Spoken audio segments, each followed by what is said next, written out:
Good morning, beautiful people. Oh, don't stretch too hard and accidentally pull another muscle, Charlie. I accidentally did that the other day. I swear for God.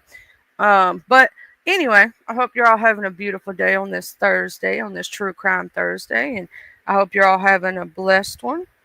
I'm sitting there chilling. I got my coffee over here. I finally got my good creamer back. Thank you, babe. Speaking of which, and I love my coffee. Yum, yum, yum, yum, yum. So I was sitting there chilling out on these streets, and everybody was woo banging yesterday, and I'm like, dang, man, people woo banging everywhere, everybody fighting everywhere. I walk into a chat and people just fighting to be fighting. I swear. I was like, what the hell's going on here? Why everybody fighting? I thought y'all was cool. But I want to say thank you to everybody that comes in, hits that like button, everybody that's my sky watcher. Thank you. My bush watchers, because I know some of y'all be busy. My replay gang. This is also your med check reminder to make sure that you take your medication today and don't forget like I do. Hey, James, babe. Okay, so here we go. Um, I am gonna be playing a thing in a minute. They do have on court TV some of the things from the Diddy trial, like some of the exhibits and things like that that are not necessarily released to the general public per se, but to the media, I suppose. They did release some of the exhibits from court, so I am going to be playing that so we can look at some of the exhibits. Obviously, with the Diddy trial, it's not televised because it's a federal trial, and not all federal trials are actually, be able to be recorded.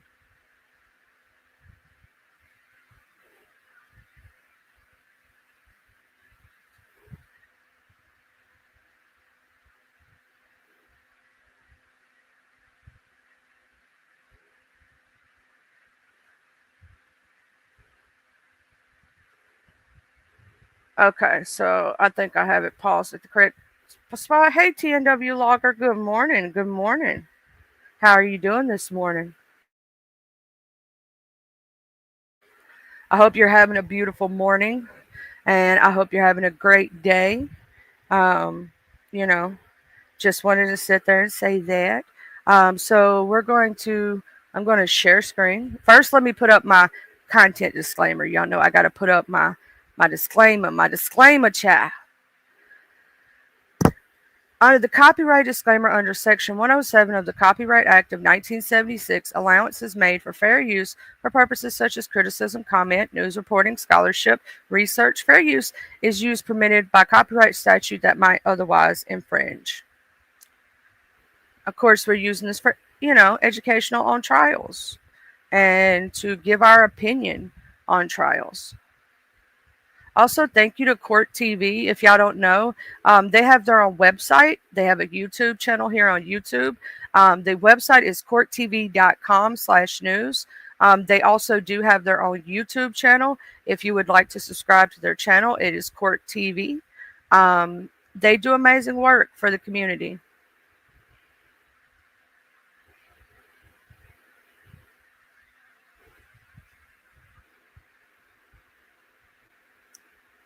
All right, let me go ahead and let's pause this.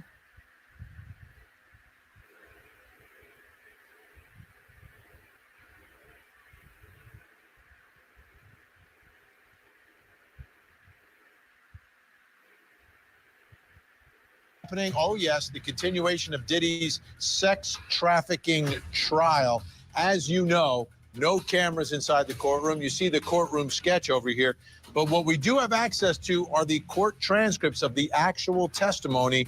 Let's take a listen to the testimony of Lance Jimenez, one of the investigators, as we.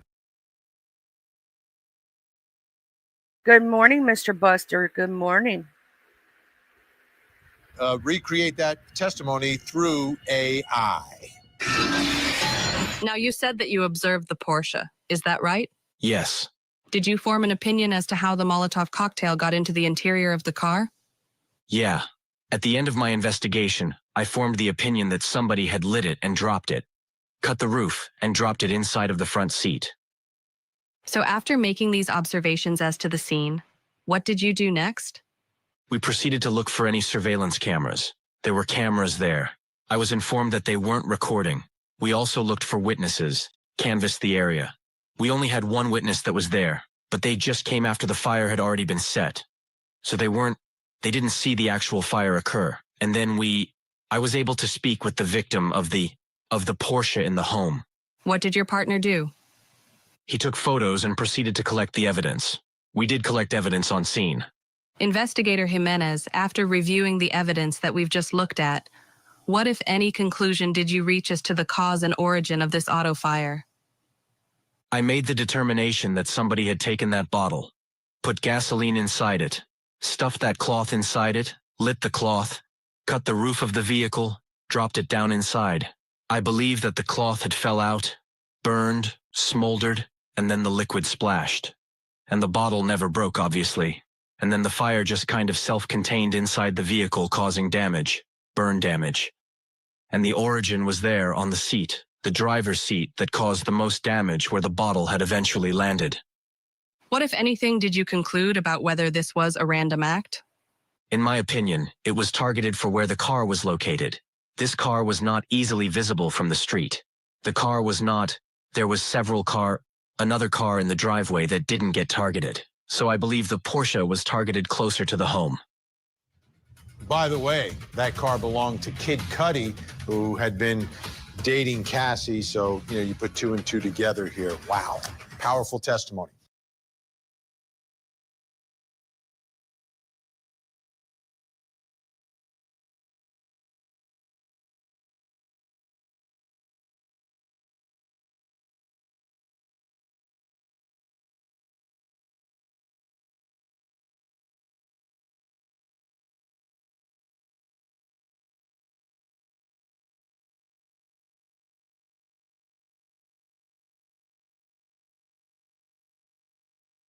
Combs.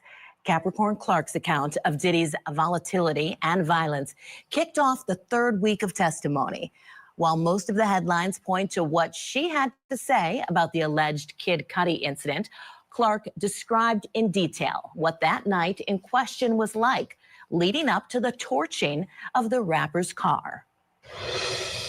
What did you observe when you opened your door? I saw Mr. Combs. Can you describe Mr. Combs at that time? He had a white button-down shirt with a button-down sweater, business slacks, gray slacks, and nice shoes. And can you describe what the slacks look like? His pants were gray, and they were split, open from knee to knee through the crotch, so I could see his underwear. Can you describe his face? Furious, no glasses on. Did you notice anything in his hand? A gun. Did Mr. Combs enter your apartment holding a gun? Yes. And when did Mr. Combs tell you once he was inside of your apartment? He said, "Why didn't you tell me?" How did you respond? I said, "I don't know what you're talking about." What did he say next? He said, "Who is Scott?" I said, "I don't know any Scott." What did he say? What did Mr. Combs say after that? He said, "Kid Cudi." I said, "Oh, Cassie's friend." What, if anything, did Mr. Combs state about Kid Cudi, Mr. Mescudi? He just said, "Get dressed. We're gonna go kill this." Who did you understand him to be referring to? Cudi. And when Mr. Combs said or directed you to get dressed to go and kill Cudi, Mr. Mescudi, where was the gun? In his hand. When Mr. Combs directed you to go get dressed, how did you respond? I don't want to go. How did Mr. Combs respond when you said you did not want to go? He says, "I don't give a what you want to do, go get dressed." Was the gun still visible to you at this point? He had put it in his waist when I moved to get dressed. The waist of his pants? Yes. Can you please describe Mr. Combs's demeanor during this conversation where he directs you to get dressed? Livid, furious, mad at me. What, if any, concerns did you have for your safety? I had never seen anything like this before. He had never come to my house in the entire time I'd known him. I've never seen him with a weapon. I've never seen him making me do something like this. Did you make any attempts to escape your apartment? I did not. Why not? The way he was acting, I just felt like anything could happen. Was Mr. Combs ever violent with you during your employment? Yes? Approximately when was that? Summer of 2006. Where were you at the time? In his home in Two Star Island, Miami.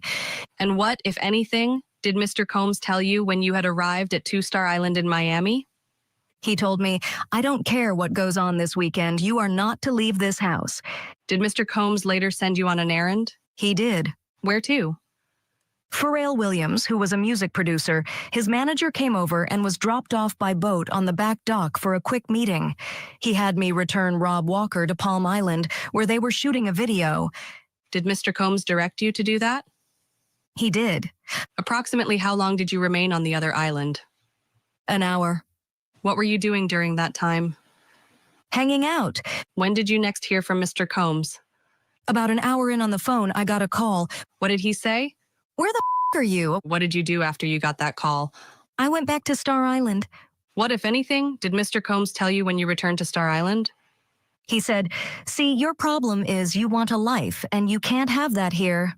What, if anything, did he direct you with respect to the rest of the weekend? He said, like I said, don't go anywhere. You are not to leave this house. What happened the next morning? I woke up and I went to the kitchen to get some breakfast. What happened then? I was making my plate. The chef was there. She was tired. I asked her where the turkey bacon was.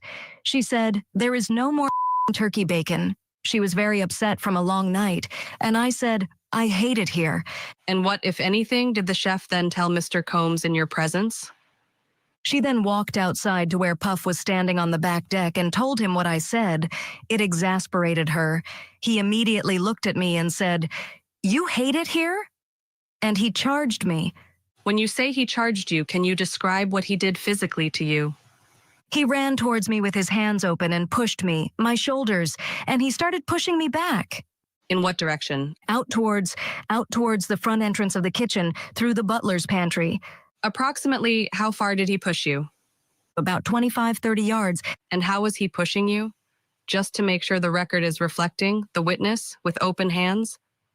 Open hands, right here on my shoulder, like, you know. The top of your shoulders. What, if anything, was Mr. Combs telling you while he was pushing you in this way?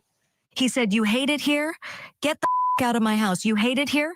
Get the out of my house. And he repeated it until we were outside. Can you describe the amount of force that Mr. Combs was using when he was pushing you? I would say 75%. I never fell. I kept catching myself. Did anyone intervene? Yes. Who? Paul Offord. What did Paul Offord do? He told Puff to stop and he told me to go pack my things. Did you follow his instructions? I did. And after this incident, when Mr. Combs pushed you through his house, did you leave your employment? I did. Why did you leave? That was crossing my boundary. Here to discuss, entertainment reporter Kinsey Schofield. Kinsey, okay, so you have experience working with Sean Combs. Can you talk about this? Is this something that you might have some insight on when you hear testimony from Capricorn Clark like this? While we were listening to that, I remember I threw a party for Ciroc vodka and I worked specifically with Diddy. You know, he told me what he wanted the energy to be like. It was in Cabo. It was on a beach. It was a special time for me because I did not have an experience like this. But my ultimate objective was to impress him so much that he would give me a full-time job. And I didn't get that. And in listening to Capricorn Clark's testimony, I can't tell you how grateful I am that I didn't. I had a brief experience with him. I threw a party for him. It was a success. He was very intimidating. He had very high, unrealistically high expectations. So I was fearful of him and I wanted to make sure that everything was correct. But thankfully, I never saw this side of him. So listening to this testimony, you realize, be careful what you wish for. I remember being so disappointed that nothing else came out of that event, even though I'd done a great job. I remember wanting to work with him and just the magic of what that would be like. I know that some people are sitting back listening to this testimony going, why did she go back after this event or that event? But you have to keep in mind that at the time all of this was happening, in the real world, this was one of the biggest bad boy records. It was one of the biggest record companies. It was one of the quote unquote coolest places to be, and you desperately wanted it on your resume, and you thought if you had it on your resume, it could take you somewhere else. But some people get sucked in, and some people, are really fearful of them. She says her life was threatened multiple times throughout this process. And some people unfortunately get stuck in the midst of chasing their dreams. Kinsey, and I think that's one of the biggest challenges the prosecution has in this case, because you have witnesses coming up there explaining this lifestyle and saying there were good times, yet there were bad times, talking about being fearful of their life, but then yet they'd contact him after. They'd continue to want to work for him. So you see defense counsel picking up on that and really, tearing apart their testimony. You were so afraid for your life, but then you wanted to continue working for him. And I can see how you're explaining it. Be careful what you wish for. You're saying you're thankful that maybe you didn't get that job because you'd be in this circle. And it's crazy. When we're sitting there inside the courtroom, when we've been in New York, it's a crazy lifestyle. It is. And, there are reasons why I think they come back. It's because when I threw that party for him, he flew on a private jet. I think hundreds, at least 100 friends from all over the United States into Cabo for this party. He could be generous. He told me throwing parties is my life. So he had built this brand around him where it was fun, fun, fun. And that is the person you read about in Page 6 or on TMZ. At the time, there was all of this really sinister stuff going on behind the scenes that not even I knew about when I briefly had access to him. So I do think that people looked at the lifestyle that he was putting out there and the brand he'd built for himself. And despite some of those people knowing that times could get really bad, they wanted to be attached to the person that was on the cover of the newspaper, on MTV, with MTV, oh my goodness, he's so cool, he's so wonderful. There was just that association that they wanted to elevate themselves, but also he could be Mr. Good Time sometime. Oh yeah, and that's what we're hearing on the stand. Speaking of graciousness, I'm sure that there were times where he was very gracious. We did have a former employee ask about him in regard to, was he a gracious man? That was defense counsel asking, and he said, I would not describe Sean Combs as a gracious man, but I'm certain, Kinsey, when you're talking about these parties and having fun and being in like the realm of this amazing, situation, I'm sure it was great. Yeah, this monstrous side, I never heard about it. Even as an entertainment reporter, I never heard that it could get to this extent. But then you do have the East Coast, West Coast 90s chaos. And testimony like this not only adds to that story, but increases interest in it. Because if we didn't know about some of these instances, like Diddy going to Cuddy's house and swiping a Chanel bag that was meant to be a gift for Cassie, things like this. You wonder what else happened. What is going to come out through this trial, but what other witnesses are going to come out to talk just because other people have had the courage. I mean, they were subpoenaed, but other people have had the courage to speak too. So I do wonder.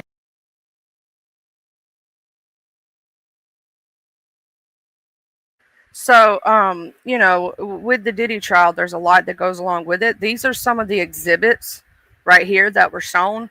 This is basically this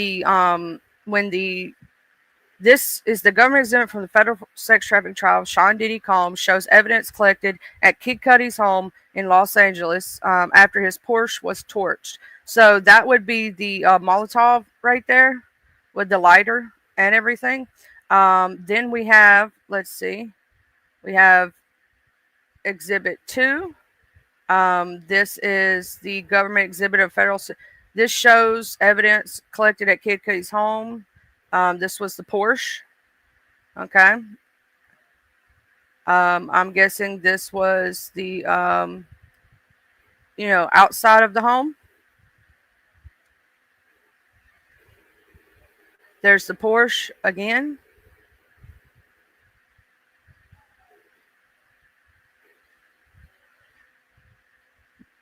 There's where they put out the fire. There's the lighter right there and where it was located. This is exhibit 4 of the inside of the Porsche. You see the fire and you see the where it caught fire and all this other stuff, and everything. This is some of the stuff they have released. Of course, we all know that they are, they've kept a lot off the internet for, I suppose, a reason of their own. Um,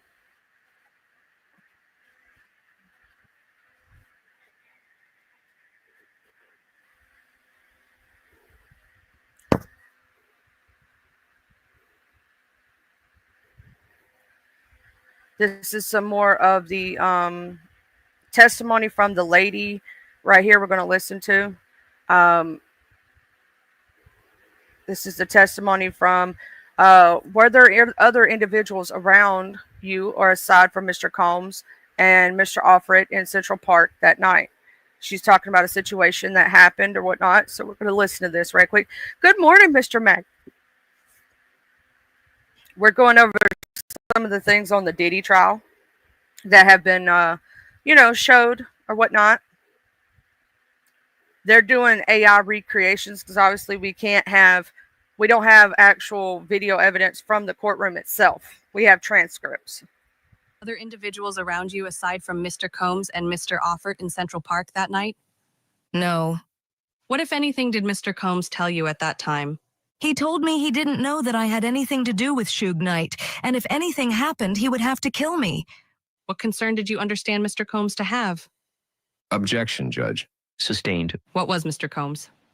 I'm sorry, Judge. I'm going to ask to strike the last answer.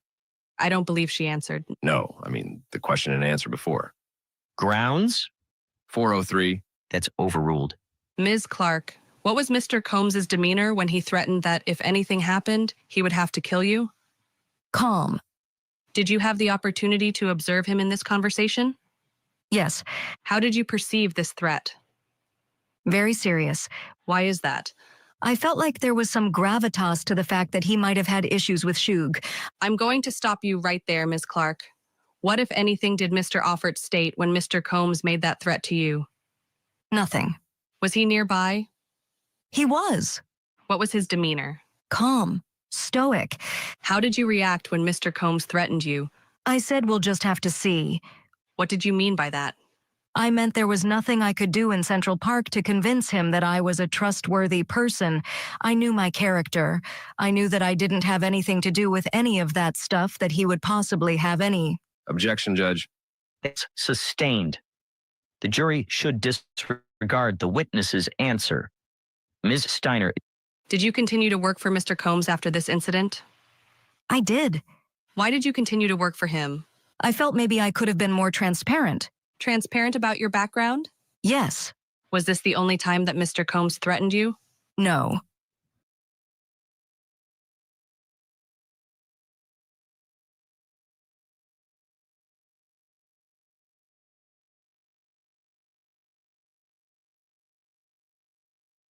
Marketing Director Capricorn Clark was the government's first witness today. Clark is key to the government's conspiracy and criminal enterprise case against Diddy. Now, she told the jury of the multiple times that she saw Combs physically abuse Cassie Ventura and the times when Combs threatened her own life. Well, last week, rapper Kid Cudi took the stand. He was briefly in a relationship with Combs' ex, Cassie Ventura. Now, he testified about Combs finding out about their relationship. So let's listen to some of that testimony with the help of AI and note that this is not Kid Cudi's actual voice.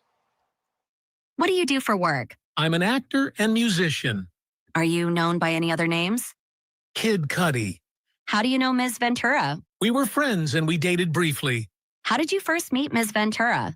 Just at an event in New York years ago, around like 2008. Approximately when did you date Ms. Ventura? 2011. Who else, if you know, was Ms. Ventura involved romantically with around the time that you were dating her in 2011? Sean Combs. When you first were dating Ms. Ventura, what, if anything, did you know about the status of her relationship with Mr. Combs? That she and Sean Combs had some problems, and they weren't dating anymore.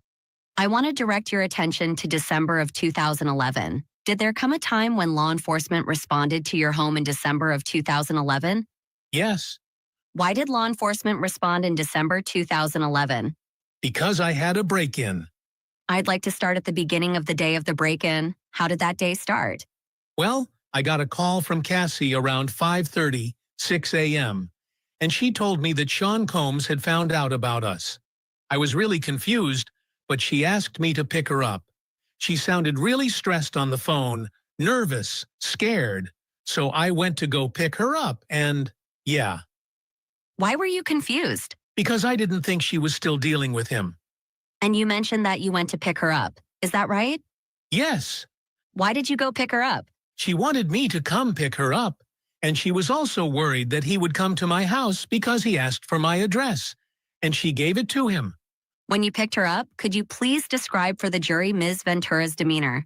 Very stressed, nervous, just scared. Didn't know what Sean Combs would do. Let me be a little more specific. What, if anything, had Ms. Ventura previously told you about Mr. Combs being physical with her? That he was abusive. After you picked up Ms. Ventura, where did you go? I took her to the Sunset Marquis. What's the Sunset Marquis? It's a hotel in Los Angeles.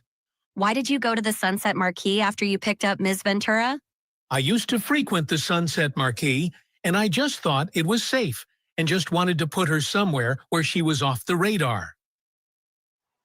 Right. We are also learning that the key witness in this case, and the girl you just heard about, Cassie Ventura, is now reportedly in labor.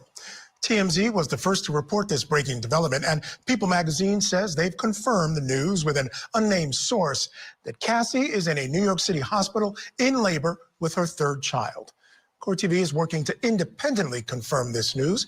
Now, when she took the stand at the trial, both the prosecution and the defense took great care of examining her on the witness stand due to her late-stage pregnancy. They were also afraid that maybe she would go into labor and the trial would have to be postponed, but she made it through. So we're going to bring you any updates at all as we get them into our newsroom. I'm going to say this right now. You're right, Mr. Maddie. Money is truly the root of all evil. It's good to have, obviously, to be able to survive in this world because you need it, right? But, you know, like with this situation with Diddy and everything, it shows the more money you have, sometimes the more you get into, right?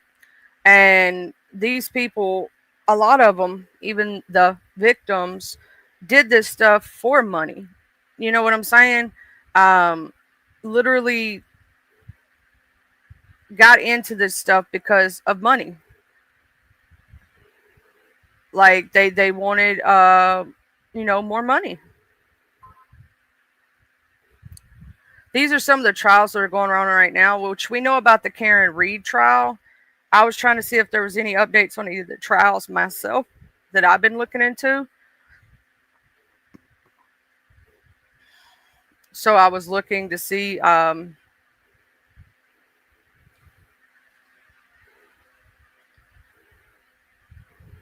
which we know he has threatened a lot of people. He's done a lot of, a lot of things to a lot of different people.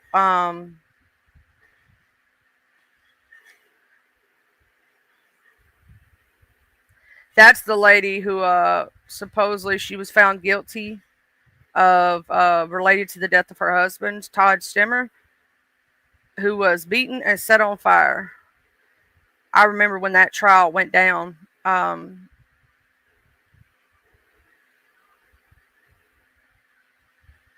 And they did, for the Mendez brother, they did resentence them to life with the possibility of parole. Now it's up to the parole board to, basically figure out if they're going to, do anything. I will say that the Karen Reed trial is right now taking over all precedents of most things. That's true. That's true, Mr. Maddie. It's not the money itself. It's the people who use it for nefarious means. Yeah, that is crazy that one day the child will have to look back and go, you know what, I was born during, hey, but they could say I was born during the Diddy trial while my mom was, testifying against this man who she used to date who beat her and did all this stuff to her. It's crazy to think yeah, that child will have to look back on the date of their birth and realize that. And not too long after I was born, he was sentenced because they have proven the prostitution charge, and I believe they can get the RICO charges with paperwork and all that stuff. But you know, that's going to be crazy for that child to look back on in 10 years or so and say, "Oh man, my mom was with this crazy dude." Yeah, it does show that her mother was brave to do that. Like, you know, my mother was, pregnant with me, heavily pregnant, and she went against this guy. I will say that with these situations with celebrities, um, it is more highly covered. If that was one of us, it wouldn't be, but we also probably wouldn't come up with RICO charges and stuff because we don't have the money to do all that. You know, he had the money to fly people and do things, and he was able to get away with this for so long because of the amount of money that he had. He was able to pay people off.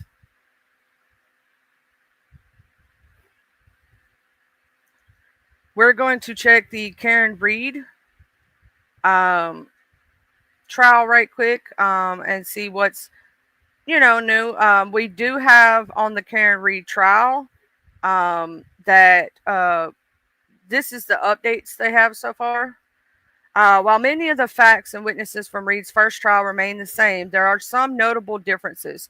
Michael Proctor, who was the lead investigator in the case for the Massachusetts State Police, was fired after the first trial revealed that he had been sending inappropriate text messages about Reed to colleagues. Reed has also expanded her defense team since the first trial, which now includes Robert Alessi and a juror from her first trial. In addition, David Yanni and Alan Jackson, the Commonwealth also changed tactics and brought in defense attorney Hank Brennan to act as a special prosecutor for the case. Both sides have also expanded their witness list to include more experts on a variety of subjects, ranging from dog bites and accident reconstruction to the weather. So day 23 is fixing to start, pretty much. And the Commonwealth accident reconstruction expert Judson Welcher, PhD, returned to the witness stand. Judge Beverly Cannon ruled with the Commonwealth in part that Welcher could testify that his analysis concluded that damage to Karen Reed's luxury SUV was consistent with being involved in a collision on January 29th, 2020. She also ruled that injuries to the Boston police officer John O'Keefe are consistent with being struck by a Lexus. Judge Cannon sided with the defense and said that Welcher could not testify that Karen Reed's Lexus RS 350 collided with John O'Keefe. Welcher told the jurors that Reed's SUV did not log a collision in the early morning of January 29, 2022, but collision data would only register between cars and not pedestrians. Defense attorney Robert Alessi attempted to debunk Welcher's analysis and Commonwealth theory of what happened the night of John O'Keefe's death. Alessi spent most of the morning and afternoon challenging Welcher on whether he had the information necessary to conclude with certainty what happened to O'Keefe at the time of impact. Welcher conducted several low-speed crash simulations to show that the tail light on Reed's vehicle could cause injuries to the exact location found on O'Keefe's arm and hand. On cross-examination, Welcher was asked which portion of Reed's SUV could break bones in O'Keefe's arm and hand. Any portion of the back of the Lexus, Alyssa said. Yes, probably, Welcher answered. Outside the presence of the jury, Welcher was questioned about a slide that was not included in his presentation, a photograph from a drone. Welcher said he found the drone photos and documents provided to him by prosecutors, but were in the file labeled TRP Paul. Welcher told Alyssa that information from Trooper Joe Paul was not used for his analysis, and the photo that Alyssa pointed out was not what was provided to him for his analysis. Special Assistant District Attorney Hank Brennan pointed out that the images were taken by the Massachusetts State Police Special Emergency Response Team, and Trooper Paul used their photos, not the same as Welcher's in his report. My thing about the Karen Reed thing is there's a lot of what ifs in this thing. It could be that she hit him. It could be that they fight. You know what I'm saying? It could be that they had, a huge fight inside the house. The dog bit the dude. The injuries, he could have popped the dude in the back of the head and knocked him down, hit the ground. Then he went outside, she hit him with a car, and all of it could be compounded, and every one of them are actually responsible, or it could be one party who's responsible, not. Now, there is a possibility of reasonable doubt in this case. But there's also, depending on like the expert testimony, that her car and her hitting him is the reason. You know what I'm saying? So there is literally to where you could say one party did it or the other. You know what I'm saying at this point. Now, I haven't seen a smoking gun that necessarily says, oh, yeah, it was all her. No, because it technically could have been all of them, all of it together. But she herself maybe, I will say that the extent to the car and the witness testimony that she possibly hit him, and that's what caused his passing, is a huge thing that could possibly happen. We're going to look at day 22, and because to show what has been showed so far, and whatnot.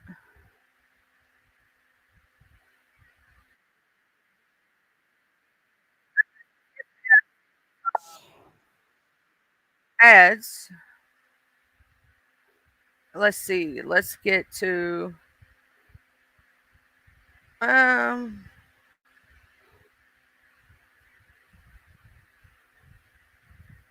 let's get to the expert testimony about the car.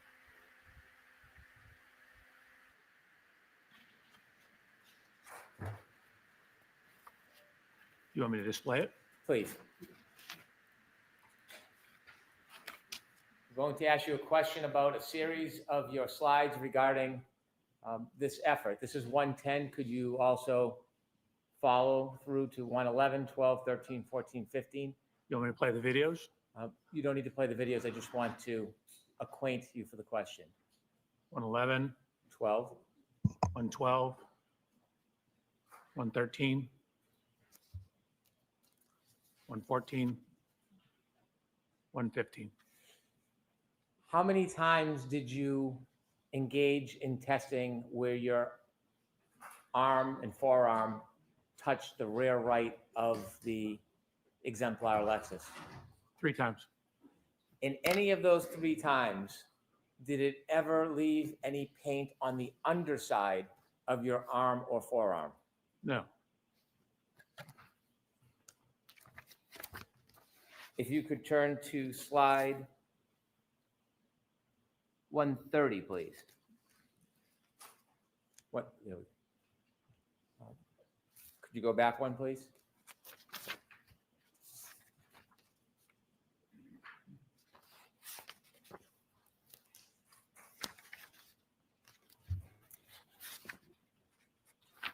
Perhaps it's 131, Dr. Welcher.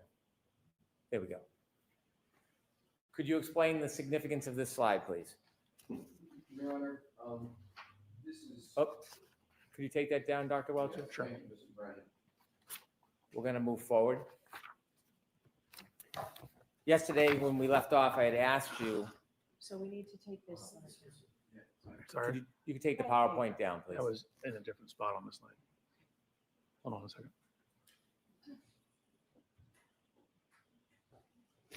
That's better. Thank you. Sir, I had asked you yesterday about some of your opinions. I Correct. want to ask you about some of your opinions relative to that last effort that you made regarding testing between the Lexus and your arm. Correct. You had mentioned earlier on in your testimony that you reviewed a number of pieces of information and offered that you relied on some of those pieces for your opinion. Can you share with us, for this part of your analysis, what pieces of evidence or information did you rely on for the opinions I'm going to ask you? Relative to the testing on the arm contact on the taillight? Yes. So it was the physical evidence at the scene, the photographs of Miss Reed's vehicle, to a certain extent, my analysis of the Ring doorbell and the One Meadows event, the nature and Excuse me, Your Honor, pardon my interruption. I just want to know if you're reading from something or not reading. Looks like he's counting on his fingers. Are you reading from something? No, I am counting on my fingers. Okay, thank you. So I am counting on my fingers. The Ring video doorbell, Mr. O'Keefe's height, the type of shoes he's wearing, because I needed the same type of shoes, my exemplar inspection, where I matched up the heights, the locations of the lacerations, and then the text stream data as well. That information that you considered, in addition to the text stream data you considered, considering both those areas of information, do you have an opinion to a reasonable degree of engineering certainty in whether the damage to the defendant's Lexus is consistent with a collision with Mr. John O'Keefe on January 29th, 2022 at around 12:32 a.m.? So there's been two potential theories that I've seen on that issue. One is a glass was thrown at the rear of the vehicle and shattered it. The second one was an impact to the arm. If the impact is basically more than approximately 8 miles an hour, it will likely break the taillight lens.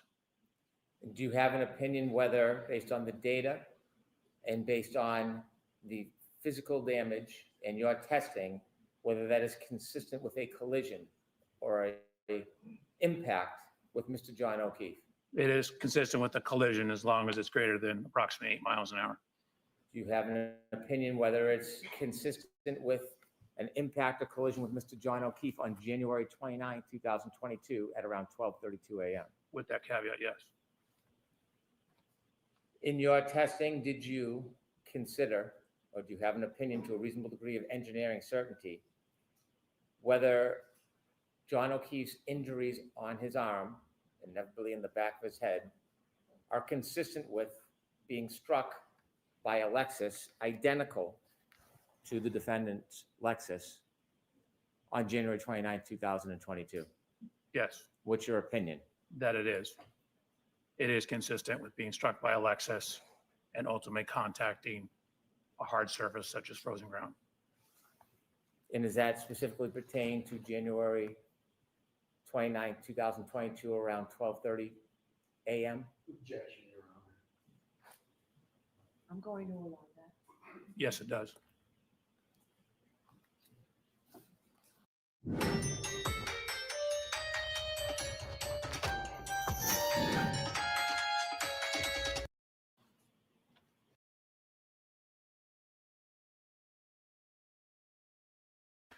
So with the Karen Reed trial and everything, there is, expert testimony talking about how she could have hit him with the car, right?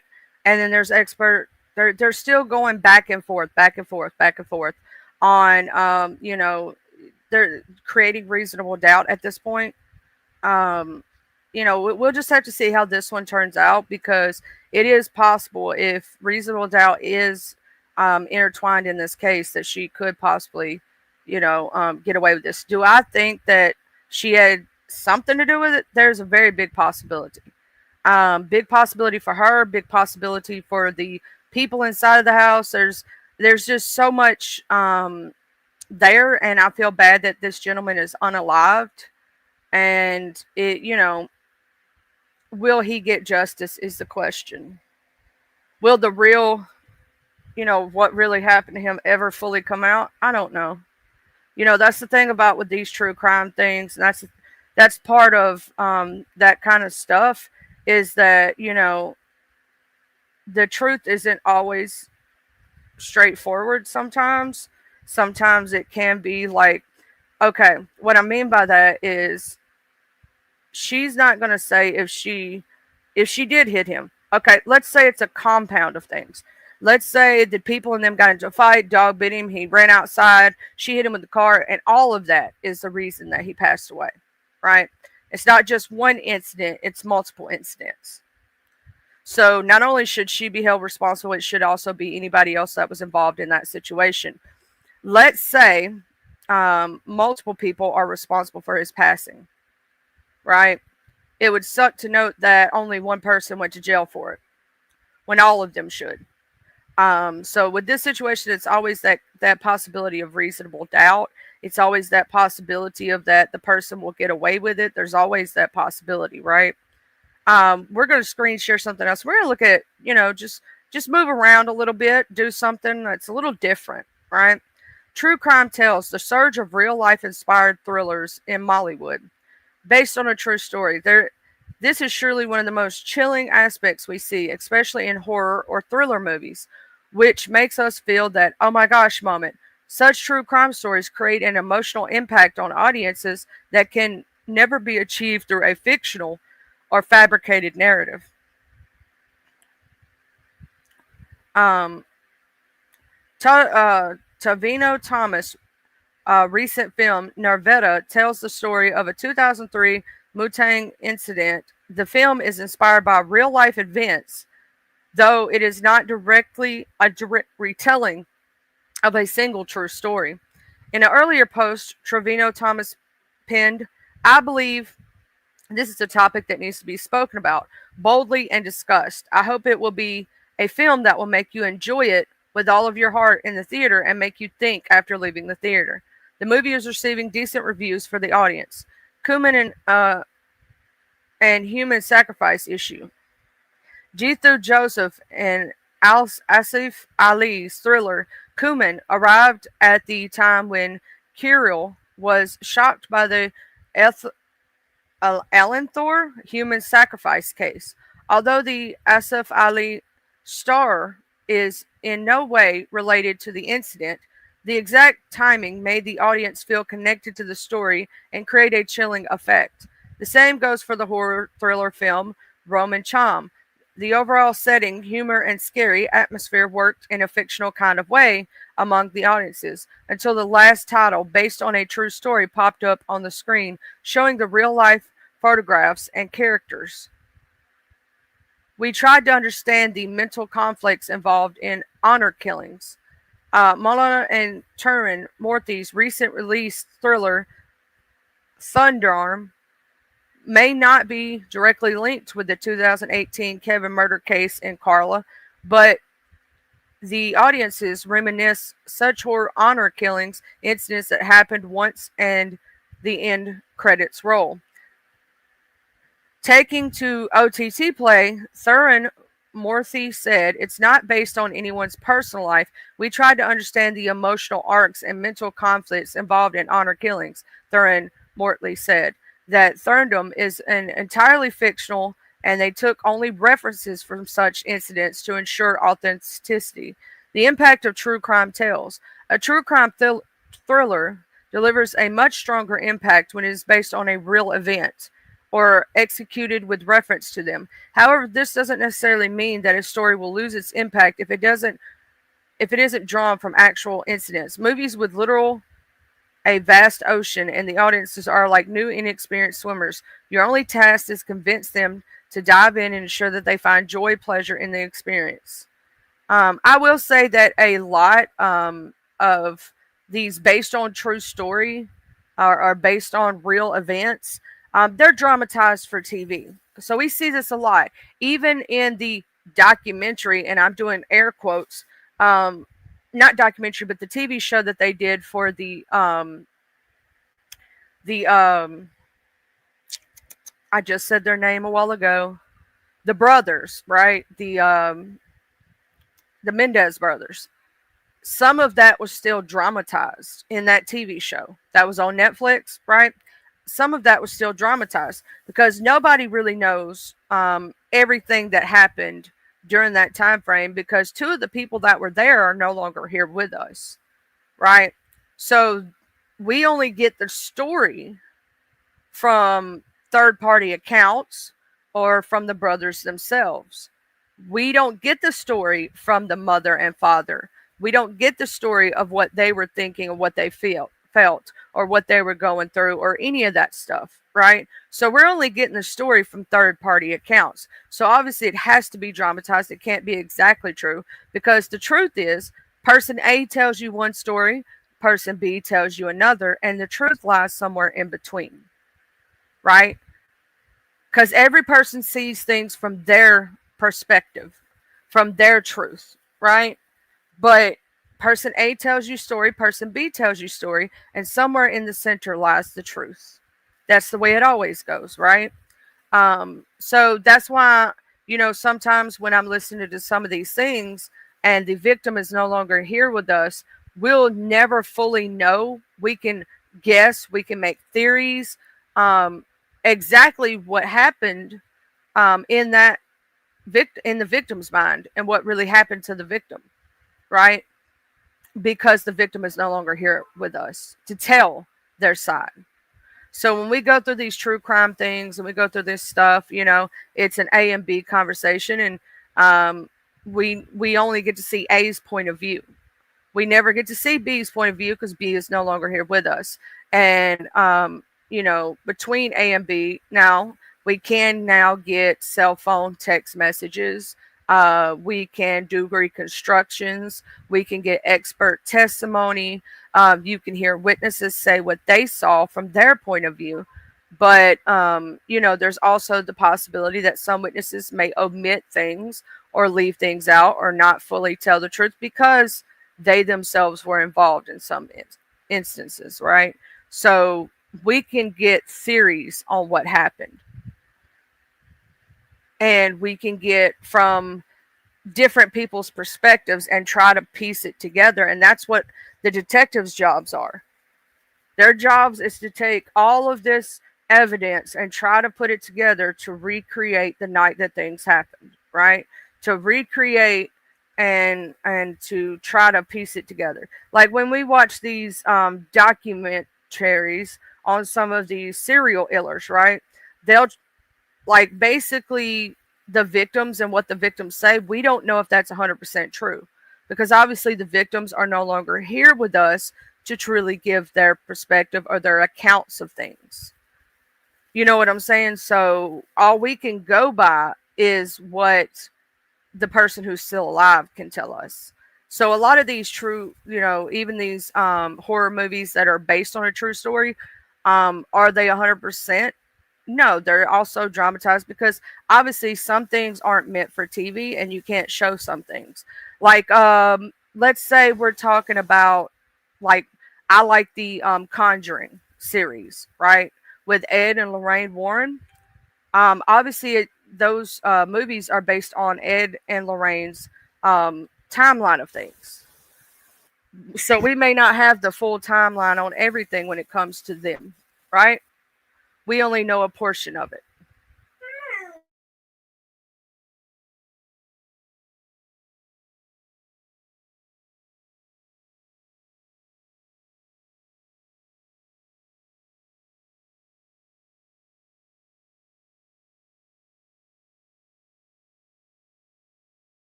But no, so that's a whole thing and a half in itself. When it comes to true crime and all that stuff. Um, so we're doing the best of our abilities when it comes to these trials and it comes to these things of putting things together. You know, um, I'm hoping soon that we can get more on what happened with the Madeline Soto case, the Naziah Harris. I'm hoping that one day, Leochi, which she's from my area, if you don't know, they finally find her. It's been 20 years for her. Um, they've still yet to find the young girl's body. And a lot of people think that the mother had something to do with it. You know what I'm saying? Oh,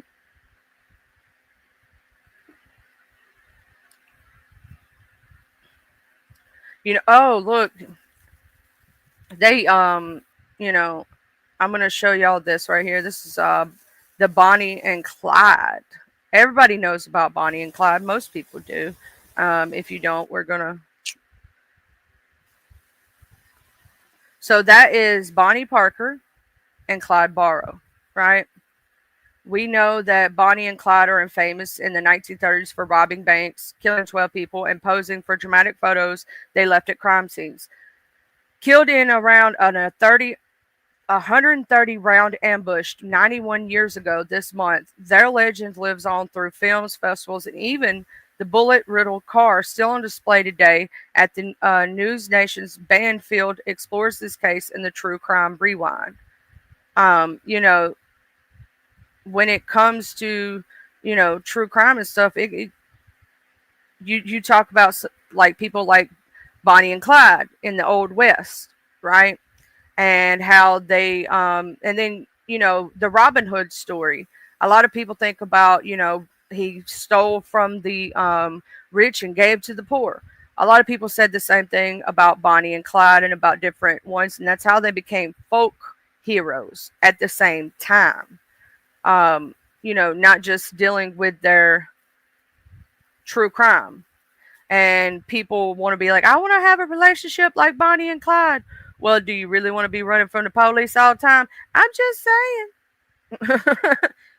Did they love each other? Yes, possibly. We don't know what really happened. It's just, TV dramatized. We only know the accounts that were given, right?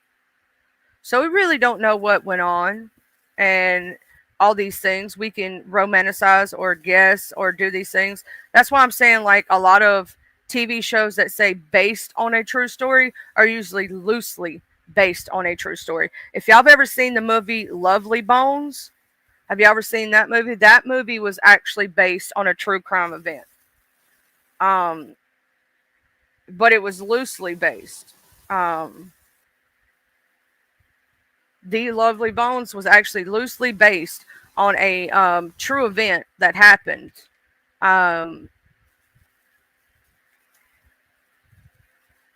That happened to a young lady when she was returning home from school. Now, obviously, it was more dramatized because it was made for, you know, a movie. It was made for entertainment purposes. So obviously, they took their own rights, but it was also.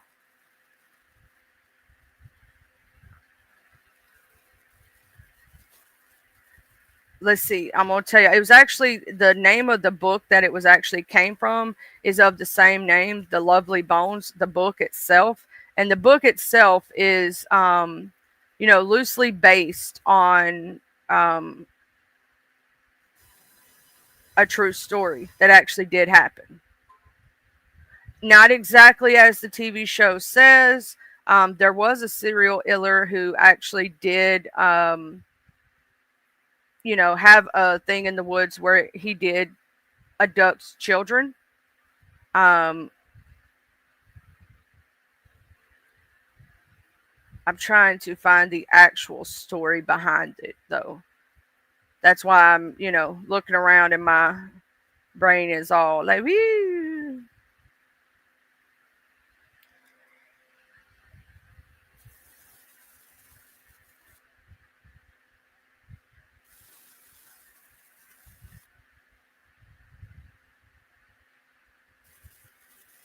But it is loosely based on other serial killers and stuff like that. So, anyways, we've covered some true crime. How are y'all doing today? Y'all got any plans for this weekend? Any shows planned? Anybody going to be going live soon, so that we can know what's going on, and support, and um, anything happened over the last couple of days that you might want to speak about. Let the people know. You can type in chat now and tell us about it. Me myself this weekend, I plan on chilling. Next week I gotta pay bills. I gotta take care of doctor's appointments for other people. I gotta it's just always a lot, right? Um, right now, having to deal with all that. It's a constant. You know what I'm saying? Life be lifing. It is what it is, right? Life be lifing all the time. I'm still waiting on them damn things, them damn test results. Man, how long does it take? But anyway, I'm just sitting here chilling right now. Um, I'm waiting on for true crime wise. I'm waiting on the Desire Harris case, the Madeline Soto case. I don't know if I don't know when they're gonna set up the one for the lady who had her mama's head in a pot. Uh, in I forgot where was that, Kansas? Yeah, that was Kansas. Her name was what was her name?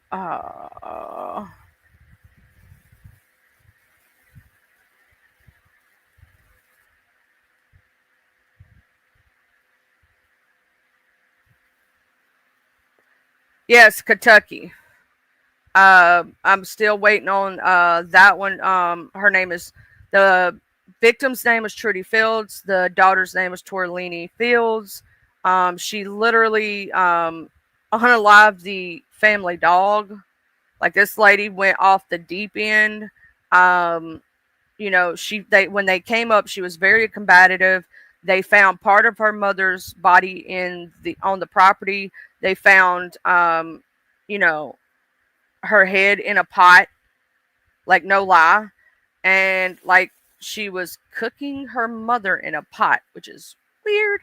And then also in the same instances, one of the other family members had put out a restraining order against the brother. Um, so it's like, they say this woman had a break. She had a break in her mental, whatnot. So we're waiting on that one. It's the Tortellini Fields. I don't know when they've indicted her, but I don't know when they're going to start that. Because this happened last October. I believe it was October. Yeah, it happened around the time. It was October 14th. Because I remember, because I was like, this is so close to Halloween. It's freaky. Um,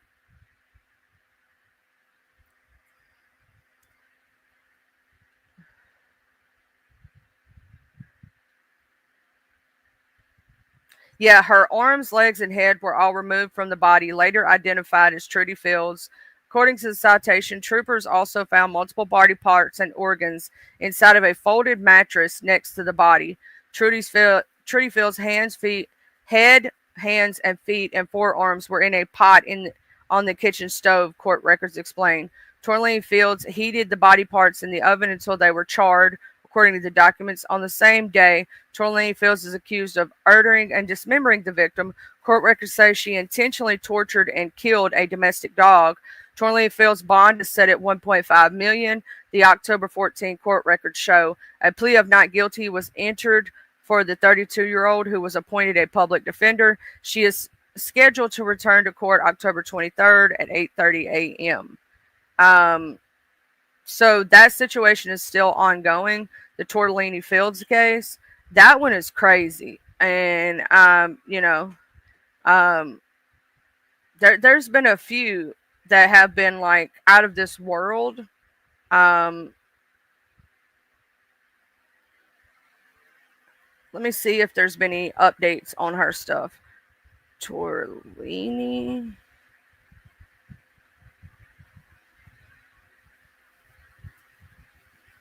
Fields.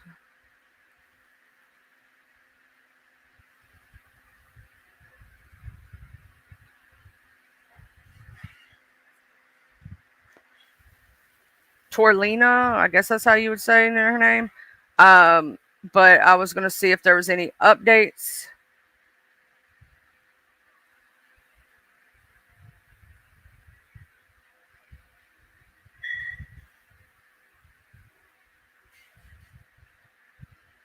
See if there was any trial update. Oh, here's something I just found. Court documents reveal new details after Kentucky mother was found dismembered. The case against Torlini Fields was dismissed in district court Wednesday because it had already been moved to circuit court. Fields did not appear in court or by video. The hearing took about a minute and was a procedural matter. Trudy Fields was shot, stabbed, and dismembered on rural Robertson County farm where she lived. Some body parts are found cooking in the oven. Her daughter, Torlini Fields, is charged with the homicide. The Kentucky State Police said when their officers arrived on the scene, Torlini Fields was out of control, screaming she was a witch and casting spells. Now new details are revealed about a continuing conflict within the family through a protection order application filed by the suspect's sister. Telby Fields, Torlini Fields' sister, filed for a protection order against another family member.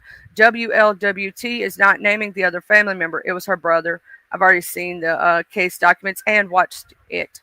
Telby Fields filed out the application by hand, saying the family member had threatened to ill her and other family members. She called the person mentally utterly unstable. She goes on to write, "When my body is found, family member's name, insert name, murdered me." The judge granted the protection order. Torlini Fields is set in court for arraignment on November the 12th. So let's see if her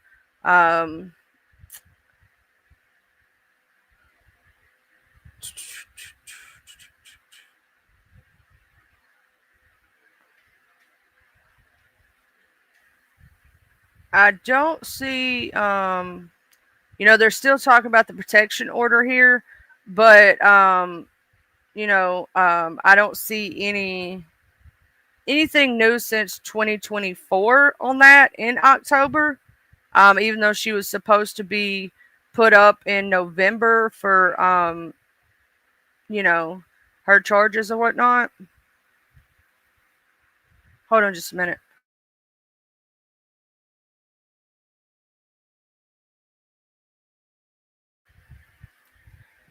Hey, Watcher Love, you gonna be doing any lives today or whatnot?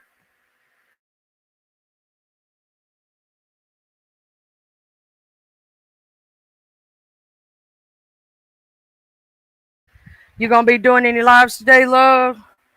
Oh, and I did finally catch that crazy stream that you was saying to watch the other day, and Lord have mercy, they fighting, child. The children are fighting.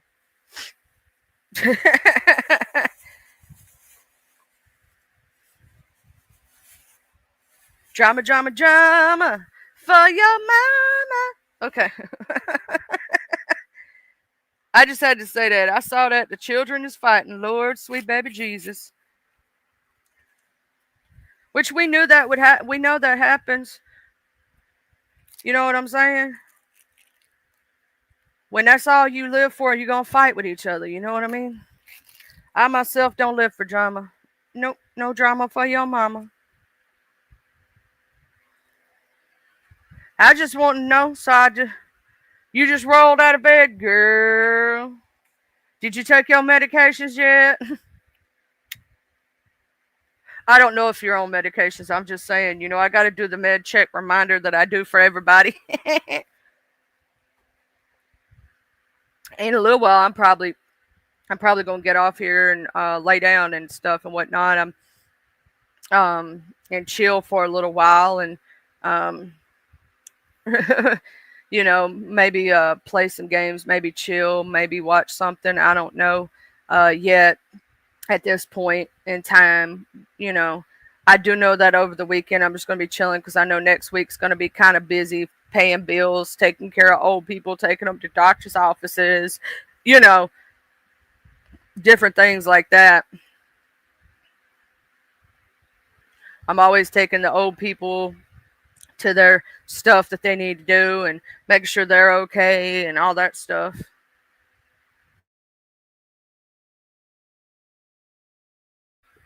So I know that Saturday, me and my husband probably gonna watch the movies or whatnot, and then Sunday, I'm actually being the DM for my group, which is my first time ever DMing, which is cool because I got an amazing group of people, and I don't know what else. What you been having weird ass dreams about, girl? Because sometimes dreams can mean things. Sometimes they mean things. Sometimes dreams are warnings. Sometimes they're premonitions. Sometimes they're like, you know, um, sometimes they're just weird dreams. Sometimes they mean nothing at all. But there's other times that dreams actually have meanings.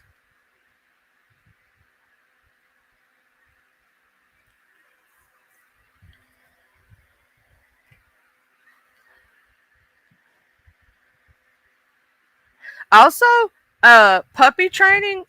I realize that I'm a little old for puppy training. Lord, sweet baby Jesus, having to do puppy training again is something different. I've done it for many years, and I'm like, dang. Sometimes I don't realize how much it takes.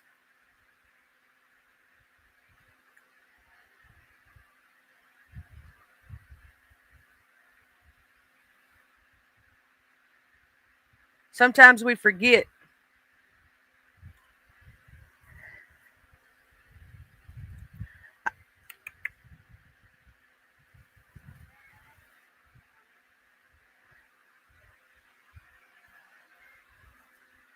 I don't know. Have you ever had one of them dreams that seems so real that when you wake up? In one of my dreams, one time, I literally, okay, girl, I got you. In one of my dreams, I quite literally popped the shit out of my kneecap, and I woke up and my kneecap was still hurting. Like, I don't know if you ever did that shit, like hit your kneecap in your dream or pop your toe real good, and then you wake up and your toe's still hurting and your knee hurting. Or you think that shit realer than real in your dream, and you wake up thinking that what happened in your dream really happened. I've had that happen to me quite a few times. I've had dead omens in dreams, and I don't like them damn things. Hey, beauty. Girl, let me tell you, I don't know. Last night, so I okay, I've been on a real messed up sleep schedule because, um, so they ran out of my extended release Adderall at the pharmacy. Yeah. So they went ahead and just gave me, and I take the lowest dose. I take 20 milligrams every morning. And I've been on this now for since 2015. So about 10 years. And I went off of it for about, I don't know, a little over a year when they first started having issues being able to get it in because there Yeah. was a backlog. And so I got pissed off and I just took myself off of it for a year. Horrible thing to do. Yeah, Horrible. don't do that. Um, it literally it took me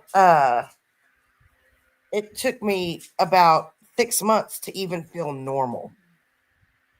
Um, but anyways, so I get back on it. I've had no problems like getting my prescription filled or anything like that. Until last month. Or actually it for this month, for May. Yeah. And like usually on the weekends I don't take it. Especially Saturdays because I'll stay up real late Friday night. And if I'm not able to take it by 10 o'clock in the morning, I won't take it. Because what happens is with the extended release, and it's been so long since I've had just the regular Adderall that I forgot it did it too. But anyways, if I don't take it by 10 o'clock in the morning, what happens is I end up staying up all night. And it Because messes up your sleep schedule. yes, it does. And so I can only call in my prescription 3 days in advance. Like, so if I call it in on the 12th of the month, then I can only call it in as early as the 9th. But they Yeah. will not release it to me until the 12th of the month. So That's whatever the same way thing, some of mine are. I get yeah. what you mean. Yeah. And it's because it's a narcotic and or a controlled substance, and I understand. Like I get that, and I'm cool with that because I don't abuse it, and none of that stuff. And and so what happened is this last time I forgot to call in the 3 days in advance, and I just assumed, oh well, I haven't had a problem with them getting it in. They'll, it'll be fine. I'll be able to go a day without it. And usually, if I go a day without it, for that day, I get real sleepy in the afternoon, and that's all I want to do is sleep. And then I'll take it the next day, and I'm fine. Well, they haven't been able to get it.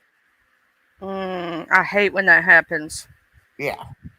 Well, So, my Stratera, I'm on the higher dose of that. I'm on the 40 milligram. And I've had that issue. But the thing about Stratera is you're supposed to take it every day. If you miss a day on the Stratera, it can actually make the effectiveness of it go down. And some people have said it stops working for them altogether. Now, for me, I've had to go, one time I had to go a month, and stuff like that, and it doesn't for me lose effectiveness, but I do notice when I don't take it, like my ADHD is uncontrollable. yeah. Well, that's been my, part of my thing is that when I went off of it for a year, um, I my I could tell. Well, I'll just put it like that. I could tell because I couldn't Focus. focus. Yeah, I couldn't focus on things long enough to really feel like I had done the best that I could do at it. It was just, let me do this. And then I'll be like, I'll come back to it later. Let me That your overscroll. ADHD was like, "Wee, Yeah. Oh, we're definitely. free. Let me go crazy." Yeah. Well, and that's when I gained all my weight back also. hmm Um, because that's the other thing, not for me, like the extended release, you have to eat with it. Because if you don't eat with it, it will make you sick.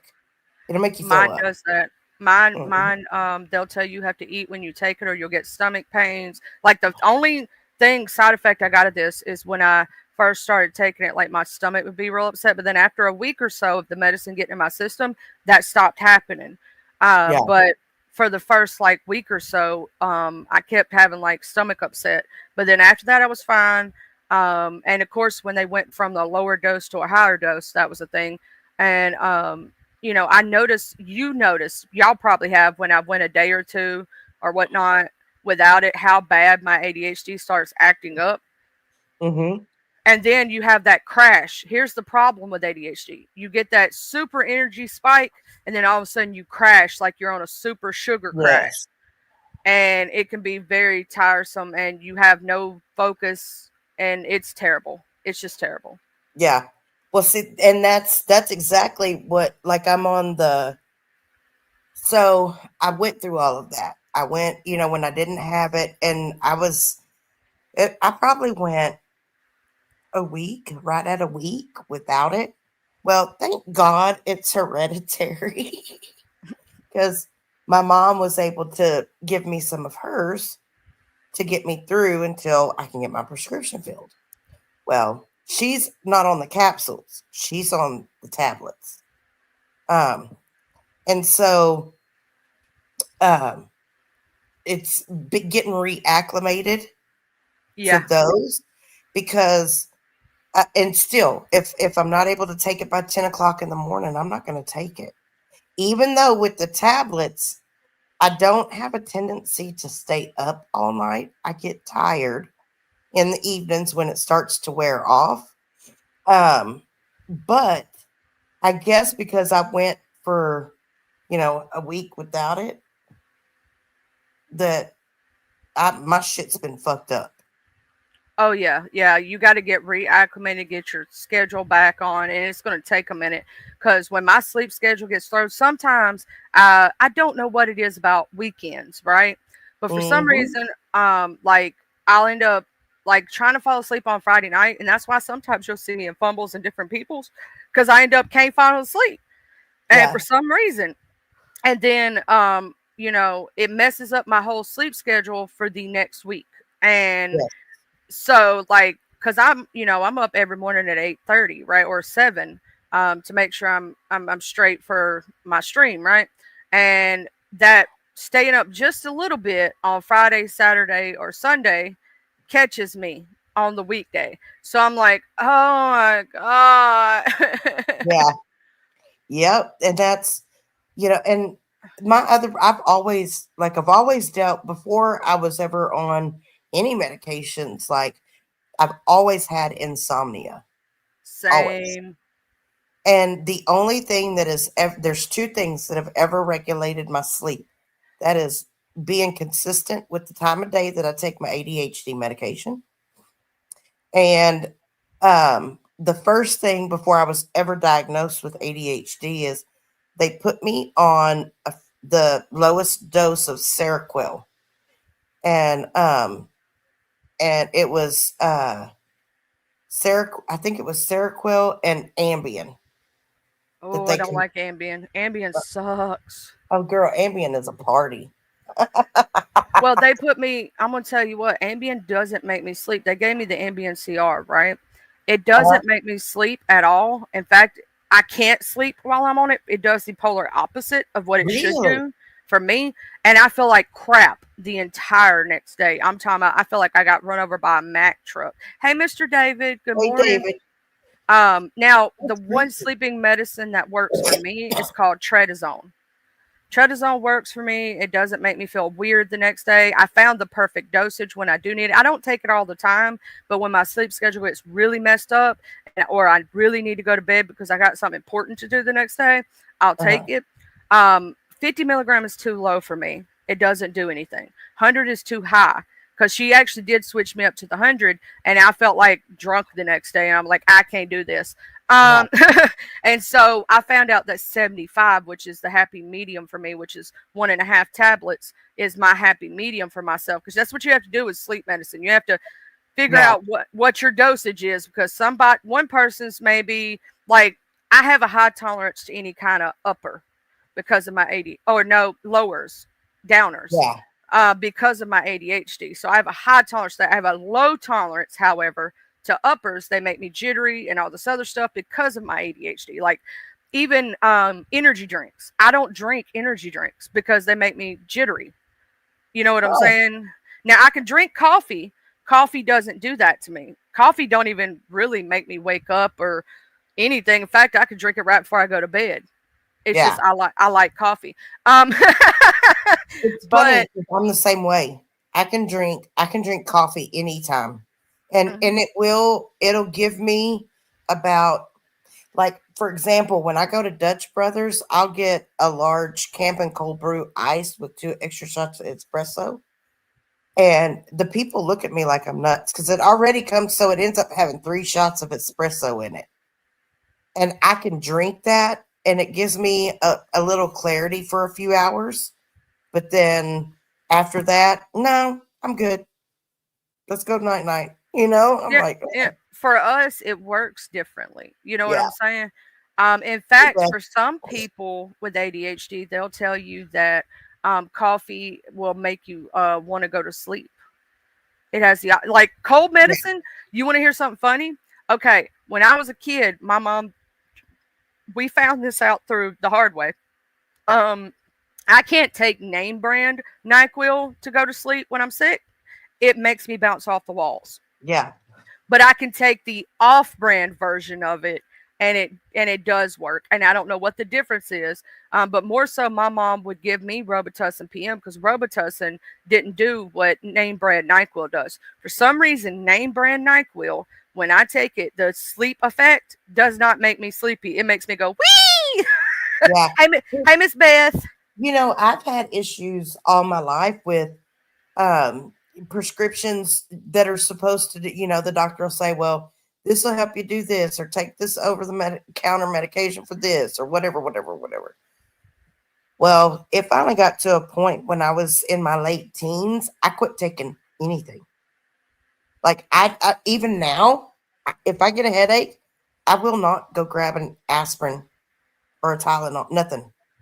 I'll deal with the headache because I had the same issue. Like medications and me react completely different. It's like the same thing with smoking pot. Most people when they smoke pot, they get the munchies, they laugh, they giggle, and then they're ready to go to sleep. And it actually has kind of an opposite effect on me. you know and I don't know, I'm not really sure why, but it's always been like that. It helps me to focus, it gives me energy to be able to get up and do shit, and it makes You've my tried world a better both place. indica and sativa? Oh yeah, girl, it don't matter. And they both do it? Okay, so that's Yeah, what I was asking because I've only had one kind of indica that really put me to sleep.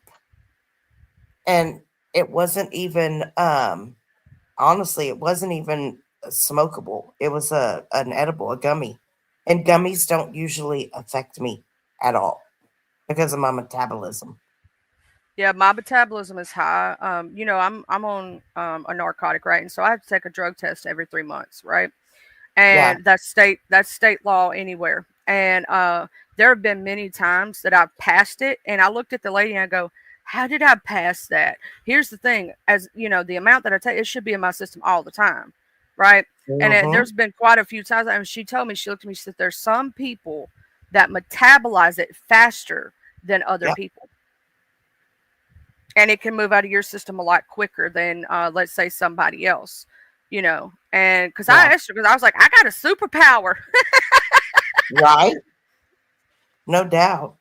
But yeah, and that's why, my like when I was younger, my mom never knew that I smoked pot.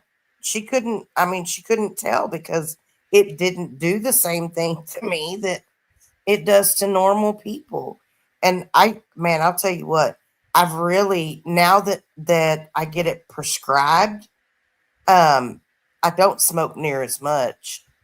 But before, I would go through, I'd probably go through, I don't know, I'd go through about half a pound a month. I was a heavy, heavy smoker. You know, And I'm the polar opposite with that situation. When I used to do that years and years and years ago, right? It's always, I'm the person that I just want to go straight to sleep because I'm so relaxed. That's what it is for me. It just relaxes my body so much, and the pain that I go through every day, that I just want to go straight to sleep. That's what I want to do. I don't want to stay up. I don't want to, I don't want to feel the other effects. I just want to go to sleep. wow, I wish it did that to me, but no, it doesn't do that to me. Well, it's every person, different things affect them differently, right? Yeah. Um, but like for me, it just makes me so super relaxed. That's why I want to go to sleep. And but now if I fight the sleepy effect of it when I first do it, right? I'm the same Mhm. way you are. It's going to keep me up. It's going to do the polar opposite. It's kind of like when we take sleeping pills, or if when you're trying to go to sleep at your natural time naturally without anything. If you Mhm. stay up past that one point, you start getting that second wind, and then you can't go to sleep no matter how tired you are. So I know Yeah. when I feel that effect of anything that makes me feel that effect, if I don't lay down right then, I know I will catch that second breath, and I'll be like, "Yep, well, here goes this." Hey, Mr. Eric. That's wild. Mr. Eric, I want to ask you this question. When the next time you gonna do one of your prison documentary type lives? Because I like learning about that stuff. It's He's very not. He's MobTube now. He's staying in MobTube. I'm taking him. over the prison content. Well, if you do I want to hear about it. Because, child, let me tell you something. I've never been handcuffed, never been in the back of a car. I've never had my finger. I've never had even a ticket in my life. So you can What? imagine. Yeah, like I've never been in trouble whatsoever. They never caught me that time I jaywalked. But anyway, I should totally turn myself in. So for me, it's like it's a curiosity, right? Because I've visited someone else who was in jail. I Yeah. put money on somebody else's books.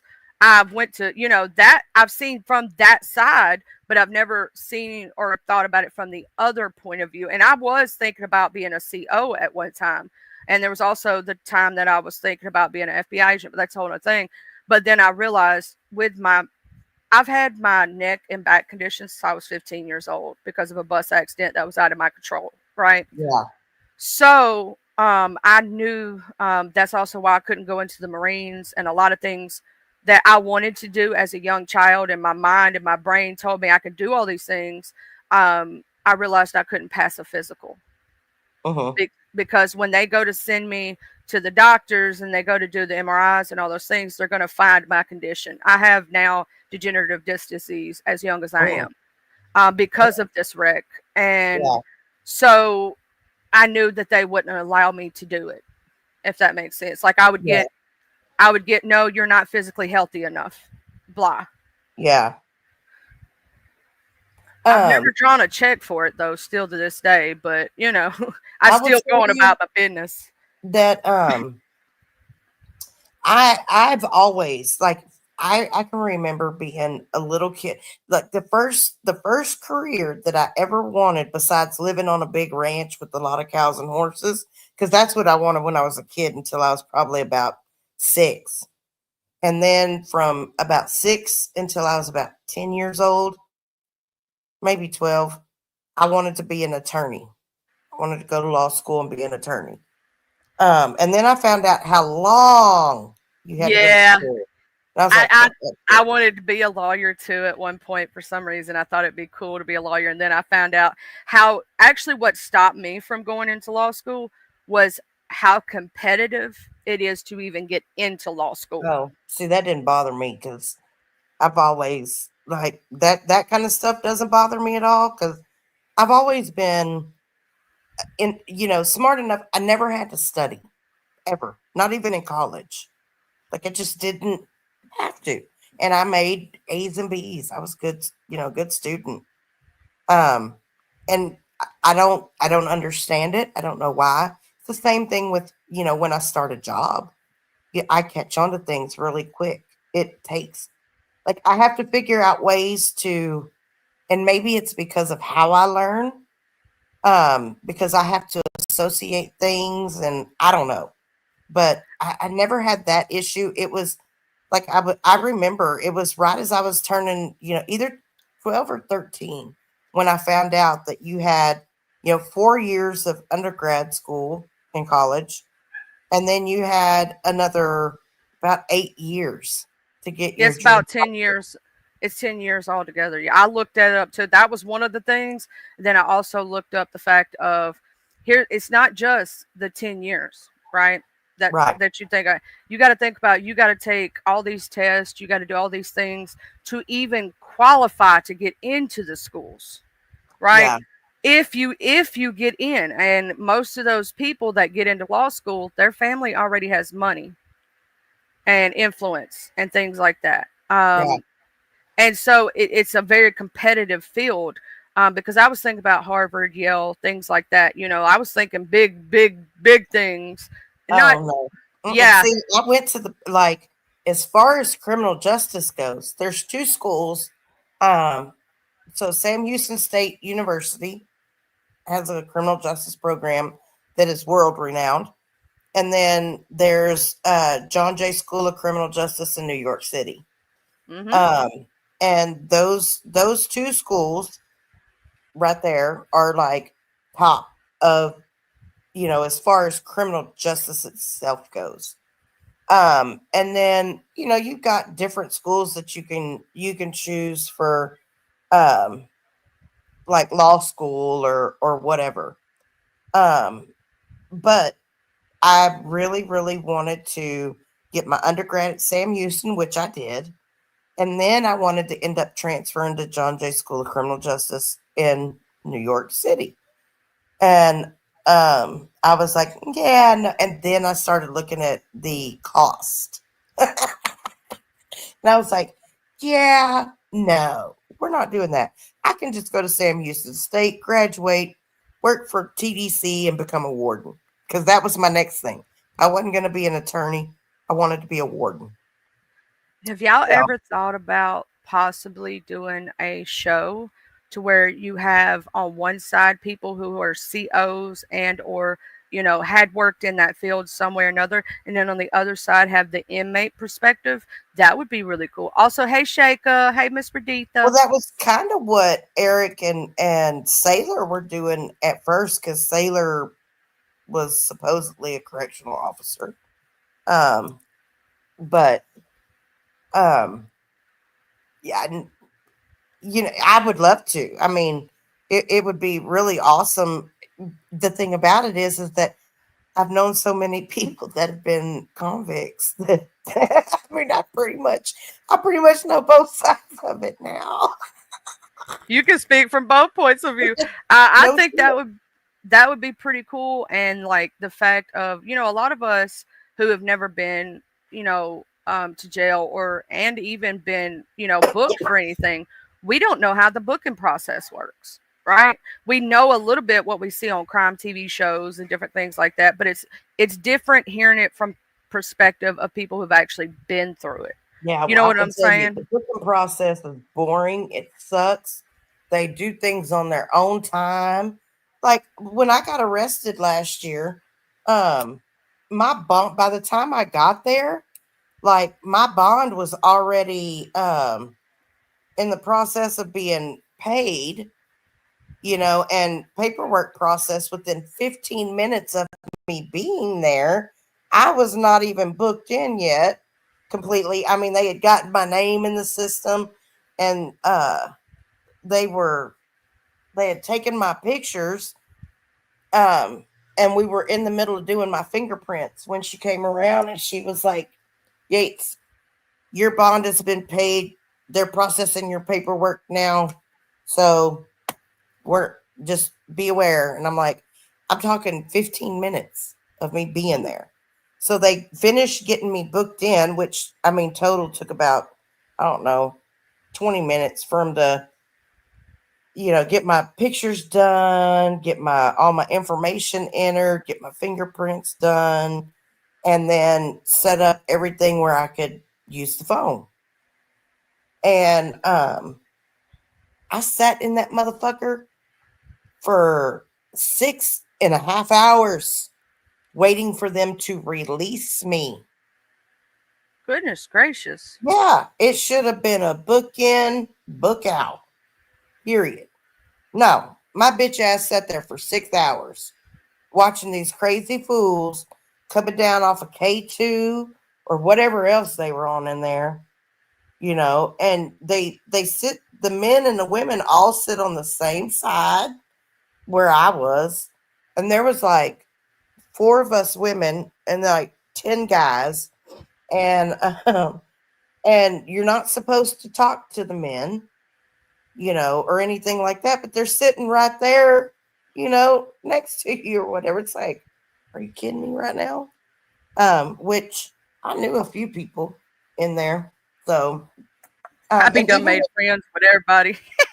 let me tell you, I had one girl that was laid up across my, she had her head in my lap trying to take a nap. Hell, I knew her from years ago. She looked at me and she was like, What "Man, are is you that doing in you?" here? She looked at me. She said, "Oh, is that you?"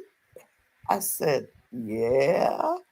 And I looked at her for a second. I said, "Lori, is that you?" And she said, "Yeah, girl. What are you doing?" I was like, "Shit, nothing. Sitting here waiting for these people to let me out."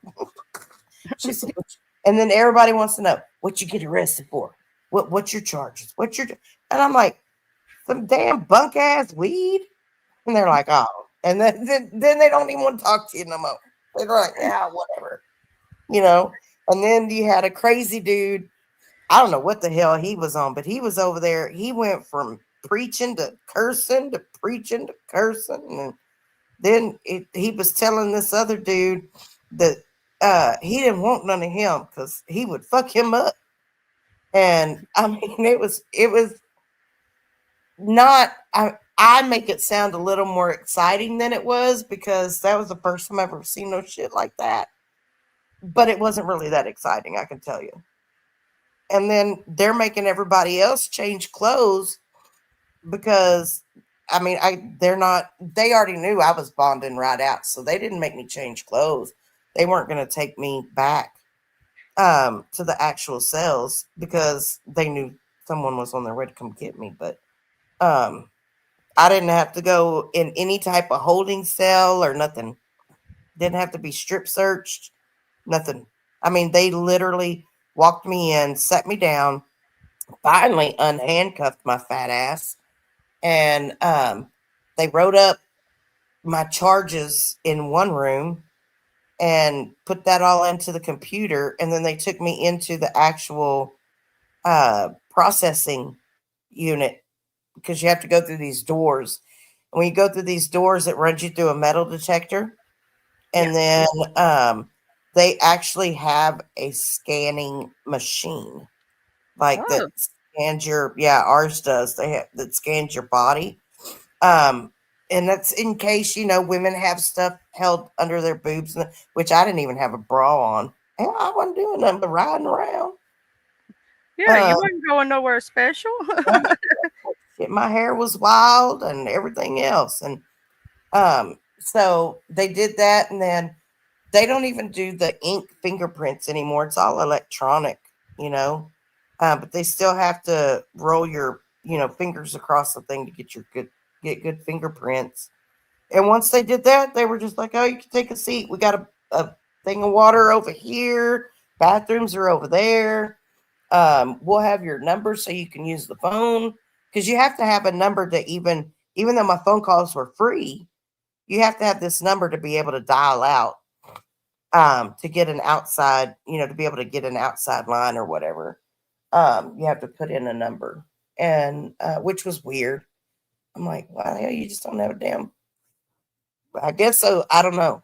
So you can't call long distance. I'm not really sure. I wish I wish these damn people would quit calling me. Hang on, we're fixing to play a game. Okay. Hello? Hello? Hello. Hey, good morning, Millie here. I am actually here to help you achieve the most out of your Medicare plan in this open enrollment, including food card, free medication, and cash back of up to $250 so that you. I've been getting these about every 20 minutes. Like, literally get this shit all day long. I am so fucking sick of this. It's not even funny. I'm gonna tell you something. There's sometimes I'll play with them, other times I won't. Now the other day there was one that tried to call hubby over here, and they didn't even have the right name of the person when they Same. called or the correct address. They were claiming some weird one, and what they were trying to do, it was a phishing call. They were trying to get him to say yes.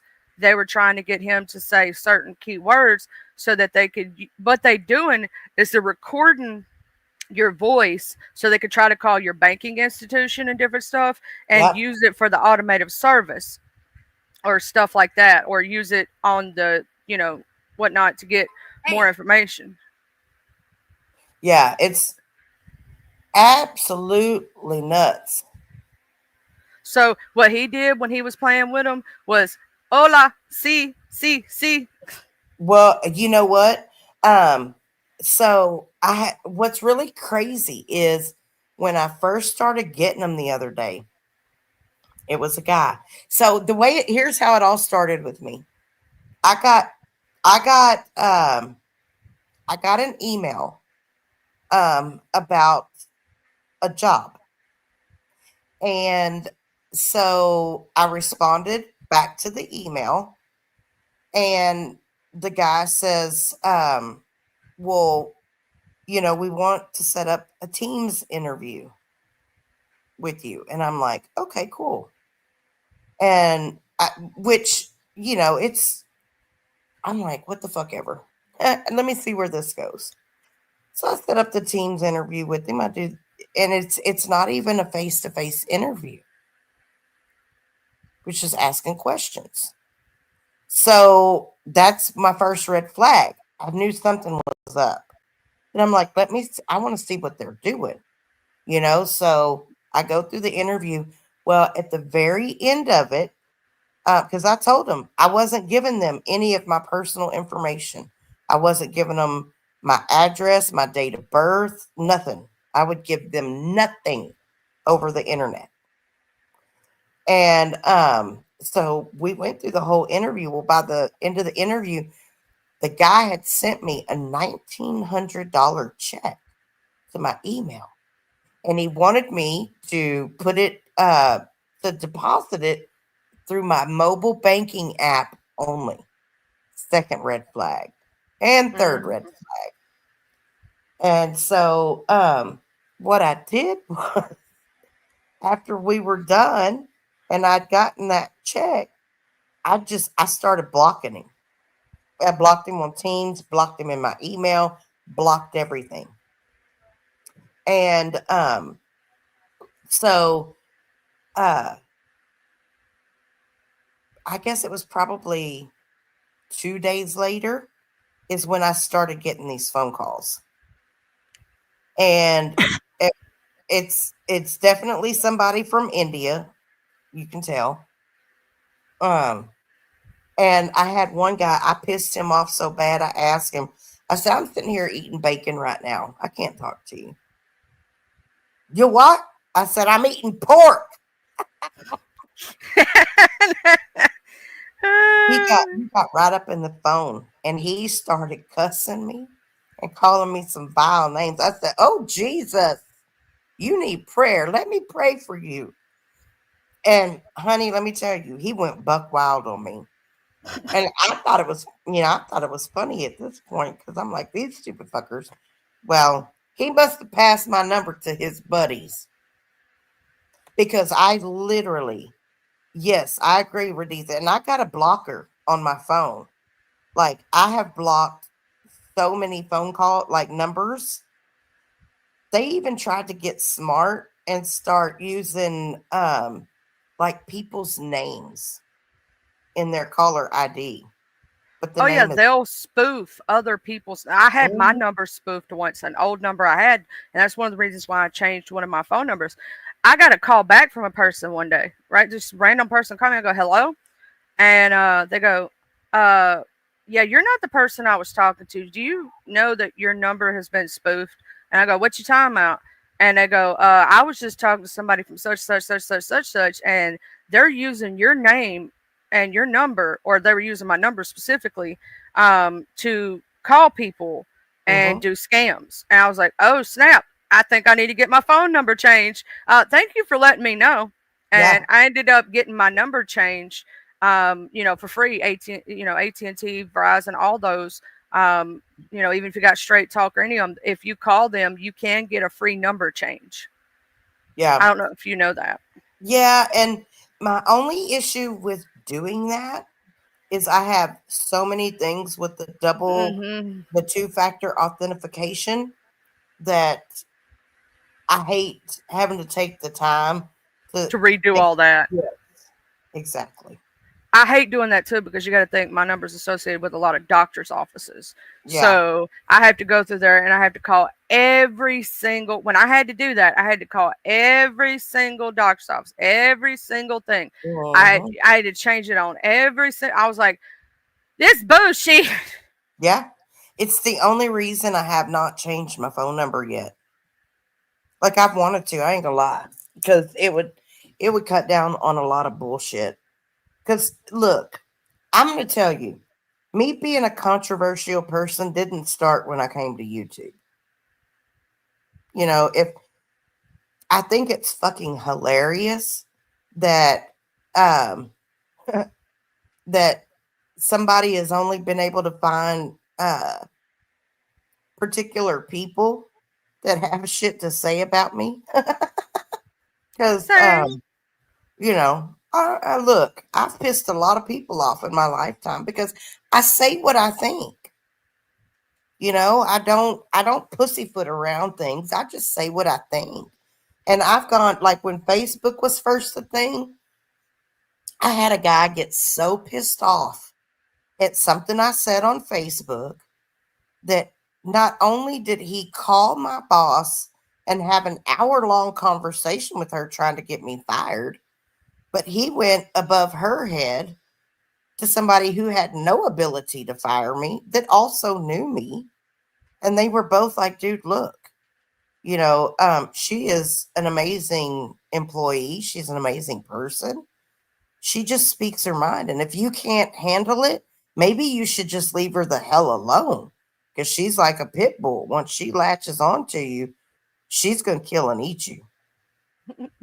And he finally did. He finally just left me alone. And about a year later, he got blown up on an oil rig. But yeah. So I mean, it's not the first time I've been through this kind of shit. It just yeah. And so I figured somebody fucking got tired of my ass and signed me up for some robocalls or something. Probably. Especially if they know your phone number, that's all it takes. They can sign you up for robocall. Me, myself, and I, when I had my old phone number, I got those all the time. But it was because of the dude who had it before me. My last phone number, girl, let me tell you, my last phone number that I had, it was 219-4817. And from the moment I got the phone, I kept getting phone calls for Debbie. And I mean, I got everything for Debbie. I got bill collectors, I got long lost friends. Debbie was even part of a bridesmaids party or whatever, a bridal party. I was getting their text message, their group text. They put me in the damn group text message. They're making plans to go to Austin for the bachelorette party. And I responded back and I was like, ladies, you all sound like you will be a ton of fun, but this is not Debbie. My name is Amanda. I got this number a month ago. And oh, I didn't know that, Georgia girl. Anyways, and I was like, as much as I would love to participate, and you sound like you ladies are going to have a great time, I'm going to have to ask you to remove me from this group text because I feel like a creeper right now. They thought that I was still Debbie and that I was pulling their leg, that I was joking. I like Debbie, and we don't even know Debbie, and we like Debbie. Look, so much so to one of the girls called me. She was like, Debbie, what are you doing? I was like, honey, look, I promise I'm not Debbie. I'm Amanda. I'm not lying to you. It's not Debbie trying to get out of being part of the party. But if something happens and you can't get in touch with Debbie, holler at me. I'll take her place. And we sat there and we laughed. We talked for like 15 minutes, and then she comes back to the group text. She's like, okay, I just got off the phone with Amanda and she's really not Debbie, but she's really cool. They kept me in the damn group text. They're like, we like Amanda. Yeah. And then I ended up getting the number changed and whatnot. So yeah, I mean, I've had some crazy shit happen with numbers, but I had the same cell phone number for ages and ages. I feel sorry for anybody that's got that number now. Because good Lord. It's just like my home phone number. I kept getting the banking information for the one guy's grandfather. Like his bank kept sending me stuff, and I'm like, yeah, no. And then I kept getting his doctors calling me, and then the young guy who actually had the phone, I kept getting like calls from his exes. I got calls from friends, people who were looking for him. And when I would answer the phone, the first reaction was, huh? You know what I'm saying? Because I'm a woman, obviously, and this dude was a guy. And they'd never heard my voice before. And they're like, I'm trying to contact such and such. I'm like, yeah, this was his phone number, but it's not anymore. I got it such and such time ago. But this one I told you about that I told him if they found out his real number, please give it to me. That way I could redirect people, but nobody ended up doing it. Because I got text messages and phone calls and banking. I mean, I just got it. I knew this whole dude's life story and didn't even know him. Yeah. Well, I had a guy call me one time, and I answered the phone. He's like, "Hey, girl, what's up?" And I'm like, "Nothing. What you doing?" And because a lot of times people will do that, they'll call me and just start talking. and I have to listen to figure out who it is, and so the guy, he's like, oh, not much, just sitting over here chilling at the apartments with so and so, and da da da da. And he's like, he's going on, and he was like, well, I'm sorry it took me so long to call you. And I finally said, look, I don't mean to be rude, but who is this? He was like, you don't know who this is? I said, no. And he goes, Amber, you really don't know who this is? And I said, well, obviously you don't know who I am because my name's not Amber. He's like, well, that's what you put on a piece of paper. I'm looking at it right here. And I said, no, sir. My name is Amanda. And he goes, no way. And I said, yes way. He said, well, it sure looks like it says Amber on this piece of paper. I said, dude, look, I've had my name, and I was in my 30s. I've had my name for 30 something years. I'm telling you, my name is Amanda. I didn't give you my number because I haven't been anywhere in the last week or two. And he was like, so you weren't at, and he named the bar. And I said, no. And he goes, you're a white girl, ain't you? And I said, yeah. He said, and he rattled off the kind of car that I drove at the time. I said, yeah. And he goes, your name's not Amber? I said, no. And he's like, you're bullshitting me. You just don't want to talk to me. I was like, dude, look, I am not. I mean, we sat there for 30 minutes on the phone arguing about me not giving him my number. And he was like, well, I can't believe that this is not Amber. You acted so like you was just down to talk to me and wanted to go out with me. And I'm really kind of heartbroken right now that you're not Amber. And I'm like, dude, I promise I'm not Amber. I don't know who gave you my number and said that my name was Amber. They did tell you the right vehicle that I drove, the right color, but my name is Amanda. And he sat there for a minute and he was like, well, who'd you used to go with? I'm not going to tell you my business. And then he's like, well, I tell you what, you want to go out to dinner? And I'm like, no, I don't want to go out to dinner. And he was like, okay, I guess I got the wrong number. And I'm like, yeah, you do have the wrong number. So we hang up. Wait a couple of hours. I'm, pilfering around the house or whatever. And my phone rings again and I pick it up. And he's like, hey, girl, what you doing? I said, nothing. He goes, is this Amber? I said, look, if you call me back one more time. He was like, oh, shit, this is Amanda? That's what I meant. Is this Amanda? And I was like, yeah, this is Amanda. But he goes, well, I'm just calling back to see if you change your mind. You want to go to dinner with me yet? And I'm like, no, because I'm still not Amber. He called me like 3 more times. And I just quit answering. I was like, I don't know what these crazy people are doing. But apparently, there actually was a girl named Amber that lived in town that drove the exact kind of car, same color, everything as I did. Oh, dang. And how in the hell he got her name, her car and stuff, and my phone number, I'll never know.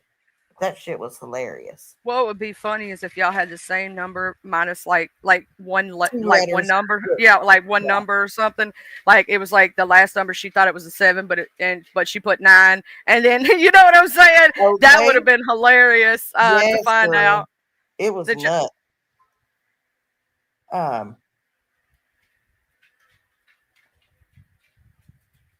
Yeah, and apparently somebody else's spouse started getting the same phone calls yesterday.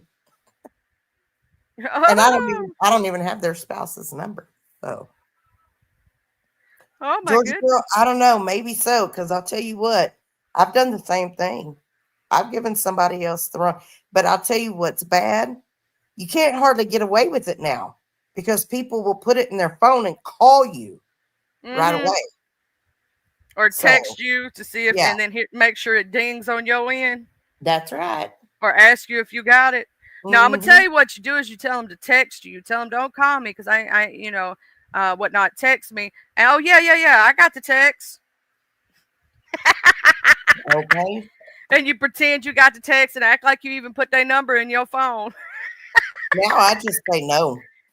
Yeah. I mean, I got to the point where I'm like, no, I'm not interested. Sorry. I got the good excuse now. I'm married. Even Right. before I got with him, I used to wear a ring on that finger just to tell dudes that sometimes when I didn't want to talk to them, like if I didn't like them or something, I would pretend I was even when I wasn't. I'll tell you what, that shit didn't work here because it was almost like a dick magnet to wear a ring on that finger because I had a nice rock I went and bought for myself because the guy that I was seeing at the time that I bought it was very he was very possessive and controlling. He was jealous. And I did it for that reason. So people would just quit trying to talk to me. And so we ended up breaking up and I loved the ring. It was a beautiful ring. And I'd wear it out and guys would see that and they'd come up and be like, "Hey, can I buy you a drink?" Be like, "Sure." And so they'd come back and be, "So are you married? Is that an engagement ring? Is that a wedding ring?" I'd be like, I'm married." "Oh, good." I'm like, "What?" Because they see it as a safe, hey, she let me buy a drink. She's going to let me hit it and quit it, and I ain't going to have to worry about nothing. I feel like, shit, buy me another drink. They buy me another drink. I'd be like, nope, I'm faithful. I was such an asshole in my younger days. Get that free drink on, baby. Get that free drink on. If they stupid enough to keep buying a drink for a married woman that has not literally said, "I'm going to do a damn thing with you," that's their own stupidity. Mm-hmm. For real, for real. That's another one, good one, Georgia girl. She's talking about, yeah, go ahead, call me real quick, and then block that ass. Okay.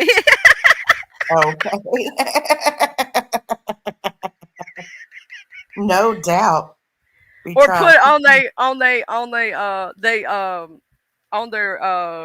like name, don't answer, weird creepo from such and such. Right. No doubt. So you remember exactly who they are and how creepy they were, so you can laugh at it every time they call you.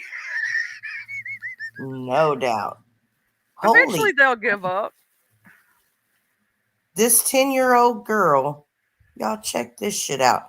A 10-year-old girl in Texas shot and killed a 13-foot, 800-pound alligator with a crossbow from about 15 yards on the Guadalupe River in South Texas. Ella delivered. I wouldn't want to mess with her. I'm fixing to show you too. You're gonna be like, what? What in 15 yards? That girl, she got a good shot. I wouldn't want to mess with her and make her mad with a crossbow.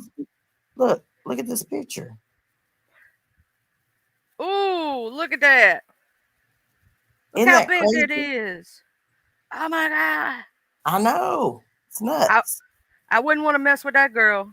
I would not want to mess with her whatsoever.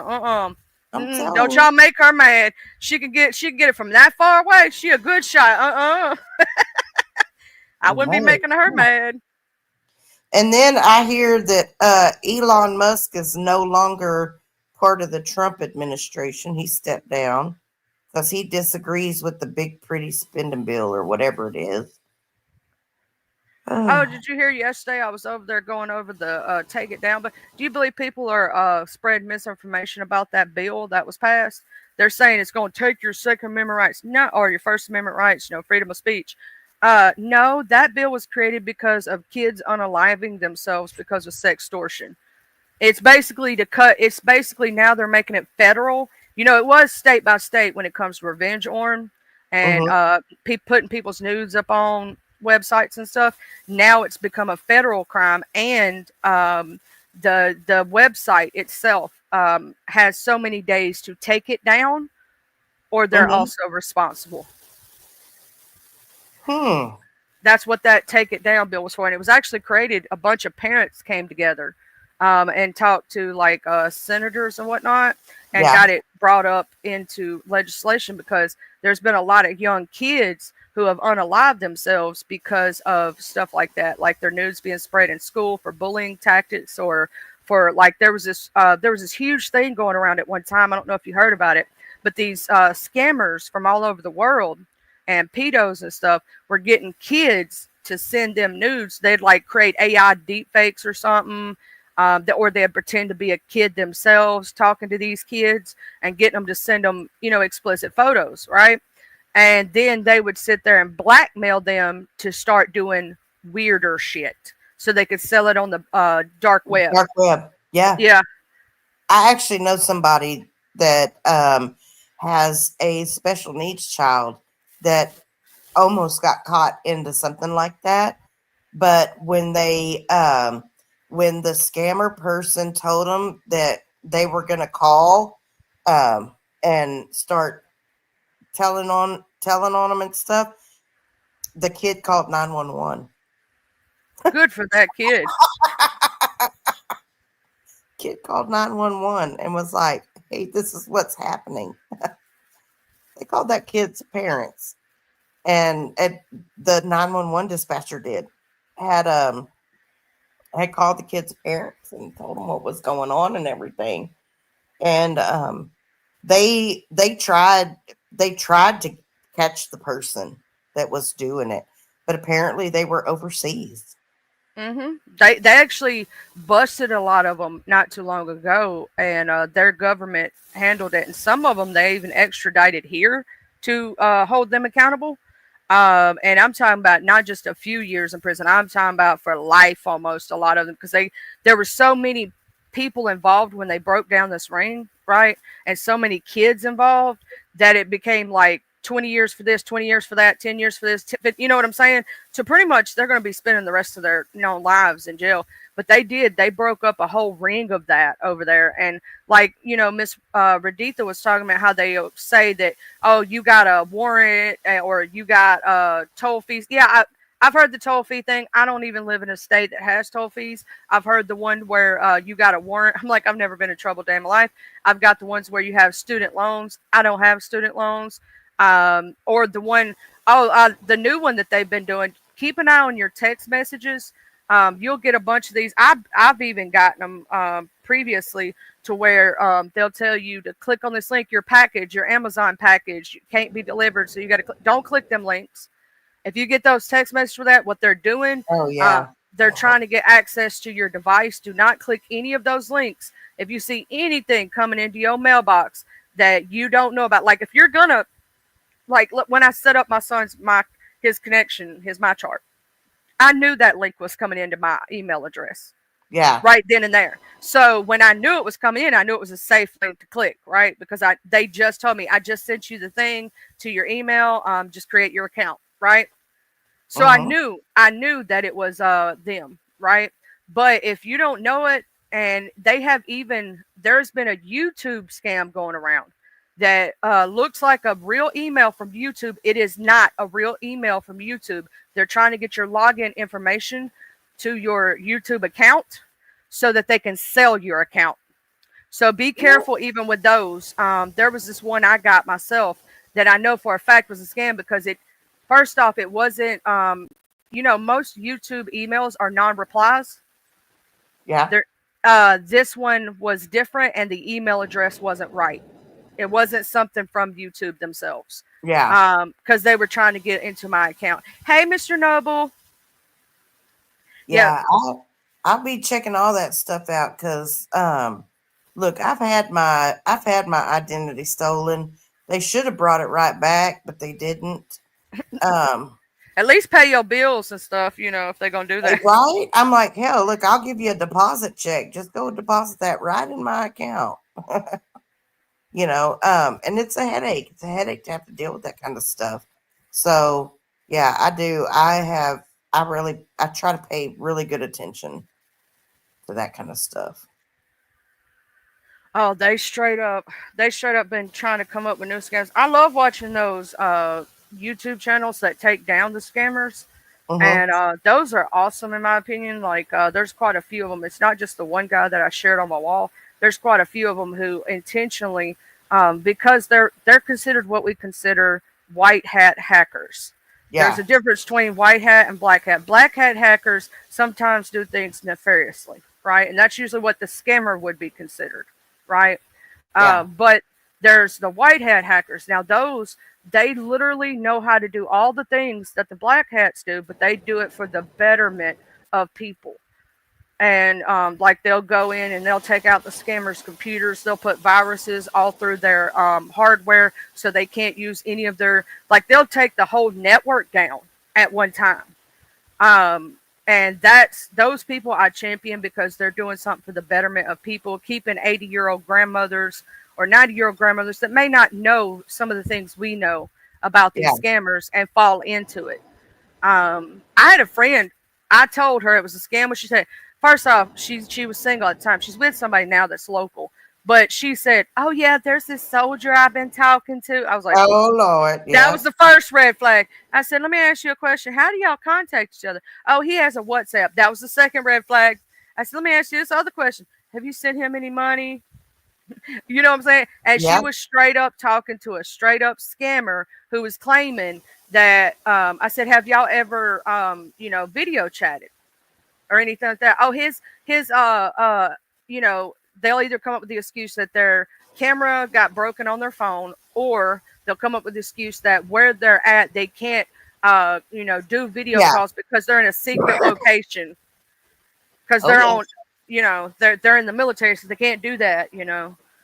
That shit's all a scam. If anybody tries to contact you through the internet to try to date you or talk to you and they only have a what's number, don't talk to that motherfucker. Do not do it. Yeah. And if they do give you a real number, do what they call a reverse lookup on that phone number. Mm-hmm. Because a lot of these scammers, they put their there's a websites that tell you they're scammers. There's this one dude, they've been using his picture for since forever. He's actually like in the military, real dude, right? And they've been using his picture to scam thousands of people, stealing his pictures off his Facebook and stuff, to the point that he had to first he stopped posting any real pictures of himself or new pictures, had to lock down his Facebook, tell people on his friends list don't accept any new people. And it was crazy because they've been using this poor dude forever. He was even on a Dr. Phil episode, like his picture Yeah. was. And he's like, I don't know any of these people. I ain't talked to nobody. I'm happily married. Right? That's crazy. That's crazy. They spend so much time, and that's one of. There's times where I'm just ready to fucking disconnect. Period. Like delete all my social media, not have a cell phone, go back to the landline, and just be done with it. Well, I'm on. Hey, Mr. Jim, the best Jim, the only Jim. I've literally, a lot of people have tried, thought about going off grid because of this crazy mess, and there are certain ways to protect yourself from certain things. Like when you sign up for email addresses, or like let's say you're signing up for a reading on a tarot card website, and they ask you for a phone number, right? Mm-hmm. I wouldn't. I myself have put in fake numbers because that's how they get your number, to start Mm-hmm. putting them in these. It's not the websites sell off your information to third parties. They do. Most of them do. Not saying they themselves are the ones that are calling you. Well, those third parties sell it off to scammers. Scammers Yeah. get all these phone numbers, and they could just. I'm gonna say this. I think the do not call list is something the scammers actually use, because I've never put myself on the do not call list, and I don't get those problems. But every person I've ever talked to that put their self on the do not call list gets tons of scam calls per day. Huh. I had mine on the do not call list, and it helped a lot cut down on telemarketing type calls um from legitimate companies. Yeah, from the United States. Yeah. But in other news, I still got bullshit from people, so Anything you set up for internet with your cell phone number can ultimately get your cell phone number out there and can get the scammers your number. Best bet is ignore, ignore, ignore. But if you do want to play with them, know that, like Miss Georgia Girl said, it can make it seem like you're an active number, so it'll lead more to calling you. Mm-hmm. Now, my new phone number, I've not gotten that. As I think I've gotten a few scam calls and I've just ignored them. Or if my phone says scam call, I automatically, like right then and there, ignore it. If I don't know the number, if you call me and I don't know your number, I'm not answering. Yeah. Uh, that's another thing that I do because they'll try to spoof real numbers in your area. Um, the only ones I answer for sure that I know are like not scams. See, my hospital has one main number at the very beginning, Uh-huh. right? And if you know that, then you know that that's going to be one of your doctor's offices because they all have that same number, right? And Mm-hmm. it's like, oh, okay, so I know I need to answer this. You know what I'm saying? Right. But everything else, if I don't know your number and you call me, I ignore you. There's been some, I will say this, some new people have hit up my Instagram, and I'm not sure who they are. So I have not accepted them yet. If you, I'm just saying this after the video, if you're one of those people that it was you, and I don't know it's you, please tell me because I don't like just answering random people. Okay. I'm Oh just my gosh. saying. Mm-mm-mm. I mean, I don't have nothing on there really that's crazy to hide or anything like that because you've seen it. There's nothing really on there. But, I'm not going to sit there and just have to deal with harassment bullshit. So that's another reason. Yeah, I'm with you on that one. I need to find me something to do today. I'm about due for another adrenaline rush. Uh-oh. You gonna look into what else is crazy in your area to do? Yeah, we got a skydiving place, and I don't necessarily know that I want to skydive, but I sure wouldn't mind going up in the airplane and watch other people jump out. That would be pretty cool. Yeah. I'm one of those people like I don't know if I actually because I love adrenaline rushes. I love going to amusement parks and riding all the rides and things like that. But I'm not sure if I would ever want to base jump. I would ever want to skydive, any of those things because of the danger factor. And not to mention, I do have my back and neck condition. I'm like, yeah, it'd be just my luck. No, thank you. Well, my only issue is with the skydiving thing is I'm afraid I'd have a heart attack before I ever hit the ground and be dead in the air. I don't know why every time So, I think about skydiving, though, the Tim McGraw song hits my head. I went skydiving. I went yeah. Rocky Mountain climbing. I went 2.7 seconds on a bull named Fu Manchu. I don't I know why. love deeper and I spoke Spoke sweeter sweeter. than I Gave forgiveness I've been denying. live. I I hope you get the chance someday to live like you were dying. And I'm gonna tell you that is the God honest truth because when you've been through a situation where they tell you, "Oh, you're not gonna make it," and things like that, you do start like being a different person in a way. Like you do give forgiveness. You realize how short life is. Not saying you take crap because I don't, right? But I'm saying like you look at the world differently.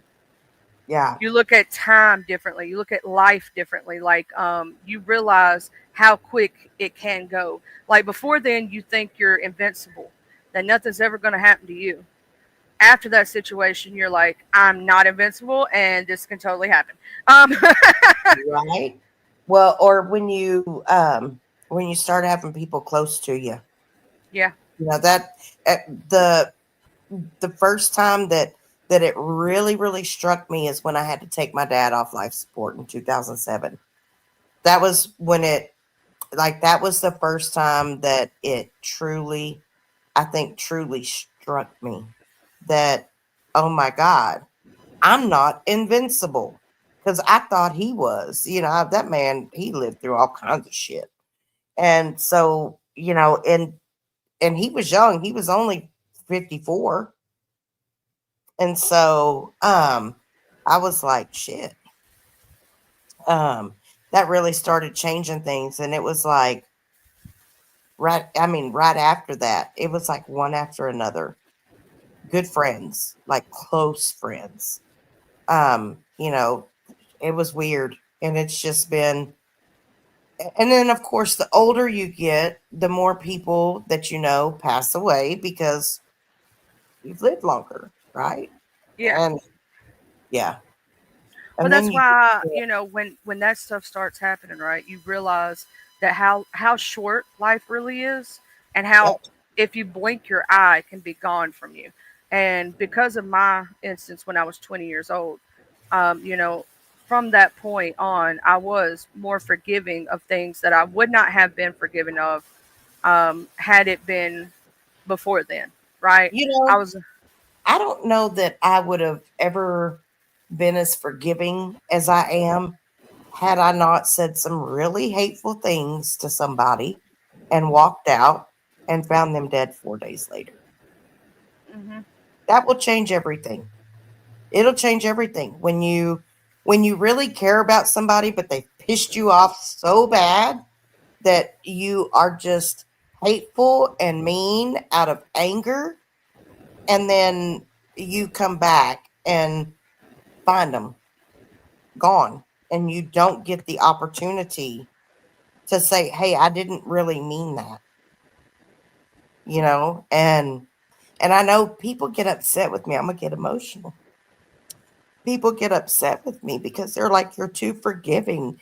It's like you want to let people walk all over you. No, it's not that.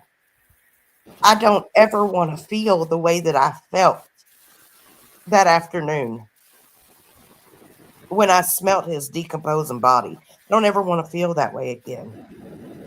And the only way that I know not to feel that way is to let things go and to forgive and move on.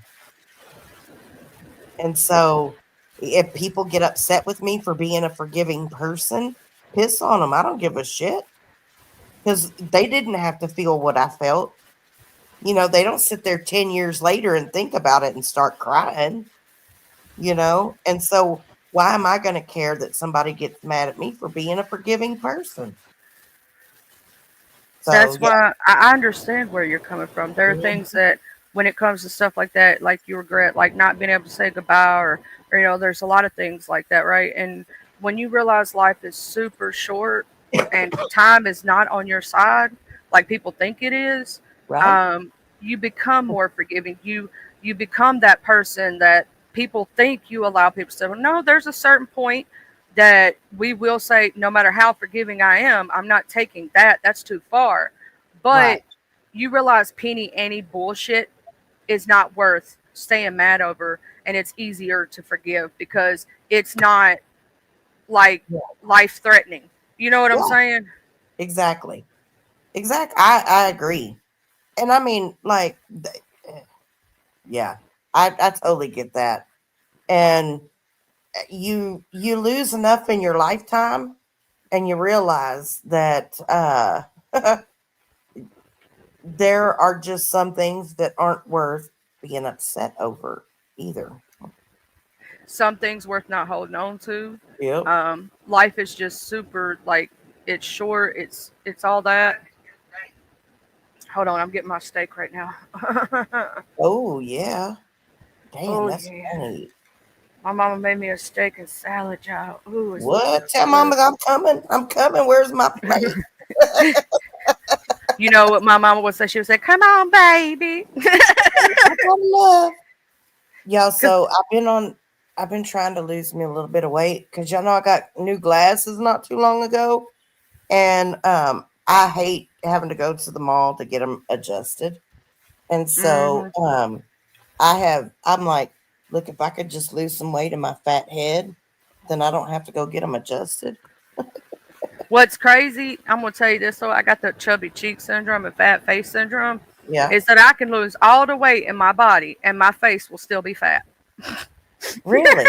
Yes, like and when people meet me in real life versus on here, like even my husband said this. I look so much bigger in photos, and he's like, "Where's the rest of you?" Right? I Like wish I he had that problem, girl. Shit. because I'm almost 5'7", my weight distributes differently, and I could be over 230 right now. I'm not, but I could be, and I would still look exactly the same because my weight distributes into my legs and Uh-huh. distributes evenly to a point. Now that stomach roll I got, they make fun of. I got that because of pregnancy, and I ain't never gonna be able to get rid of it. So I don't care how much weight I lose. That's just gonna always be there, and I done accepted it. Right? Right now, I just look pregnant, period. I look like I'm about 12 months. Crazy part, the top of my But, stomach is flat.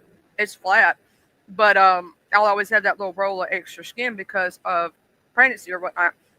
But when I eat, you can tell like my stomach goes from flat to I got this little pudge right there in yeah. that one part of my stomach where my stomach is. It's hilarious. I was like, I'm gonna have a food baby later.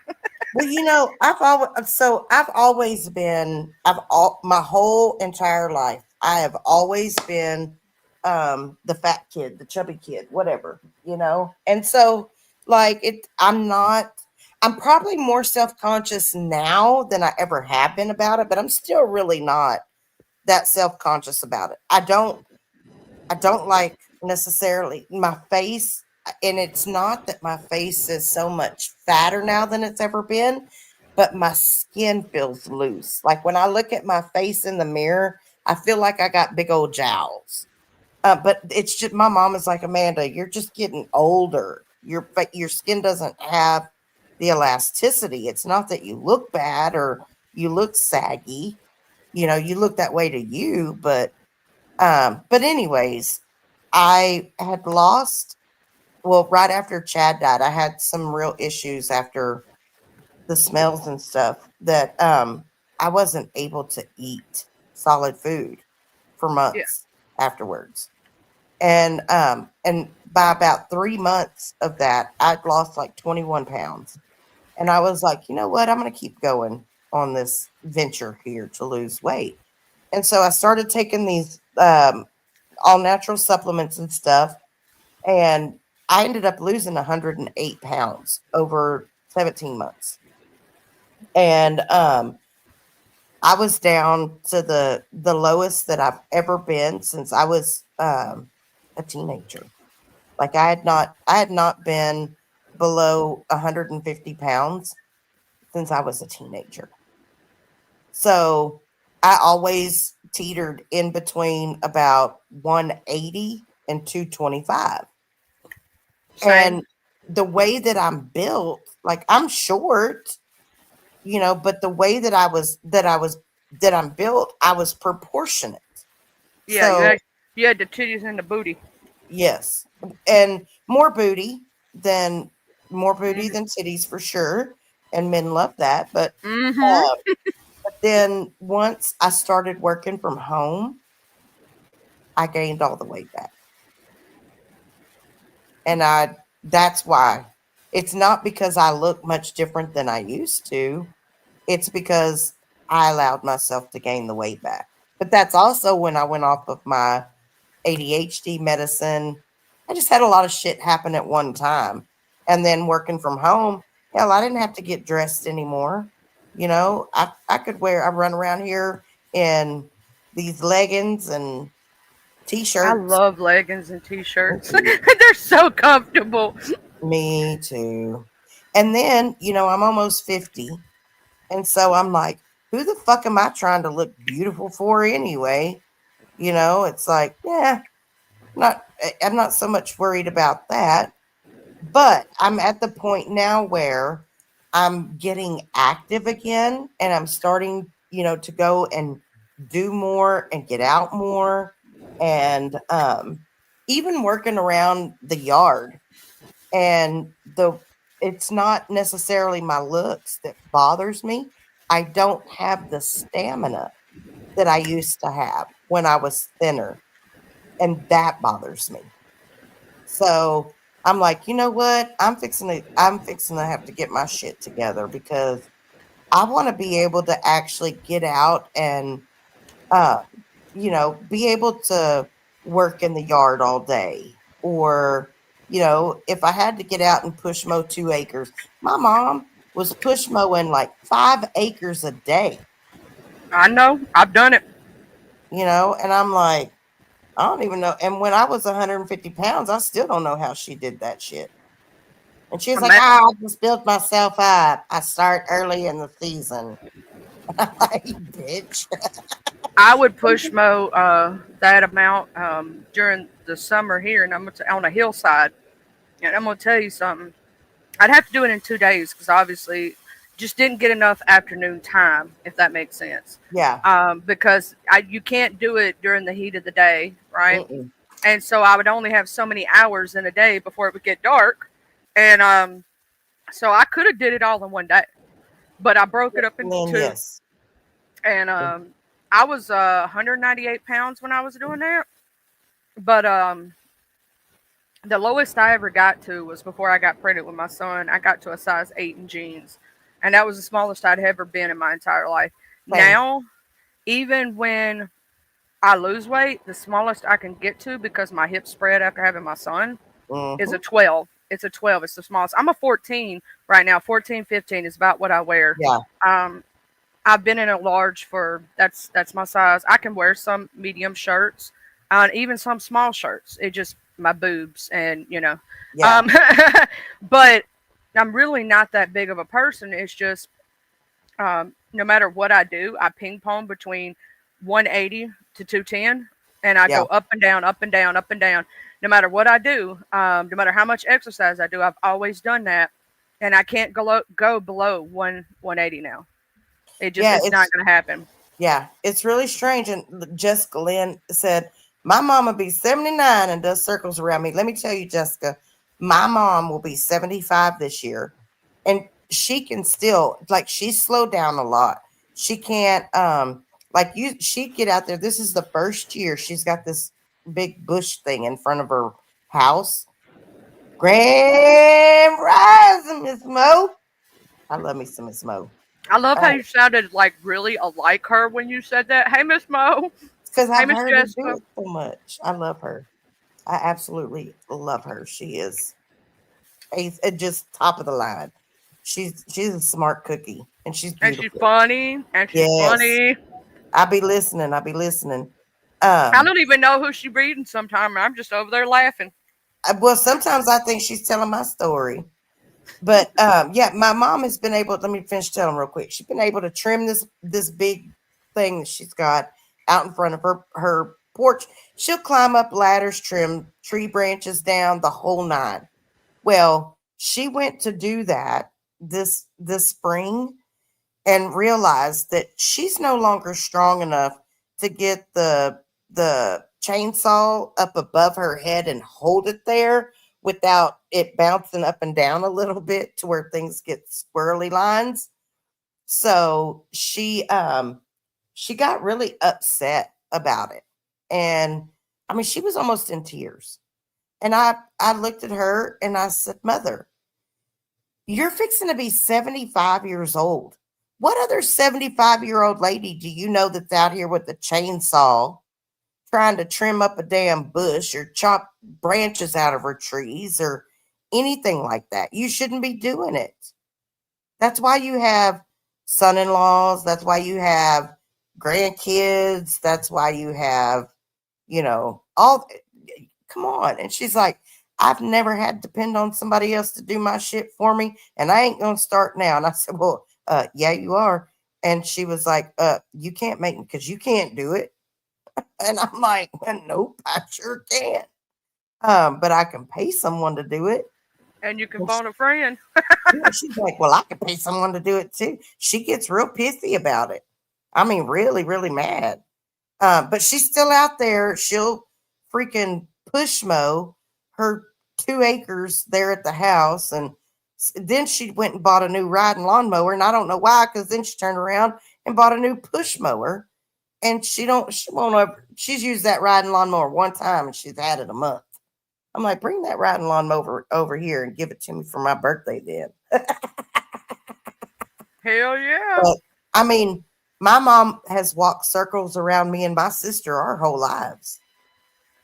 It's crazy. But that's just, she has always been that type of person that doesn't allow herself to slow down. But now she broke her back last year after having her hip replaced. And that, I think that's what's actually slowed her down, is the hip replacement and then breaking her back like right after that. I've always said my mom was Superwoman. Yeah. Like My when mom when did. my mom was young, like when I tell you my mama used to wash the walls, you could Mm-hmm. eat off the floors, and she would get down on the floors sometimes because she didn't like the way a mop did it because it didn't do it right with a Mm-hmm. rag to make sure that, like, you could literally eat off our floors, lick the walls. You was fine to do so. I Oh yeah. still don't know how she found the energy to do it all and take care of three kids, one of them being special needs. Well, not only that, but what the hell? Sorry. I don't like, I walk into my mom's house and she's like, "I'm sorry, my house is such a mess." And I'm looking around going, "What?" Where's the mess? Yeah, I'm like, the only mess is on her kitchen table because they don't use the kitchen table. It's their bill area. So Mhm. they have stacks of mail. So they've got like medical stuff and bills and, vet stuff. And then she'll take it at the end of the week or whatever and go put it in her filing cabinet. And I'm looking around going, what in the hell is she talking about? House looks fine to me. She's like, "Oh my God, I haven't done anything. I haven't done this and I haven't done that." But we're talking about the woman that would do her, when she was working at the hospital, she wore scrubs all the time. And so she would wait and wash all of her scrubs for the week. And I mean, she had a whole closet full. But what she would do is she would work her way through her closet and she would wear, these sets of scrubs. And then at the end of the week, she would wash them, dry them, and then she'd pull them out of the dryer and she'd iron them before Mhm. she put them back in her closet. And I'm like, "Woman, what are you doing? Ironing my scrubs? Why are you ironing your scrubs?" "So they look nice when I wear them." "Mother, all you got to do is just pop them a couple times when you pull them out the dryer and hang them in your closet, and all those other scrubs are going to press up against them and they'll be flat." "Oh, no, they just look better whenever I iron them." "What?" I'm like, "Lady, you're bonkers." And she loved getting up at 1:30 in the morning to be able to leave at 3 to get to work by 4, and I'm like, "You're nuts." But what do you do? But It's it's like hard. the older generation is made different. I'm just saying. Yeah. Yep. Well, it's kind of like everything. Um, they just, nothing is made with this. We're Timu. We're Timu. No, we're Amazon versions of our parents, and then our kids are going to be Timu versions of us. It's like everything keeps going down in quality over time. It's not made quite like it used to be. You know, I mean, shit. I Look. My mom had a refrigerator that we had that thing had to be at least 30 years old when she got rid of it, and it was still working. She just wanted a new one. My great grandmother, all the way up until she was 80 something years old, I mean, right close to 90, used to walk like 10 miles to the store and back, carrying all her groceries. She hated riding in cars and refused to ride in a car. At 85, she was trying to fight a 40-year-old woman. And I think the only reason she passed away when she did is because her kids started fighting and she got tired of the BS. And I think she was just tired. She was like 92 when she passed, almost 93. But I believe she would have lived a lot longer if she hadn't just gave up because I think she was just tired of the bull crap. Yeah. Yeah. Well, that's my son's grandfather.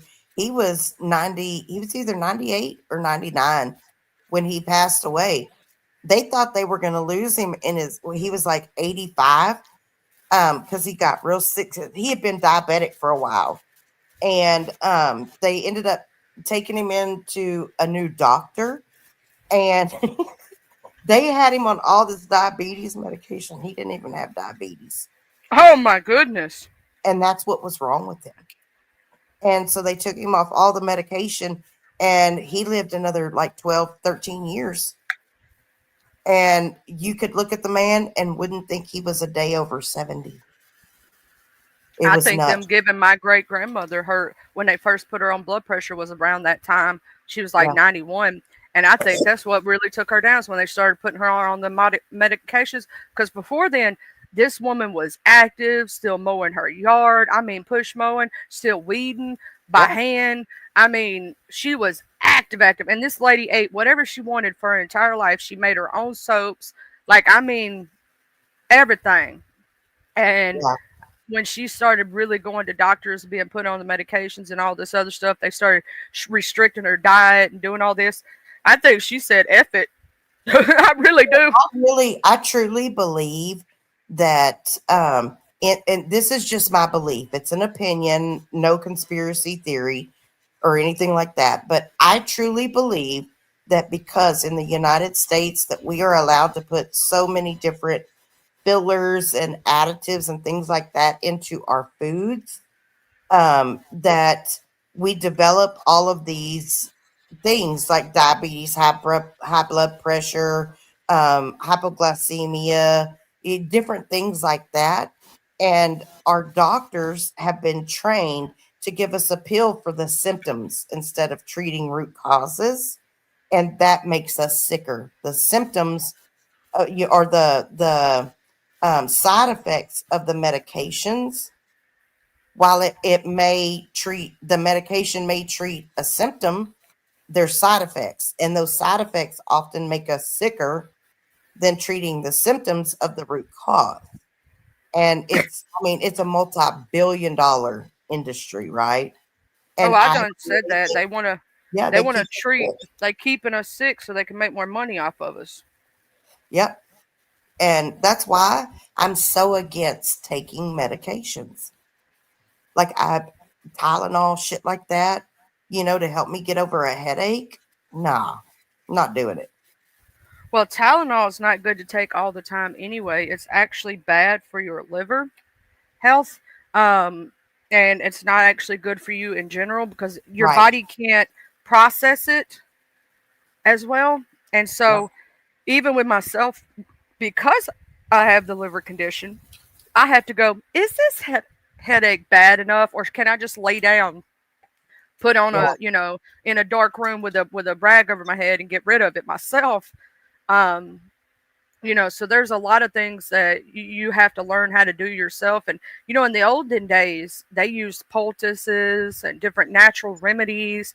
They didn't have some of the things that we have nowadays. And even like where we've talked about Alzheimer's and stuff, and how they necessarily found a different, there's supposedly a cure out there for a lot of things, but they will not back the cures because they make more money treating the disease than they do Mm-hmm. curing the disease. Yeah. Um. Oh, y'all, look! I'm sitting here. Sorry, I'm scrolling through my damn Facebook memories, and so my gladiola garden that I posted the other day on Yeah. my page over there on the YouTubes. So look at the bottom. This is when my mom originally, she went and dug these sons of bitches up out of some abandoned pasture next to their little farmhouse or their little farm, and I planted them here. Here, Oh, make that bigger. yeah, zoomies. Man, They're there. so pretty. I love Yeah. those kind of flowers. Oops. There we go. Um, but yeah, I planted them in the back, and now this whole thing is full of them. That's Let's see them pretty. multiply. Yep, yep. I was like, okay, it's now time to go have a heat stroke. I planted my mom some on our old, and my big puppy dog that I told you about, the bulldog I used to have. He Uh, laid down on them and he unalived all of them. well, you know that if you'd have dug the bulbs up and actually just put them in a brown paper bag and held them to the next season, they would have grown back. Yeah, they That's a actually lot came to back do. every year. It's just every year, this big We go dopey, uh-huh, late. and Yeah. he'd go late on them and unalive them every year. So every year, they would come up. He would go late in the flower bed because he just liked to lay in the flower bed. Yeah. Well, I discovered that because I went back out the other day to go try to pick all of my blackberries that Mhm. were out there. Apparently, I must have had some deer or something that decided to bed down in the bushes because it was all smushed and most of them were gone. So, and I've I been coming hate when home and that there have been deer in my happens. pasture. So, I hate when that happens though. yeah. Yeah, I've had that problem before, and there was like, cause Mississippi blackberries grow wild here. We just go out in the backyard, Same. Yeah. and so there was an old place that I used to live back when I was younger, and there was this old like little building. It didn't have no flooring or nothing, so I'm guessing it might have been an old barn type situation or something. Mhm. And right behind it was this amazing berry patch. When I talk about, I got berries like quarter size blackberries that were juicy, and oh, I love that patch. I ain't never Yeah. found one as good since. I ain't never like they. I've seen like I've had ones that get about dime size or something like that, Yeah. They but don't get as big as they used to. Even here, it's the same thing. used to get those big, them big juicy ones that barely had any. Oh my god, they were so good. Yeah.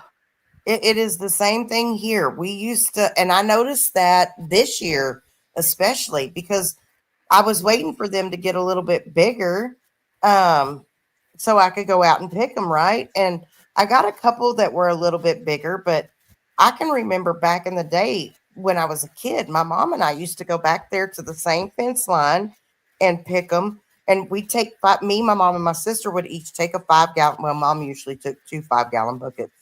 And then me and my sister would have a 5 gallon bucket each. And we'd be back there picking for about an hour and we'd have all the buckets full, because they were big. And Yeah. now they're like you only get like five little balls on them. They're not big at all. And I'm like, what the hell? I think it has to do with the population of honeybees. Could be that, and also you got to think about they have been spraying chemicals over our areas to get rid of mosquitoes. Do you remember when Oh they used to yeah. come through with the trucks and whatnot? No, we've never had that out here where Mm. I live. We had that. We had it because of we had a really bad outbreak when Of West that, now.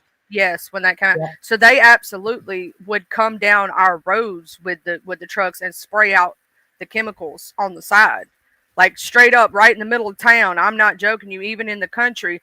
And they had where they started putting it on the news. If you have standing water, this, that, the next thing, trying to get rid, they were even offering people to like there's this thing you can get that sucks in the mosquitoes and does all this stuff, and giving out for us like what do you call it, grants where you could get these things to get rid of mosquitoes. It was bad. It was bad here. Like we've had a bad problem with it. It's because of the amount of standing water that we have, and the humidity is a breeding ground for them. Yeah. Mm. Is it another one of them scam calls, child? I don't know. Hello?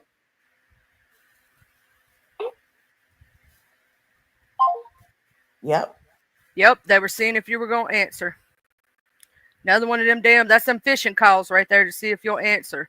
Because they'll fish to see if if your number's still active, and they'll fish and call you, and they'll hang up as soon as you say hello. It's their automated services doing that, and then they'll switch your number to one of the representatives. And I bet you in about 5-10 minutes, girl, maybe 20, that somebody gonna call you with a scam. Look, well, they're all getting blocked right now. That's what's happening. Because I'm fixing to go through this whole list and block all this bullshit. They just really pissed me off with this shit. My dog right now is lovingly staring at my plate. I mean, lovingly, like I done gave him a piece of steak, right? I done gave him a piece, but I got it sitting over here because I'm gonna take it in there and put the rest of my food that I have left in the fridge because I'm full, right? And he's sitting here staring at it like it's the last thing on earth. And I swear to God, if we put the arms of the angel song behind him, it would look like one of those videos. Like I have one dog that'll fake shake. And we could totally do the in the arms of the angel. That's funny.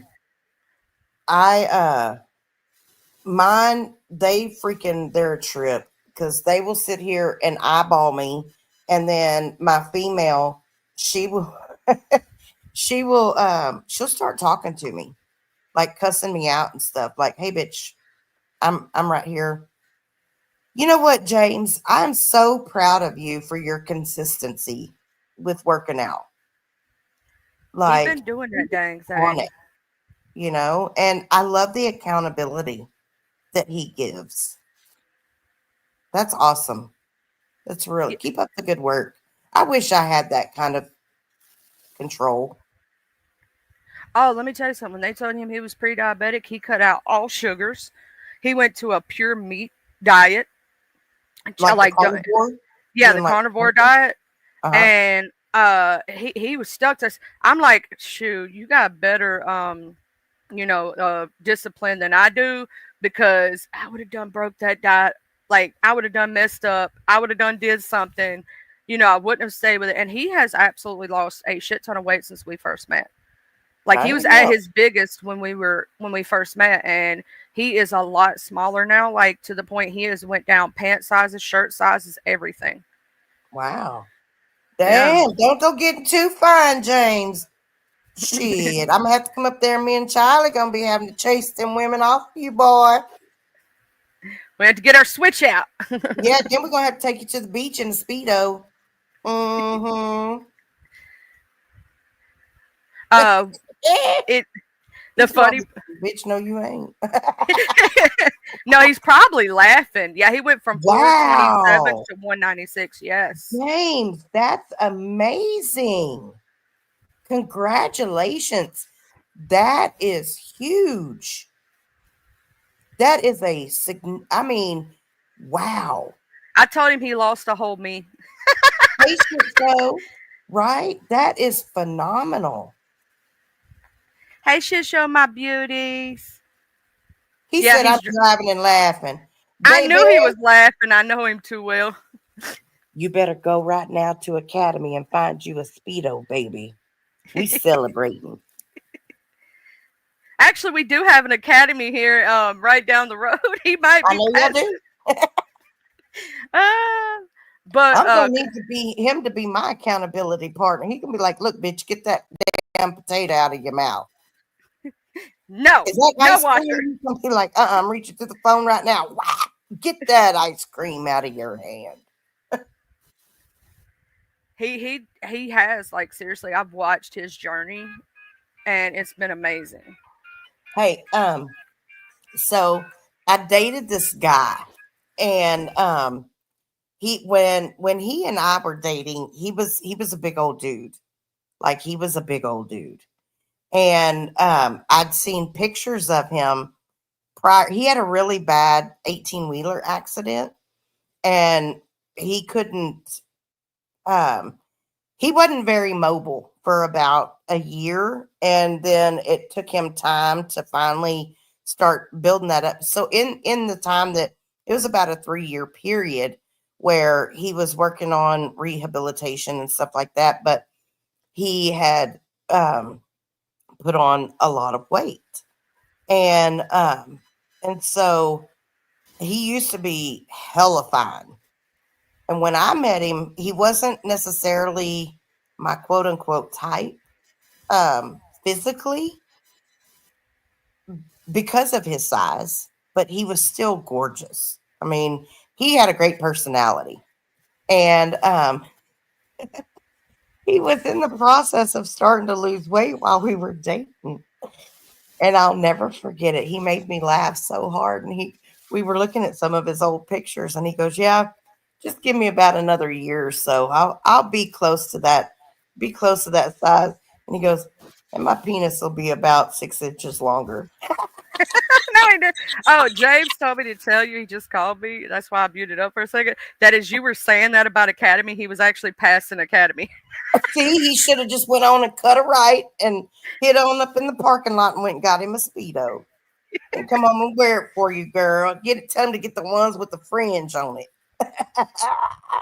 I have though. I have watched his, his journey, and I believe it's been amazing. Like we've been friends for so long. You know what I Yeah. mean? And the reason he even got to the size that he got though was because he went through a bad divorce and whatnot, and it put him in Right. depression. But I've watched him like work on himself when it comes to not just physical health but mental health and do these things. And I think it's an amazing journey. And I know he's listening right now, probably smiling like a shit ain't grand or almost crying. But one of the two. I'm very proud of him and all he's done to get there. And he has the best discipline. I swear to God, I don't. If I walk by the candy aisle, like Yeah. if I smell chocolate, just smelling it, I'm gaining 5 pounds just Oh from yeah, just girl. smelling All it. I gotta do is think about it. And I've I'm seen that shit grow, and I'm like, damn, girl, calm down. Mhm. What is it about? Now, this is another thing. It's like the battle of the sexes, right?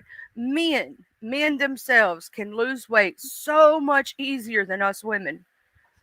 Well, I'll tell you why.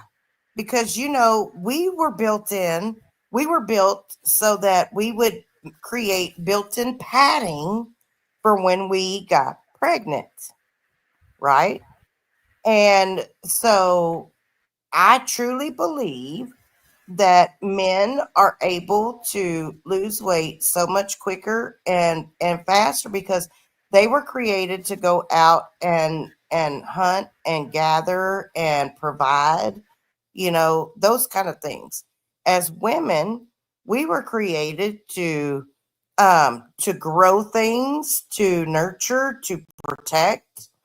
And I truly believe that that's why men are able to lose weight so much quicker because they were just designed to do different things, than women. And it's so much harder for us because especially with the hormones and stuff, I'll if you go get you some testosterone shots, I bet you that you become more like a man, you start losing, have that testosterone, then you start losing like a man. Mm-hmm. That's what I say. And plus, the women's, when it comes time for those intimate moments, we like to just, well, I don't know about we, but most women just like to lay on their backs. They're not the active ones. It's the men got to put in all the action. So they got to be ready to procreate because they were made to spread their seed. Just saying. That's what I think. There's nothing wrong with the little fluff, a little extra padding. But I don't know if my ways are right in the world, but that's what Professor Amanda says. So we're going to roll with it today. I think Professor Amanda is very smart because I believe the same thing. Yep. I think it's because of biology. Yeah. And the thing is we've been led all of our lives to believe that the perfect size woman is 125 pounds, a size 2, and looks like a fucking string bean with a couple of mutated beans on the top part. That is not. Marilyn Monroe was like one of the most attractive women, they say. She was a size 14. Yep, exactly what size I am. I'm gonna tell you something. That's another thing that I can't stand is the standard of what people assume is to be beauty, the standard of what you're supposed to be or do, or all these other things. Who sets these standards but Hollywood, right? Why do we listen to them? Why do we allow their standard of beauty to affect our lives? Here's the thing: if you've ever seen one of those women in real life, they don't look real. I'm gonna They tell look you, at they look fake. 150 pounds, when I was 150 pounds, my mom even told me, quit losing weight. You look like a crackhead. And at 150 pounds, I was a size 8. I looked really bad when I was that size too, and all my bones was showing. I looked Mm-hmm. sickly, and I'm like, for me, when I get down to like 150, I was like 155, 160 something. I look bad. Like Yeah. I look like an anorexic person almost. And the doctors be like, well, you're supposed to be like 110, 120. I was like, do you realize even when I get down to like 150, every one of my bones are showing and I look like an anorexic person Yeah. or a I mean, person who's going through like cancer or something? yeah, Like I look bad. I thought that I looked great, me personally, because I was thin and I mean I still had a little bit of meat on my bones or whatever. But here, I'll show you one of the pictures. Because I've got one right here, as a matter of fact.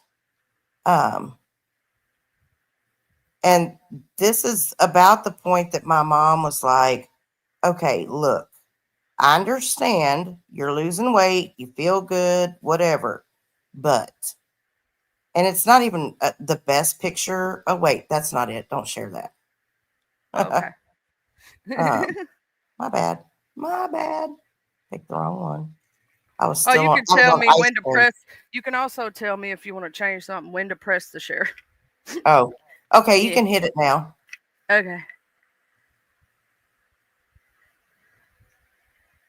But just like my face and everything, if I wasn't smiling, she said it looked sunken in. And hell, I thought I looked great. You're like, I look so good right now. And everybody else is like, girl, you Yeah. look like you just went through chemo. That was during my weight loss journey when my hair was long. I was pretty skinny there. You can tell because of your neck. Yeah. And you could see my collarbones. And she was like, look, I understand you feel good and everything. Sorry. There's my mom.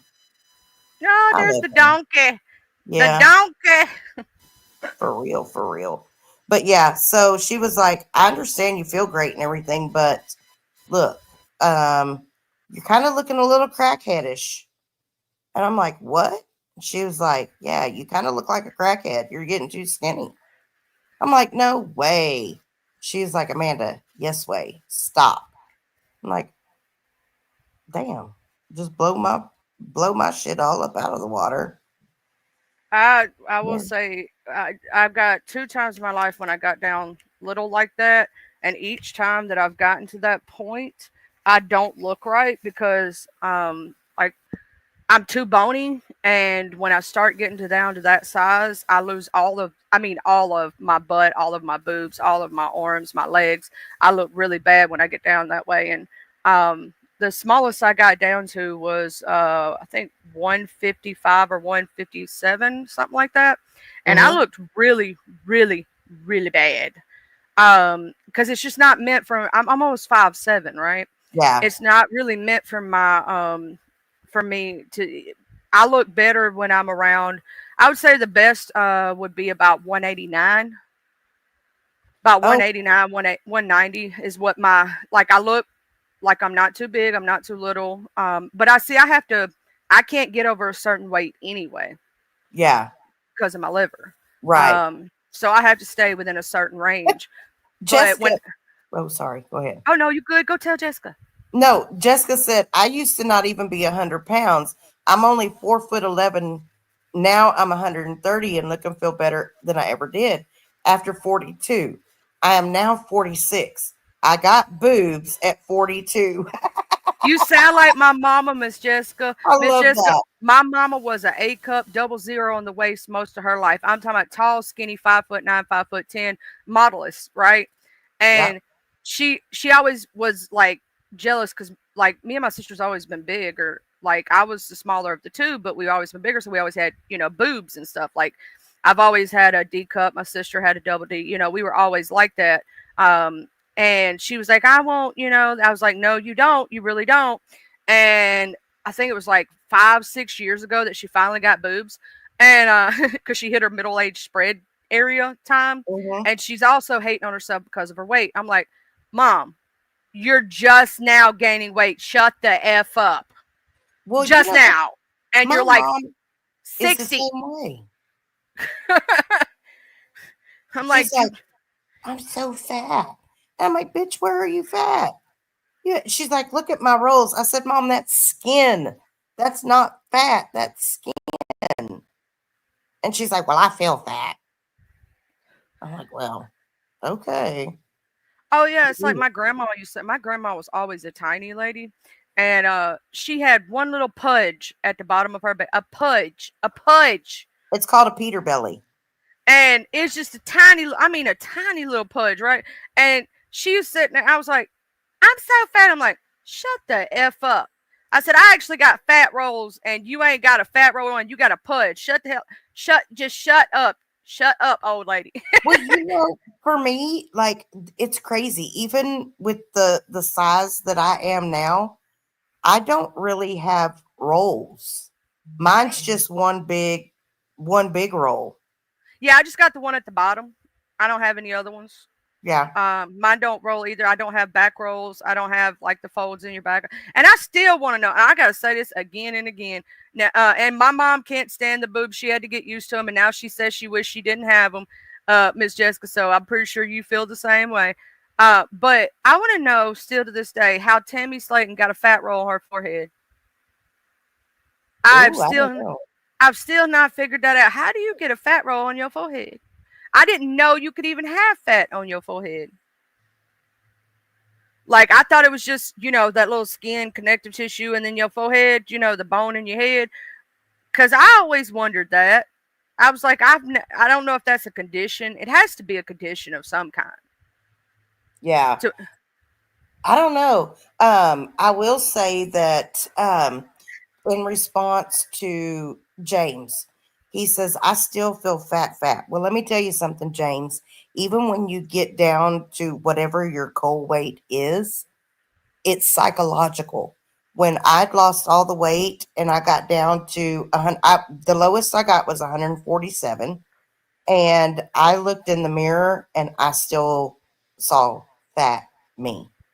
I still felt fat. I was very self conscious. And it's because that part of it is psychological. And you will probably always see and feel that, unless you reprogram your mind about how you view yourself. And I wish that I would have done that. I mean, knowing what I know now, if I ever lose that kind of weight again, um, see, I'm telling y'all, it's there's a scammer. Yep, it is absolutely nonstop all day long. I told you it'd be 5-10 minutes, girl. Yep. Well, what's really weird though is they were using like voice app, like VoIP calling, um, and now they're not. They're using actual because it's not telling me that they're using those. But anyways, yeah. So I highly recommend if I ever lose that kind of weight again, I will definitely go to therapy to learn how to view myself differently. What I have been telling him, and I will tell this to you and anybody else, right? Everybody judges themselves based on the standard of beauty that Hollywood has set, correct? What they what we have been it's been drilled into our heads since we were little bitty kids that you have to be this and this in order to be beautiful. This is the standard. This is what you should meet. You have to change on what you think and also kind of say, why am I judging myself based on someone else's perception of me or society's views, right? Right. F society, F those people. As long as I'm happy and I'm healthy and I love myself, screw everybody else, screw the haters. And if they don't like me for me, they don't need to be in my life anyway. Right. And I'm not going to let them win and warp my perception of myself to make myself feel bad because I'm not meeting their standards. Mm-hmm. Because those ain't going to be my standards no more. And I changed my way of thinking about things like that. back when I had the suicidal ideology, the UIADL, the S Mm-hmm. word, years and years and years ago, because at that point in time, I was letting people win. I was letting the universe win. Why? Why? Why? Just think to yourself and talk to yourself. Why do I let other people's opinions of me warp and change my opinion of me or my perception of me? And why can't I love myself in the body that I'm in? Because God didn't make no mistake when He made me. Right.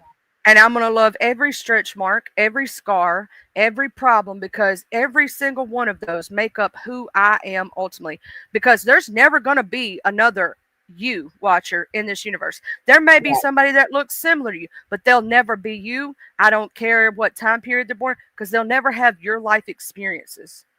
Right. So you're already unique and amazing just being who you are, because everything good and bad that has happened in your life has shaped who you are. And, without those things, without those scars, without this, without that, you wouldn't be you. Yeah. So why Yeah. not love what you already have? Because I don't look good in my clothes. You sound just like him, and I'm over here. Girl, I'm over here. Let me throw on some mismatched shirt, socks. I don't care. If you don't like it, kiss my, oop, oop. I don't care. Because I'm one of those people that just, do I dress to impress if I want to? Yes. But do Right. I ultimately care? Hell to the no. I don't care. If you don't like me, oh well. Somebody Yeah. else will. Yeah. Well, and I'm not so I'm past the point and have been past the point of wanting, I don't want to look good for other people. You want to do it for yourself. That sound, Yeah. right now, it sounds like I'm directly talking to him. I swear to God, same thing, same thing. Y'all both saying the same thing, and I hear this from a lot of folk. You know what I'm saying? But it does, if you break it down to the bare bones, even if you're not wanting other people's, what do you call that, acceptance, Mm-hmm. you're still, ultimately, if you break it down to the bare bones, it still does come down to what you have been drilled in your head Yes. about what beauty is and what you have to be to feel that way, because it's been drilled in our heads since we were tiny kids. When we look at these magazines and we look at the TV and we see all this stuff, we're told this is what makes you beautiful, this is what, and so it actually does warp your perception of yourself. Yeah. Well, and I'm going to tell you, I've said it 1,000,001 times. If a person doesn't like me as fat me, they definitely are not going to like me as skinny me. Because, and what's really even crazier about it all is when I'd lost all the weight, I was probably more self-conscious at 150 pounds than I am at 250. I mean, it's the craziest shit ever to me that I was that way. Because I was wearing, a size 8, 10 in jeans and a small medium in shirts. And I was more self conscious like that than I am in my fucking my stretchy capris and my shirts. But I'll tell you this much, if a person ever takes the time to get to know me, they will find me a lot more beautiful than just looking at me. I'm gonna say that's something that I've always done since I was younger. Like if you look at my husband I'm with now and my two exes, right? Because I've only been with three people in my entire life by choice. Um, Oh, none of man, them Brown. none Sorry. of them look the same. None of them look exact same. One of them's got blonde hair, blue eyes. The other one's brown hair with brown eyes. Body types are different. Things like that. I fall in love with a person's personality and who Yes. they are on the inside, because beauty fades. As we get older, it's going to get worse, right? Mm-hmm. All this external stuff, that all fades. Money can go away. None of that means nothing. Materialistic stuff don't mean jack nothing, right? But Yeah. if you can have with a person to where you can just have companionship, y'all can sit there and laugh about anything, then when you get 80, 90 years old, you're going to be able to sit out on that front porch and be laughing about why that bug just flew sideways the wrong way. make up a Yeah. whole story for that bug and how he just left his wife because she was cheating on him with Jody down the street. Yeah, no doubt. Oh, and No doubt. also the birdie. Did you see the birdie story? The birdie got Yeah, stuck that's why I in was it. like, oh, Lambrell. Yeah. I had one come through my doggy door one day, and I was like, WTF, what the hell is happening? And it took me a while to get it out of my house. I had to open up all the doors and take the freaking screen off the windows, and it was a mess. But yeah, bless their little hearts. Do you want to know what I find beautiful? What?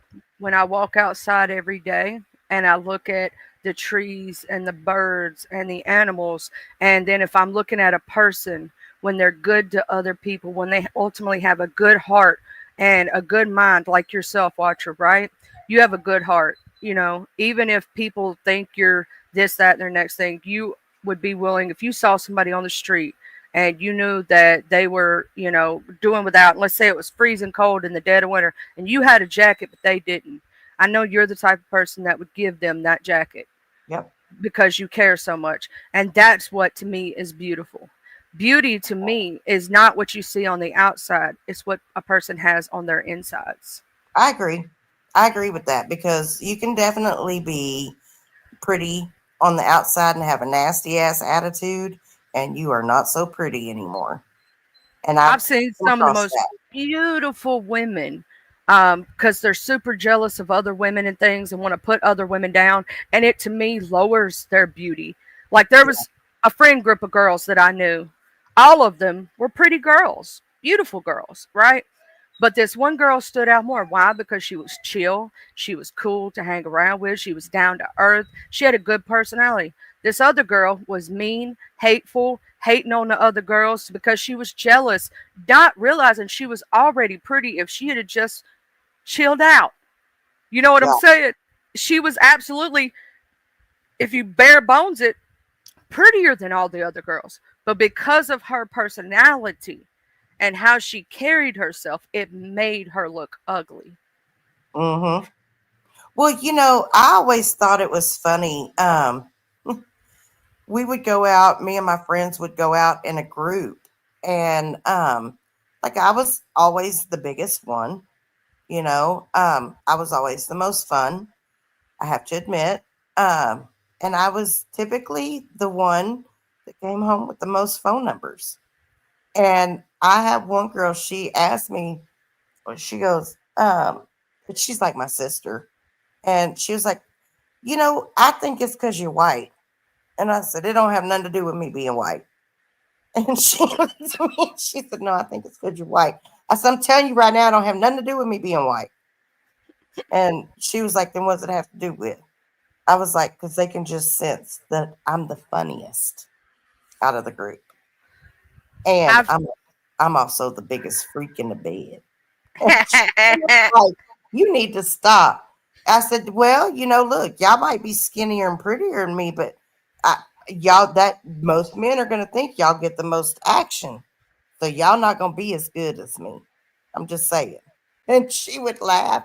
And she was like, a few years later, she had put on some weight, and and that's when I had lost my weight. And she was like, oh, we need to go to the bar now and see who gets all the numbers. I was like, girl, I will because I'm white. And she's like, she said, I'm so done with you.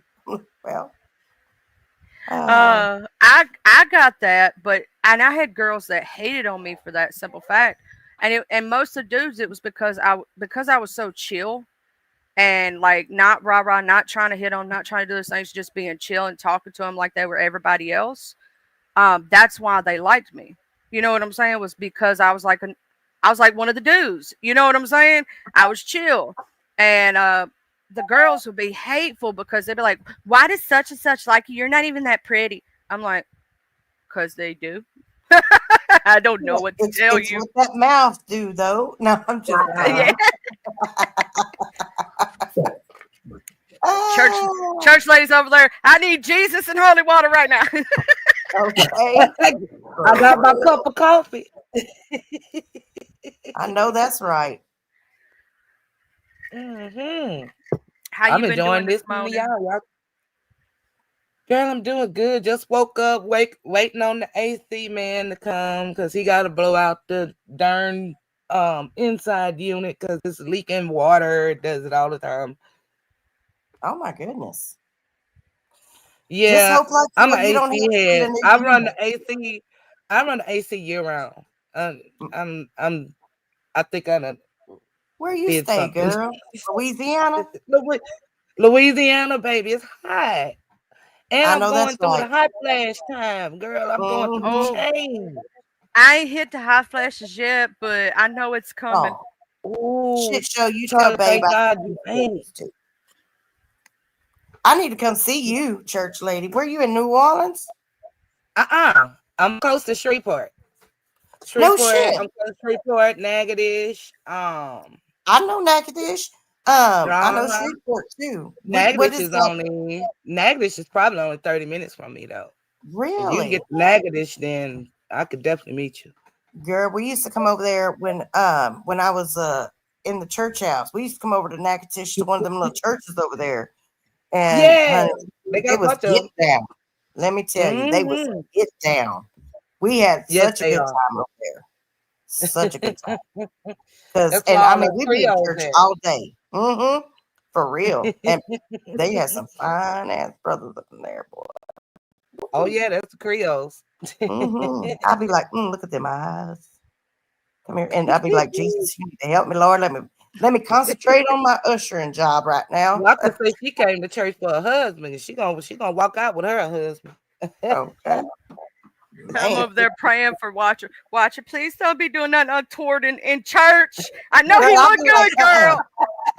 Look, if the men's up in the prayer up at the altar for prayer that are, ushering for prayer, if they was hot, girl, I'll be up there trying to get some hands laid on me. I ain't even gonna lie. Pray with me, baby. I don't like nobody laying hands on me. I'd be like, where your hands been? I'm like that now. I wasn't back Did you then, wash girl. I them was joints? fighting fast. Did you wash them joints first? Okay. Come here, let me smell that finger. Girl, I have hand sanitizer in my purse. I'll be like, here, put your hands out. Right. Ooh, I put some on now, girl. I love my hand sanitizer. Joyce said, well, my mother was always on me about eating, keeping up with the brothers, but yet she took my sister in the bedroom with her boyfriend so she could learn. God, dog. Wait All a right, minute. What? Wait, rewind. What? Wait. That went too fast. Joy Perry said, well, my mother was always on me about eating, keeping up with the brothers, but yet she took my sister in the bedroom with her boyfriend so she could learn how to fuck. I need the holy water this morning. Oh my lamb chops. Yeah, buddy. It Are you for real, happens. Joy? Probably Joy, that's not. a real story. You ain't playing, Joy. Please tell me you playing. Oh I God. didn't Joy. Oh God, I'm clutching my pearls. Jesus, fix it. Oh Lord. Right. Oh Lord. Please tell me you Your kidding, Joy. Louisiana just came out real strong and now. Oh Lord, let me get close to my pearls, sweet baby Jesus. Do Jesus, baby, do Jesus. Right. Yeah. I thought that was Watcher saying that, but Lord, this is somebody else's story. Yeah, that wasn't mine. Because my mama was telling me, look, if you kiss a boy, you're subject to get pregnant. So don't do it. I started being boy crazy when I was about 5 years old. Wow. But I wasn't boy crazy in the sense that it was boys my age. I fell in love with a grown man. Damn, Joy. That's true. She wanted to get rid of your sister real quick, didn't she? I am She was so like, sorry, Joy. That's that. And get married and move it on.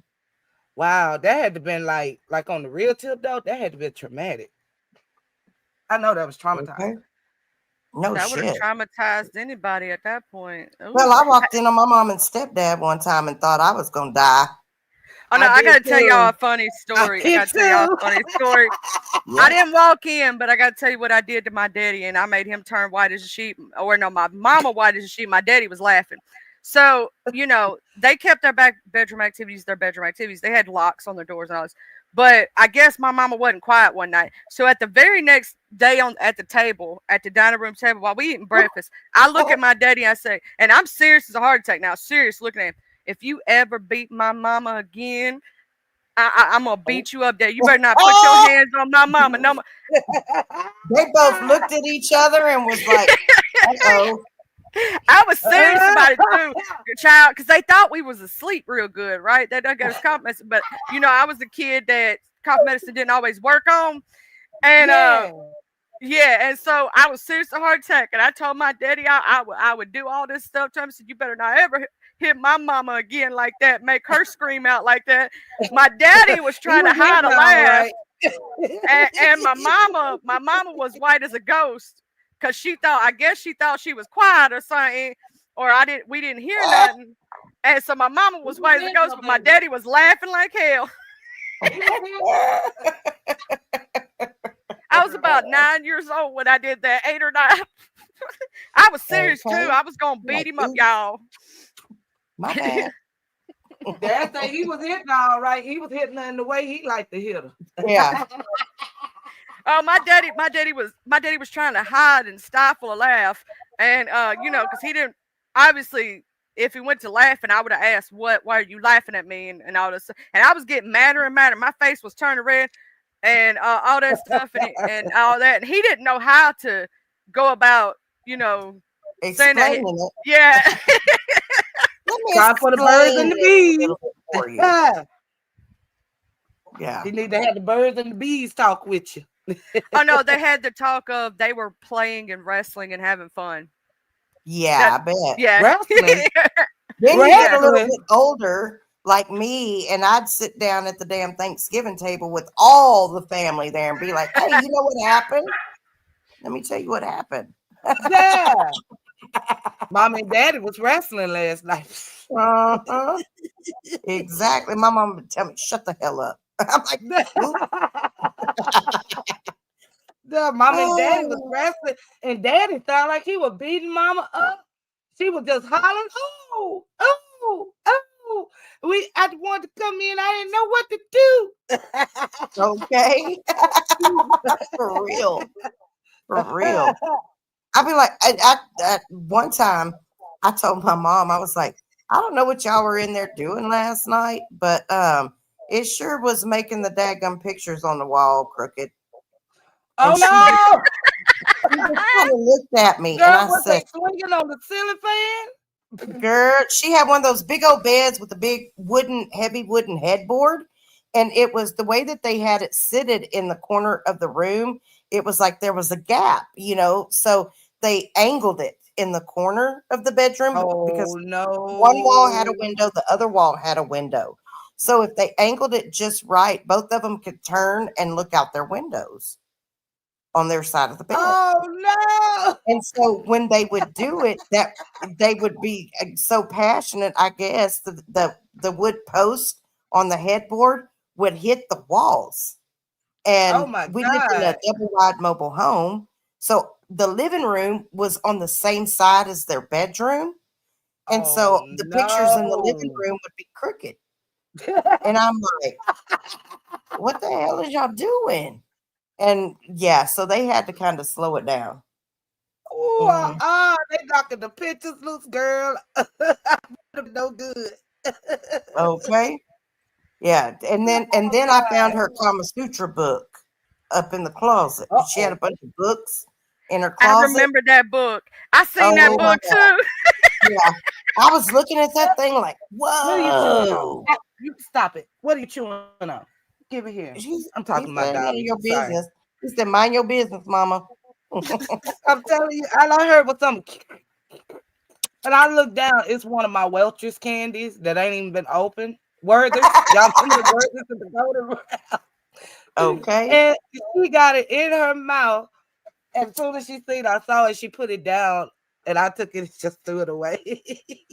What the other day I was sweeping and like I'll sweep all of my stuff into a pile and then I get the vacuum cleaner and vacuum that shit up because it's got dog hair and everything else. And well, I had picked up the trash bag out of the trash can to tie it up, and this plastic lid from a cool chicken Caesar wrap thing I'd gotten the other day at Chick-fil-A had fallen out on the ground.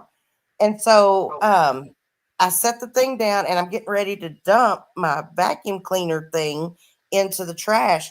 And I hear something and I turn around and look, and my female pitty is taking that lid, trying to get it out the door, the doggy Oh door. my God.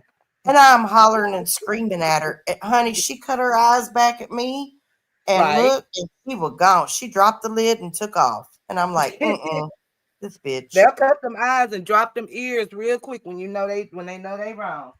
Yep. Oh, let me tell you, the puppy, she got a hold of one of the look pretties on my like a little piece of wood on my which I gotta now fix, and she chewed it, and I looked at her and I go, "What is this?" And about my time I said, she takes off running, she goes hides, and she always hides under my daddy's legs every time I get on to her about something. Every single time she'll hide under there, and she knows she did something. We done got to where we can't keep nothing like close to the edge on the counters and anything because she's so tall she can stand up and grab things. Yeah, mine figured that out the other day that he can actually put his front paws up there and see what's on the counter. And I was like, oh no, buddy. No. I'm having We're to not- break her out of that because she's still a puppy, so she's so young. She's only like maybe 3 or 4 months old, maybe Oh, five wow. months. So she's real young, even though she's big as she is. She's real young, right? And so she obviously is still in the cutting the teeth stage, which I'm having to get her for trying to chew up tennis shoes. She has a thing for shoes.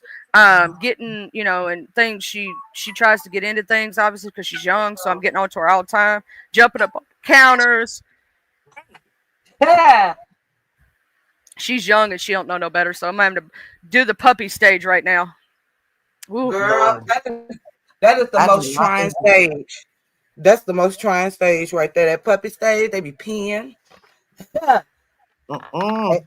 Yeah, you have to put doggy pads wherever you notice that they be peeing at. Just put a doggy pad. Her favorite, I put her puppy pad. I'm gonna tell you her favorite spot is my welcome mat by the front door. Why do they always pick the welcome mat? What is about the welcome mat? What the hell that welcome mat did to them? I don't know what it is about that welcome mat, child, but they love that damn welcome mat. I love the welcome mat. I don't know why.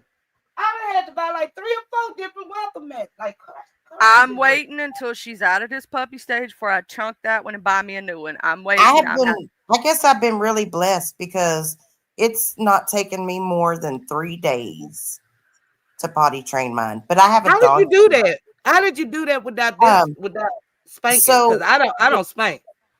No, I don't either. I will tell you what I do. So when I bring them, when they first come home, I have a doggy door. First of all, but I would do it. I did it the same way before I ever got the doggy door. But what you do is when you bring them home, you have to take them out like every 2 hours. Correct.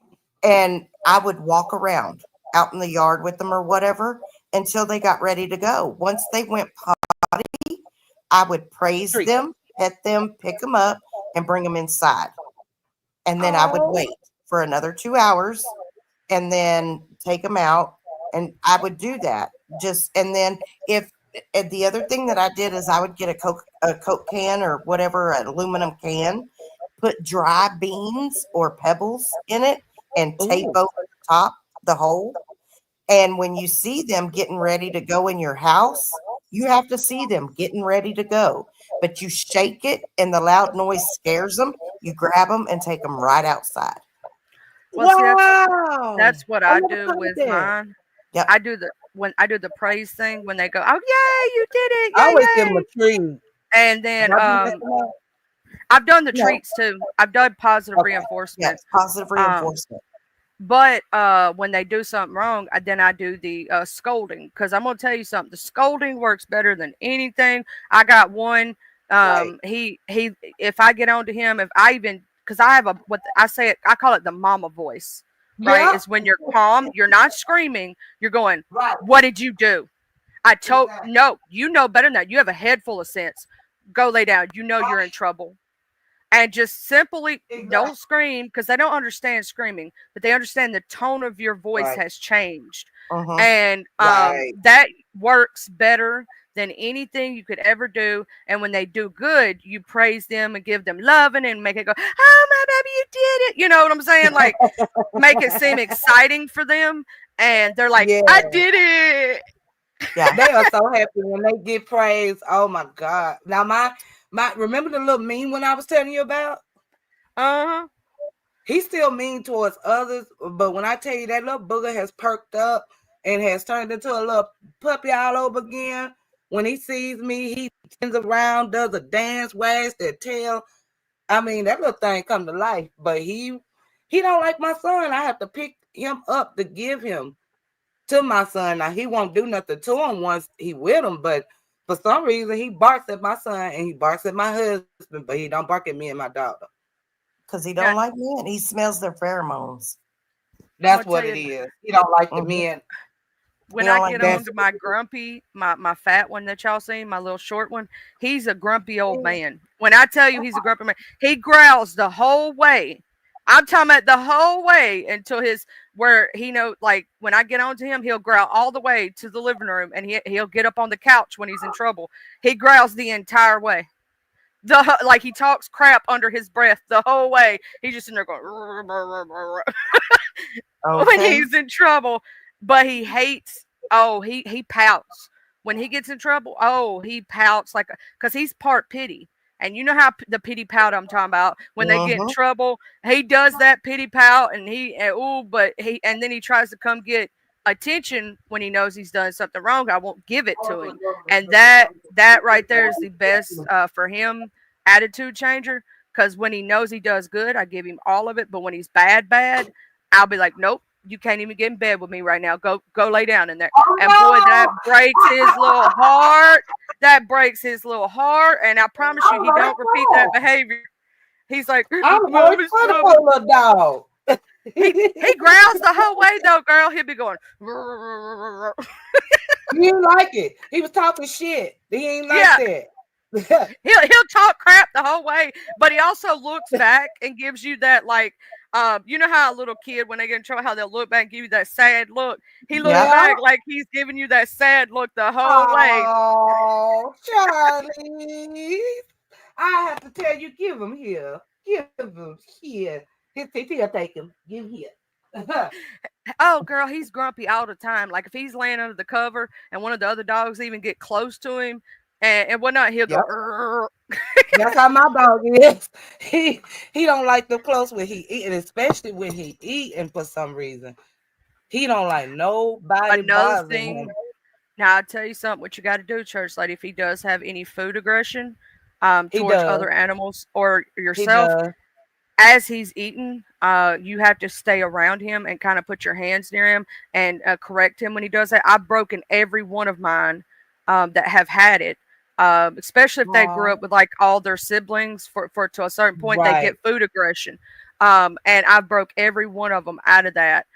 When they try that, I'll sit there and I'll put my hand in their food while they're eating. Like if it's dry food, I'll take my hand and do that. And so that, and if they try to snap, I'll take the food away from them. Yeah, I've done that. I've taken the food from him when he's tried to snap. I'll be like, no, you're not going to hog it all up, sir.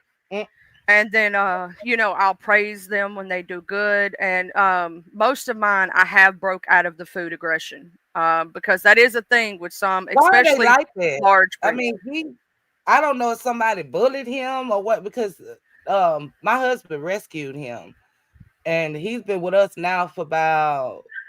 Did he rescue him off the street or from a home?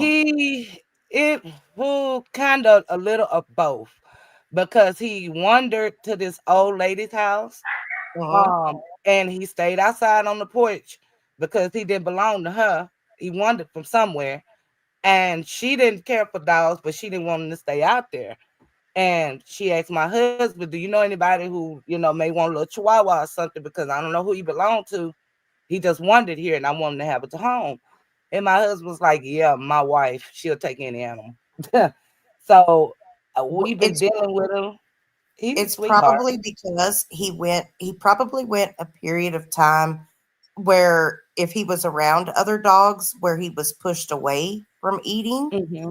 And then if he was wandering, he probably went some time without eating. And so Right. it is now just built into his mind that there's food in front of him. He's got to protect it or he's not going to have it. But I will tell you, one of the best things that you can do is if you've got multiple dogs, make sure that you feed them in the same bowl to the dog every single time, and make sure that you feed them in different places where they can't see each other. Right. Where they know that this is my spot, and that's what because I have pit bulls, and I'm talking big ass Ooh, bulls, yeah. you got what I And like. I love my pits. female is very aggressive. Um, as far as other animals, like Mm-hmm. she attacked my male when he was a puppy. I mean, he was a little puppy, and she attacked him 3 No. times. She didn't try to hurt him, but she was establishing her dominance over A him. territory. That's it. Uh-huh. And guess what? He was here Yes, before she darling. was.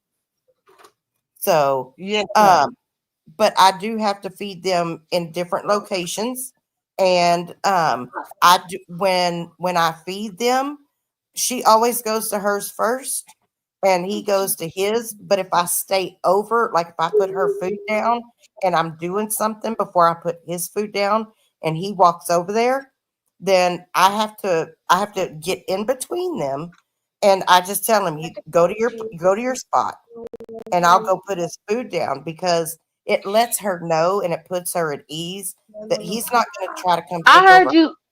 I heard you was supposed to be covering the O.J. Simpson trial over here. Hey, Jay Dunn, how the hell are you? Hey, hey, how in the hell are you? Good Hey, afternoon, y'all. Jesus.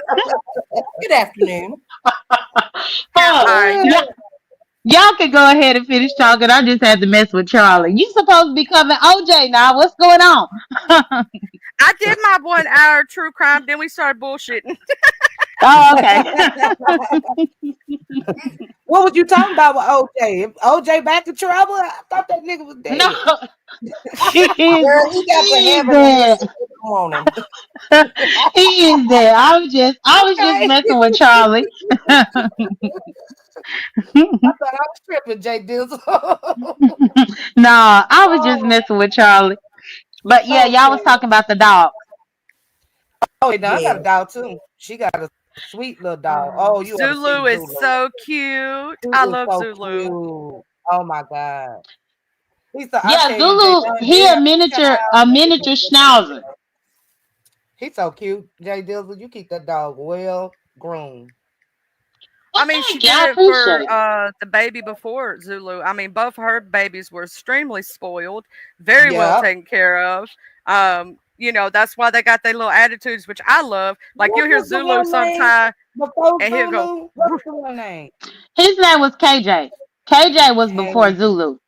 hmm Okay. KJ was a Shih Tzu, but then Zulu is a miniature Oh, schnauzer. But I will say Zulu is more opinionated. He is more intelligent. I think it's because of the breed. Because I not the right, clown Shih Tzus, but Shih Tzus they more stubborn, but not as right, intelligent, in my opinion. right. Because my dog is so dingy. She's a Shih Tzu, and oh my God, all she want to do is play, play, play, play, play. Mhm. Very Mhm. dingy. Yeah. Yeah. But my Chihuahua is super smart, but he just mean. Most Well, of but most chihuahuas are. But that's kick the your reason ass. why y'all typically hear Zulu in the back because never once was KJ. I had KJ when I used to be doing my beef sector videos, and KJ didn't give a damn. Zulu be wanting to put Zulu be his back 2 there cents in. talking He know it shit. be time. He know it Zulu be be talking time. shit. Zulu I, be adding his 2 cents. He and his mama going off. You hear Zulu. Zulu be like, I Yeah. agree, I agree. That's it. What she said. What she said. I think sometimes he be saying, "I don't like that hoe anyway." Exactly. There. Get him, It's mama. always Get them him. little ones. It's I'll always the bite your little Mhm. ones. nipples while Watch you out beat for her face. That is Get him, true. mama. So yeah, I noticed the difference. But yeah, I was listening to y'all talk about the dogs. And so I just came up here for a little bit since Charlie was still up here. it. Oh. What you been up to, Jay Dizzle? Nothing, just perusing, trying to gather any type of content that I could probably use for tomorrow morning for my show. Okay. But it seemed like it done been the lemon show everywhere I done went. I'm sick of it. Oh Lord.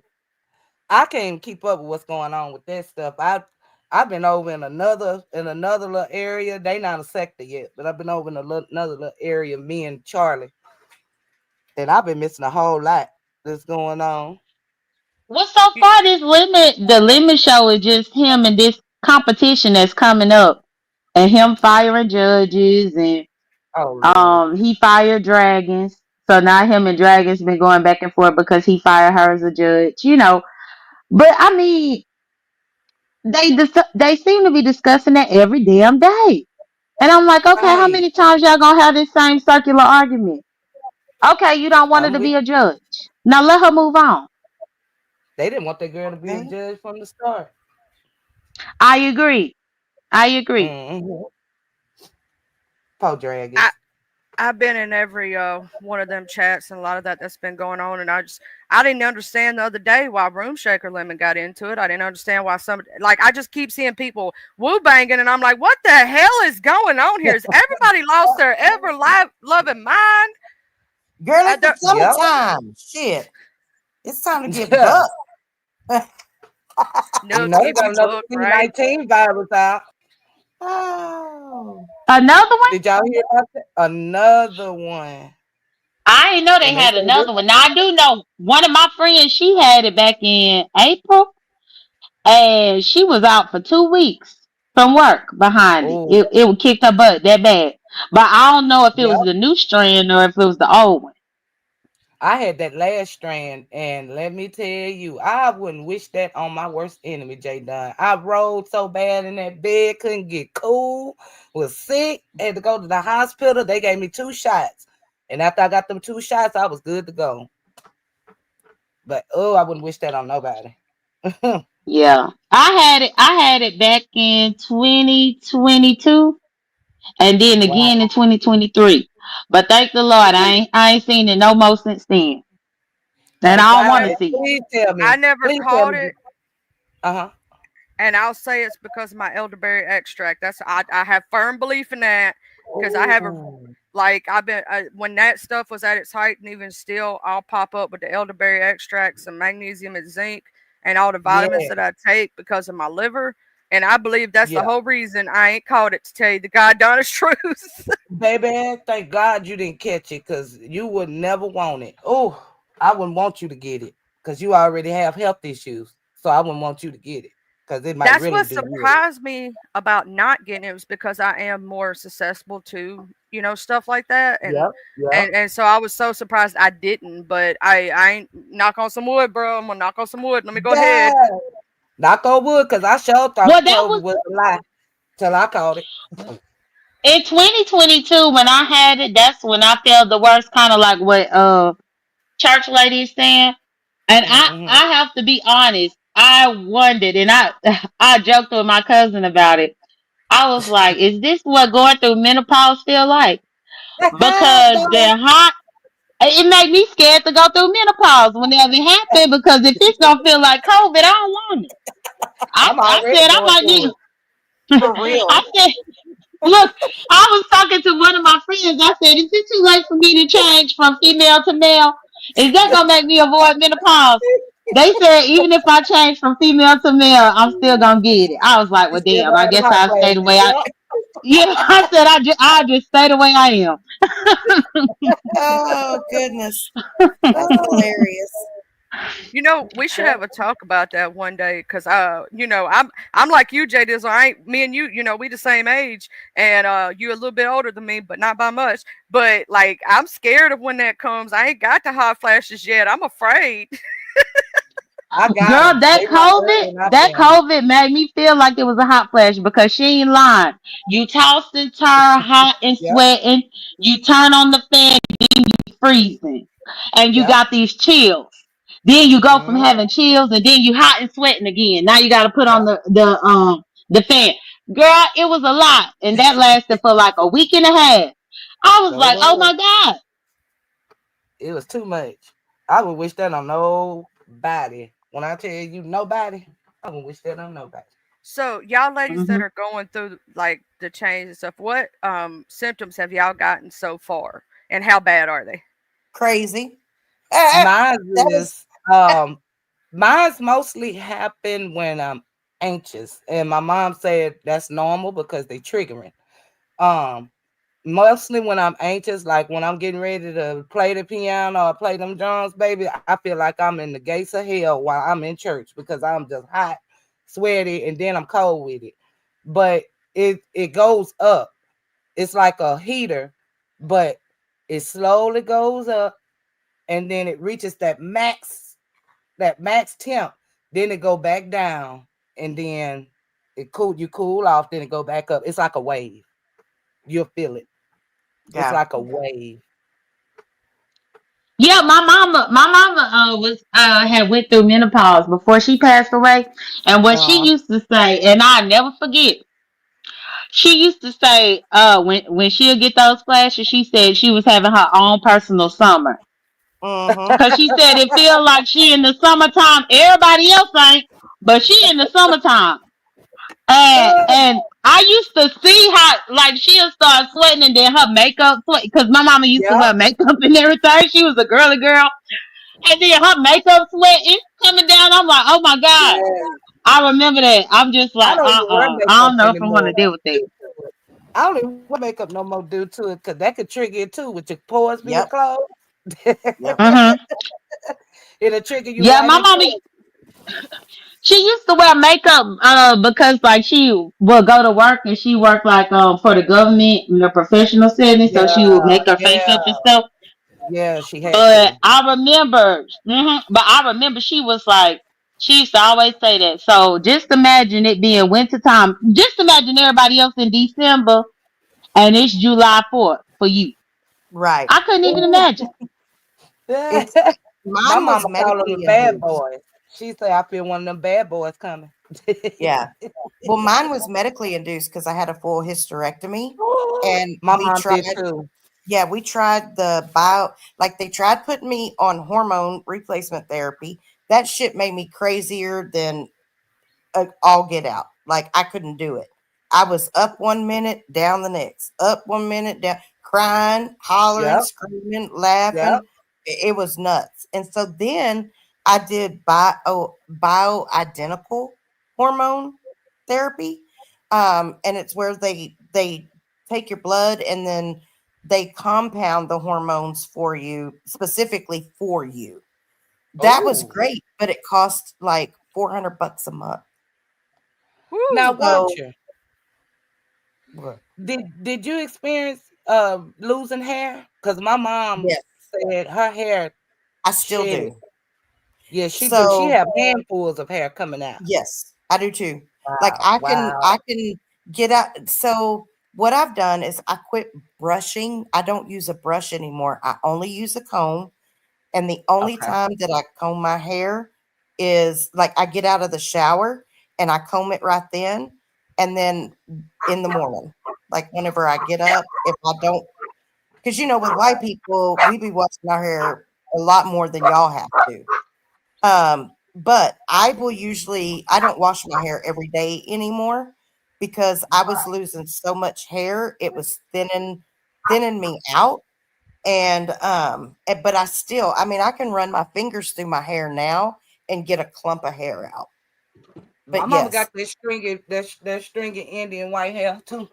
yep. And then the other thing that I experienced, so I don't take any hormones. Like I did the hormone replacement therapy for about 6 months, and then I just couldn't afford it anymore. And so I just went cold turkey, no nothing. And I don't grow the facial hair like some women will grow facial hair.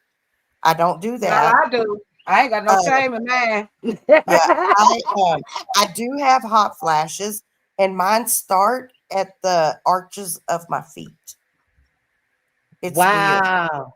Yeah, Mine mine was started at my head. really no. Mine started at the arches of my feet, and it's like it works all the way up my body.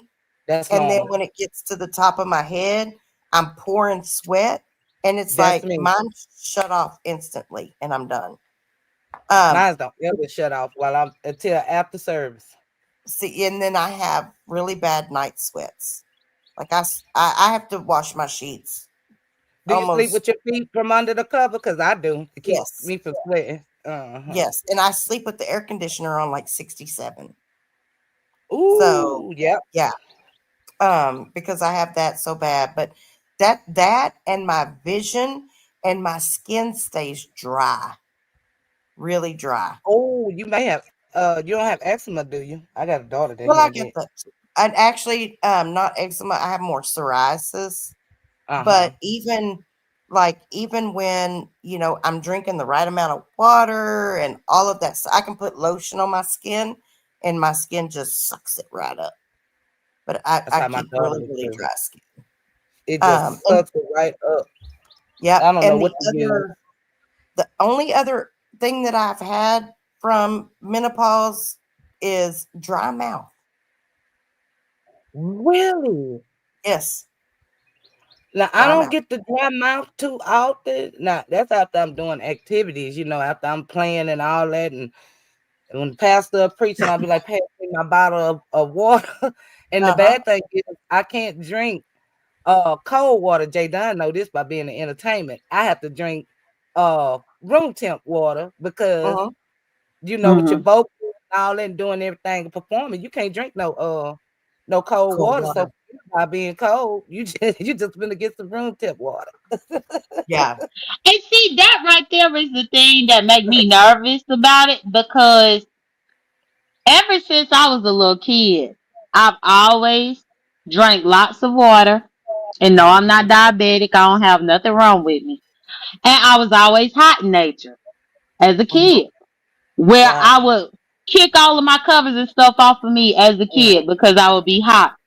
And, and that is even as an adult as well. So I'm like, oh my goodness, if this is how it's been with me being thirsty, even though nothing is wrong with me, and then I can't stand sleeping when I'm hot, I couldn't imagine menopause. It just sounds like hell to me. Exactly. That It sounds is. like hell. That It is. explains why my mom is always thirsty, why she always want to die cold. It is hell, Jalen. I ain't gonna It is hold you. him. It is. And let's see, it runs in our family early. So I'm finna hit 40 this year, right? I'm already going through it. How I got pregnant with my last son, I wasn't supposed to have no kids. Well, no more kids after I had my daughter. They told me I couldn't have no more because I had ovarian cyst. Mhm. Honey, 5 years later, here come my baby, my son, and I asked the same doctor that told me that. How this happened? He said, "Well, you're going through the stages of menopause, and it's possible to get pregnant while you're going through early menopause." I said, "Look at this issue." So that's Right? how I wound up pushing out a baby at 30. What the hell? 30? The oldest thing in there. Oh yeah, they did. They do say that. They say even as long as you got a period still, even if it's not Yeah. regular, you could get pregnant. Yep. And it's easier when you're going through menopause to get pregnant. Don't let me tell you it ain't. Hmm. It is. Yeah. See, I had my one and I was done. I said, y'all got to do something. They tied my tubes, and then I had Oh, polycystic ovarian syndrome. And yeah. so like you, I had cysts on my ovaries, and I had like uterine fibroids, and I had endometriosis so bad everything was adhered to my right pelvic wall. And Wow. so they went in and did a full hysterectomy. It was the best thing that I ever did for myself, like literally. Wow. But I will also tell you that like I have no sex drive whatsoever. And people are like, what? And I'm I like love it. that. Yeah, I love it. I'm like, yeah, I could give a shit less. I don't ever need a Me man for too. nothing else. But I'm married, so I can't Oh escape yeah. that department. No, you can't, girl. I got to Mm, keep my husband now. I don't want to be like one of these tragedies on YouTube. right? No doubt. No I gotta doubt. keep my husband, honey. I satisfy him, honey, and go on about my business. Yeah. So, and well, I'll tell you that I think that that's part of the reason why. Like, I just quit dating altogether. I don't care to Right. date. I don't want to talk to nobody like that. I Nothing. was like You know, that. it's just like, yeah, no thanks. I'm good. I was like that with my husband, and we dated no sex because I used to come on here and brag about it. We dated no sex for 5 years. No, and Damn. then we got married for about 4 or 5 years. Then we got married. And girl, no, I was at that point where you talking about. I just Yeah. didn't. I could care less. I really want him to go on about his damn business, but it wouldn't go nowhere. I heard that. And now I'm just Yeah, so set in my ways that like I couldn't even dream of having a roommate, you know, like male right. or female. I'm just I don't know. I My like being by kids are my myself. roommates, and once they gone, it's just gonna be me and the dogs. Okay. I heard Me, that. the dogs, and my husband. My husband say he want to see me make it at least to be 50, because now, I mean, it'll be a strike of luck if, well, I won't say a strike of luck because that's only 10 years from now. But if he do get to see me be 60 or 70, that would be a strike of luck because my husband is already 54. I'm going to be 40. So my Oh, husband that is, ain't bad. That was the yeah. difference between me and my first husband. We were 13 years difference. Oh, I always Yeah. dated older. Like I never Me like too. dating nobody my own age. I always wanted somebody older. My kids' dads are in their 40s, late finna become 50s, probably Mhm. 50s. I don't keep up with them old men because they was in their 30s when I was in my 20s Yeah, I dealing with was them. just they were so much more mature. Wait, church Yes. lady. So you ain't 40 yet, but you doing the menopause already? Yes, it runs early in our family. Yeah, me and Jay Dunn over here Girl, like, no. shoot, we close to Yes. 40, child. Me and Jay, Yes. see, I know I'll be 38, you'll be 39, right, Jay? So we over here like, Yes. we too close to that. Ooh, Yes. y'all Right. I'm all like, young. girl. Look, y'all all I'll be young. I got 40 to in go. November. I'll be 40 in November on the 25th. Good Lord, have mercy. Y'all make me feel Okay, old. so you about to turn 40 in November. I'm turning 39 in September, and Charlie turning 38 in August. Yo, you Wow. younger than me, J Dizzle. You give me big Yeah. sister vibes. Oh my God, you give me like Yeah, I my was big born in sister vibe. 1986. I was born in 1 year 1986. after me. Wow. I'm 87. Wow. What, I did what? not know that. I'm just gonna sit Mm-hmm. here and be quiet. I always like J Dizzle though. I do. I'm just scared that she talk about the menopause and knowing that she ain't turned 40 yet. Oh my God. It's possible. It runs in our family. We have it early. And see, my mama had it early. I want to Mm-hmm. say my grandma, which is my mama's mama, had a stroke at 38. I had a seizure, a stroke at 6. We didn't know if it's a seizure or a stroke because by the time we Wow. made it to the hospital, which was like an hour Mm-hmm. out, my Mm-hmm. mouth was still stuck open, but it was starting to close back up because funniest thing, my mom put a sucker in my mouth, and girl, I couldn't close my mouth. The sucker just fell out. I still remember to this day that darn sucker falling out, hitting my doggone lap as she's driving Wow. in the car to get me to the hospital because she gave me the sucker. Because if a kid putting on, they gonna suck that sucker, because it's a kid. Right. But baby, I Mm-hmm. couldn't close my mouth, and when she seen I couldn't grip that sucker, she was on the road. And so we don't know if I Oh had a wow. seizure or a stroke, but it only happened one time. It never happened no more. But Well, see, I honey, I can't can't afford to get judge you a fit. by what my mom went through to know when I'm going to go through it, because my mom ended up getting pregnant with twins and she lost them, and she ended up having to have a partial hysterectomy, and it threw her into the change early. Wow. So I don't really know what I'm expecting, to tell you the truth. And if that's the case, then I should already be going through it, because my mom started at 37. She got Wow. pregnant with my twins before my brother passed away. My twin brothers, they would have been boys. And we only know that Oh. because after you lose them, they can look. You know what I mean? Yeah. To see what sex they are. But they You would have had some brothers. yeah, I would have had twin brothers, identical twin brothers at that. Um, but Wow. They probably look the like you.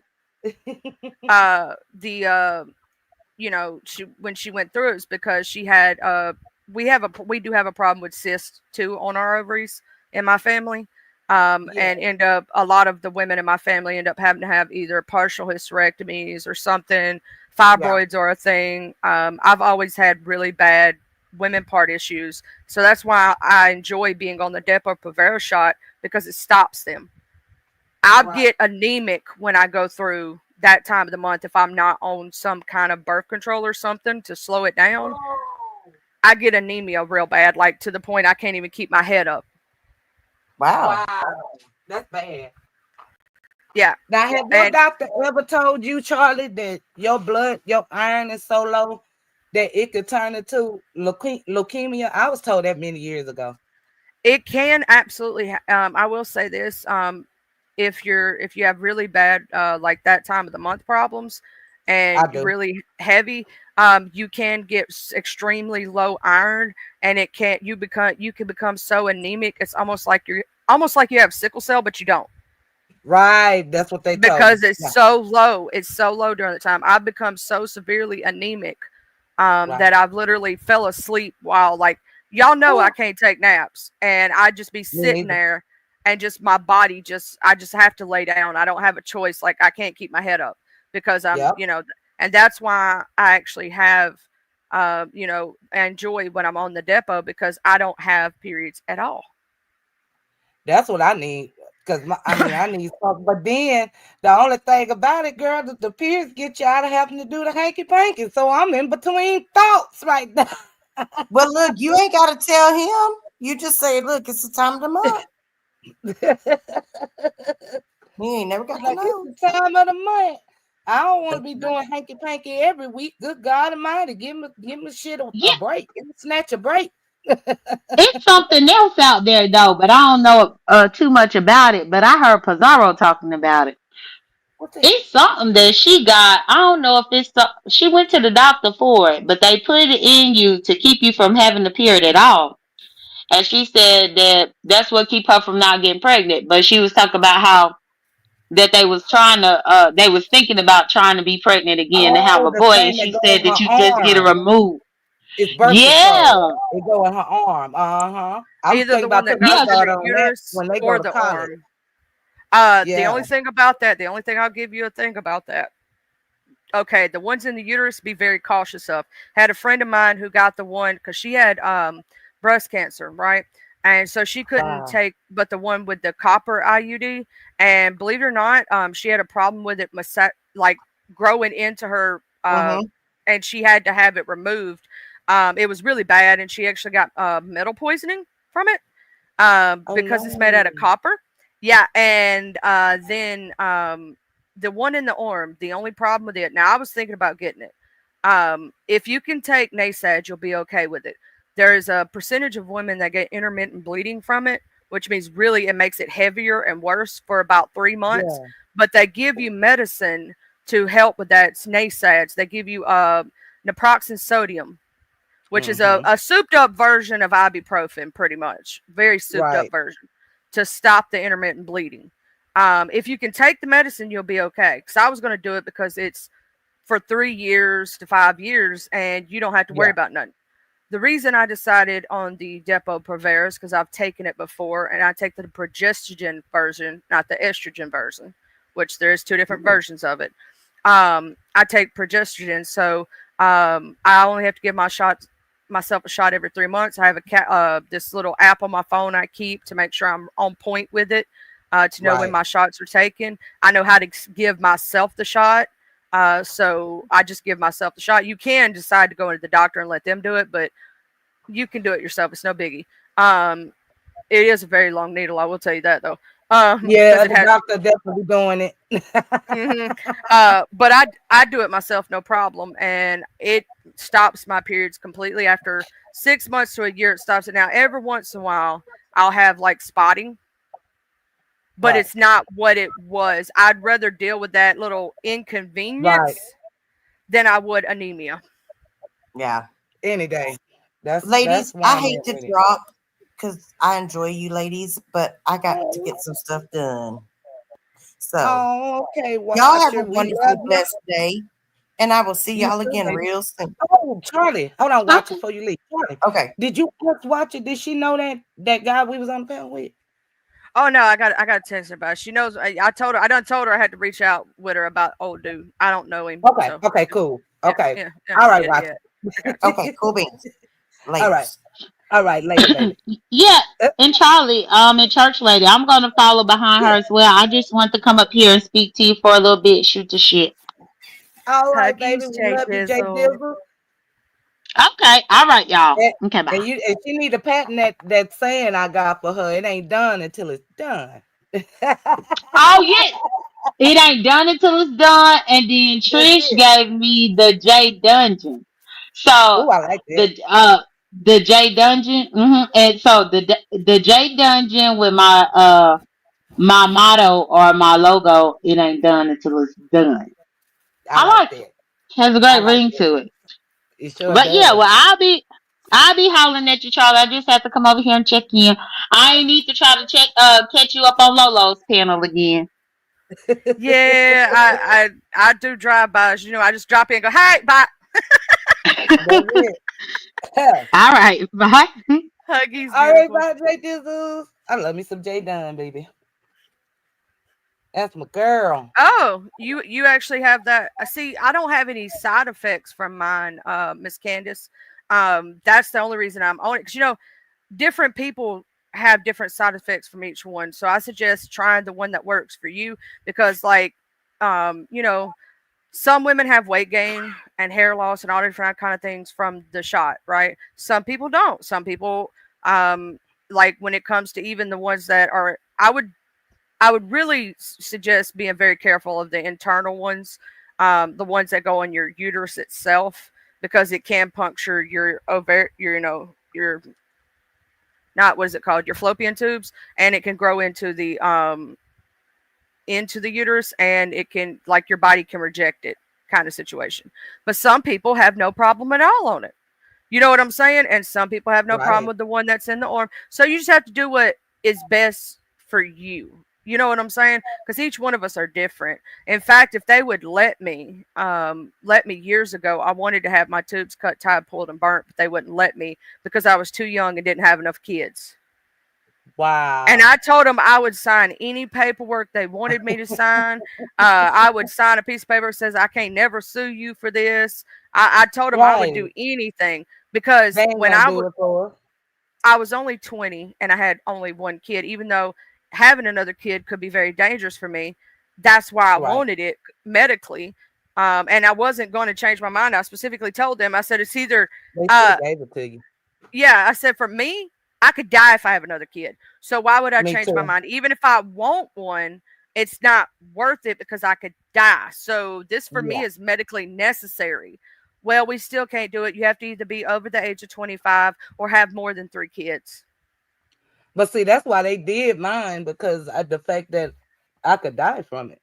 Because the Well, it's doctor told me the also last you were time in when your I had my 30s, baby. right? You True. were in your Yeah. They'll Yeah. do it if you're in your 30s and you have more than 3 kids. Because I But was all I 20, have is three. because I had only one kid and I was in my 20s, they said I was just 20 years old. They said I was too young. You have to either be over 25. Right. You don't have to have both of these criteria. You have to be over 25 or have more than 3 kids. And if you're under 25. So that means you can go in now and get it done if you wanted to. Yeah, but at this point, as old as I am, and I'm not too far from the change. Who you telling we don't want to trigger What? that? And what's the point at this point? You know what I'm saying? I'm Right. almost 40, so I would just that'd be an unnecessary surgery at that point, unless I decided to But have a not full-blown necessarily. hysterectomy. I looked on it's a couple here on YouTube and they from New Orleans. They both in their 50s and they just had a baby. The baby ain't even a year old. And Ooh, the sweet baby older siblings, which are grown, helping them take care of the baby. They got kids, grown kids, and some grandkids, and now a baby. I don't want to be doing all that. Not at 50. I couldn't imagine it now, and I'm only 37, much less 50. You know what I mean? Right. Shoot, 50, girl, we gotta be cruising. We got to go somewhere. I can't be doing all that. But I am just gonna get off here in a minute, and it's been 4 baby. hours. Me too. I'm gonna go and chill out, and I love you, huggies, and I'm love gonna you go like now. rain. Huggies. Bye. Bye. I want to say thank you to everyone who's been here today. Thank you to my beautiful church lady. Thank you to my J Dizzle, Faux Shizzle. I love you. If you didn't know, J Dizzle is a very good human being, no matter what other people say. I don't care. I like J Dizzle. So if y'all can see my chicken head right now, I'm totally doing a chicken head. But anyway, and watch your love. Thank you for coming up, beautiful, and thank y'all all in the chat. Anybody who hit the like button, the share, every single interaction, I thank you all. I am grateful for every single thing that you do. If you hit the Cash App, you hit the membership, you hit the, all that good, lovely stuff. I am thankful. I want you to know that. I appreciate every single one of you. And I want y'all all to have a good day and remain lovely and beautiful and keep smiling. Oh, see, you lucky, Miss Candace. So you get to not have to worry about nothing. But huggies, Miss Beautiful Candace, and huggies to everyone in chat. And I want to send you much love. I'll see y'all out on the streets. Bye.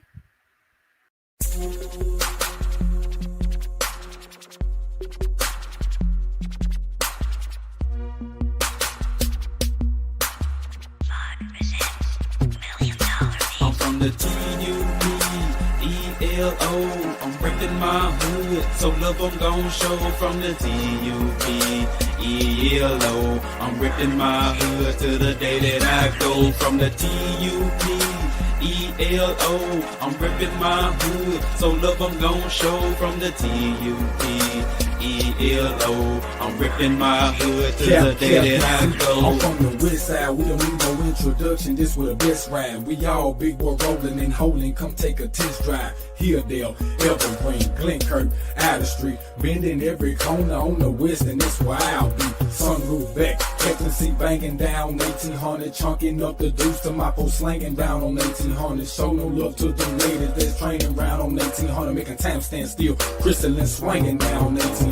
Watching out for them knuckleheads that be staying round on 1800. Big rims and low pros be blanging round on 1800. Better completely change the way you're thinking about round 1800. Really hate to see you boys get left slanking around 1800. Out the street got some history, just let Captain C lay it out. If I don't finish it all on this one, let the second verse break it out. Remember the blue apartments from OG standing back there by 60 deep. Bull walking, car blue, a big Anthony Hughes and P. I'm from the T-U-P-E-L-O.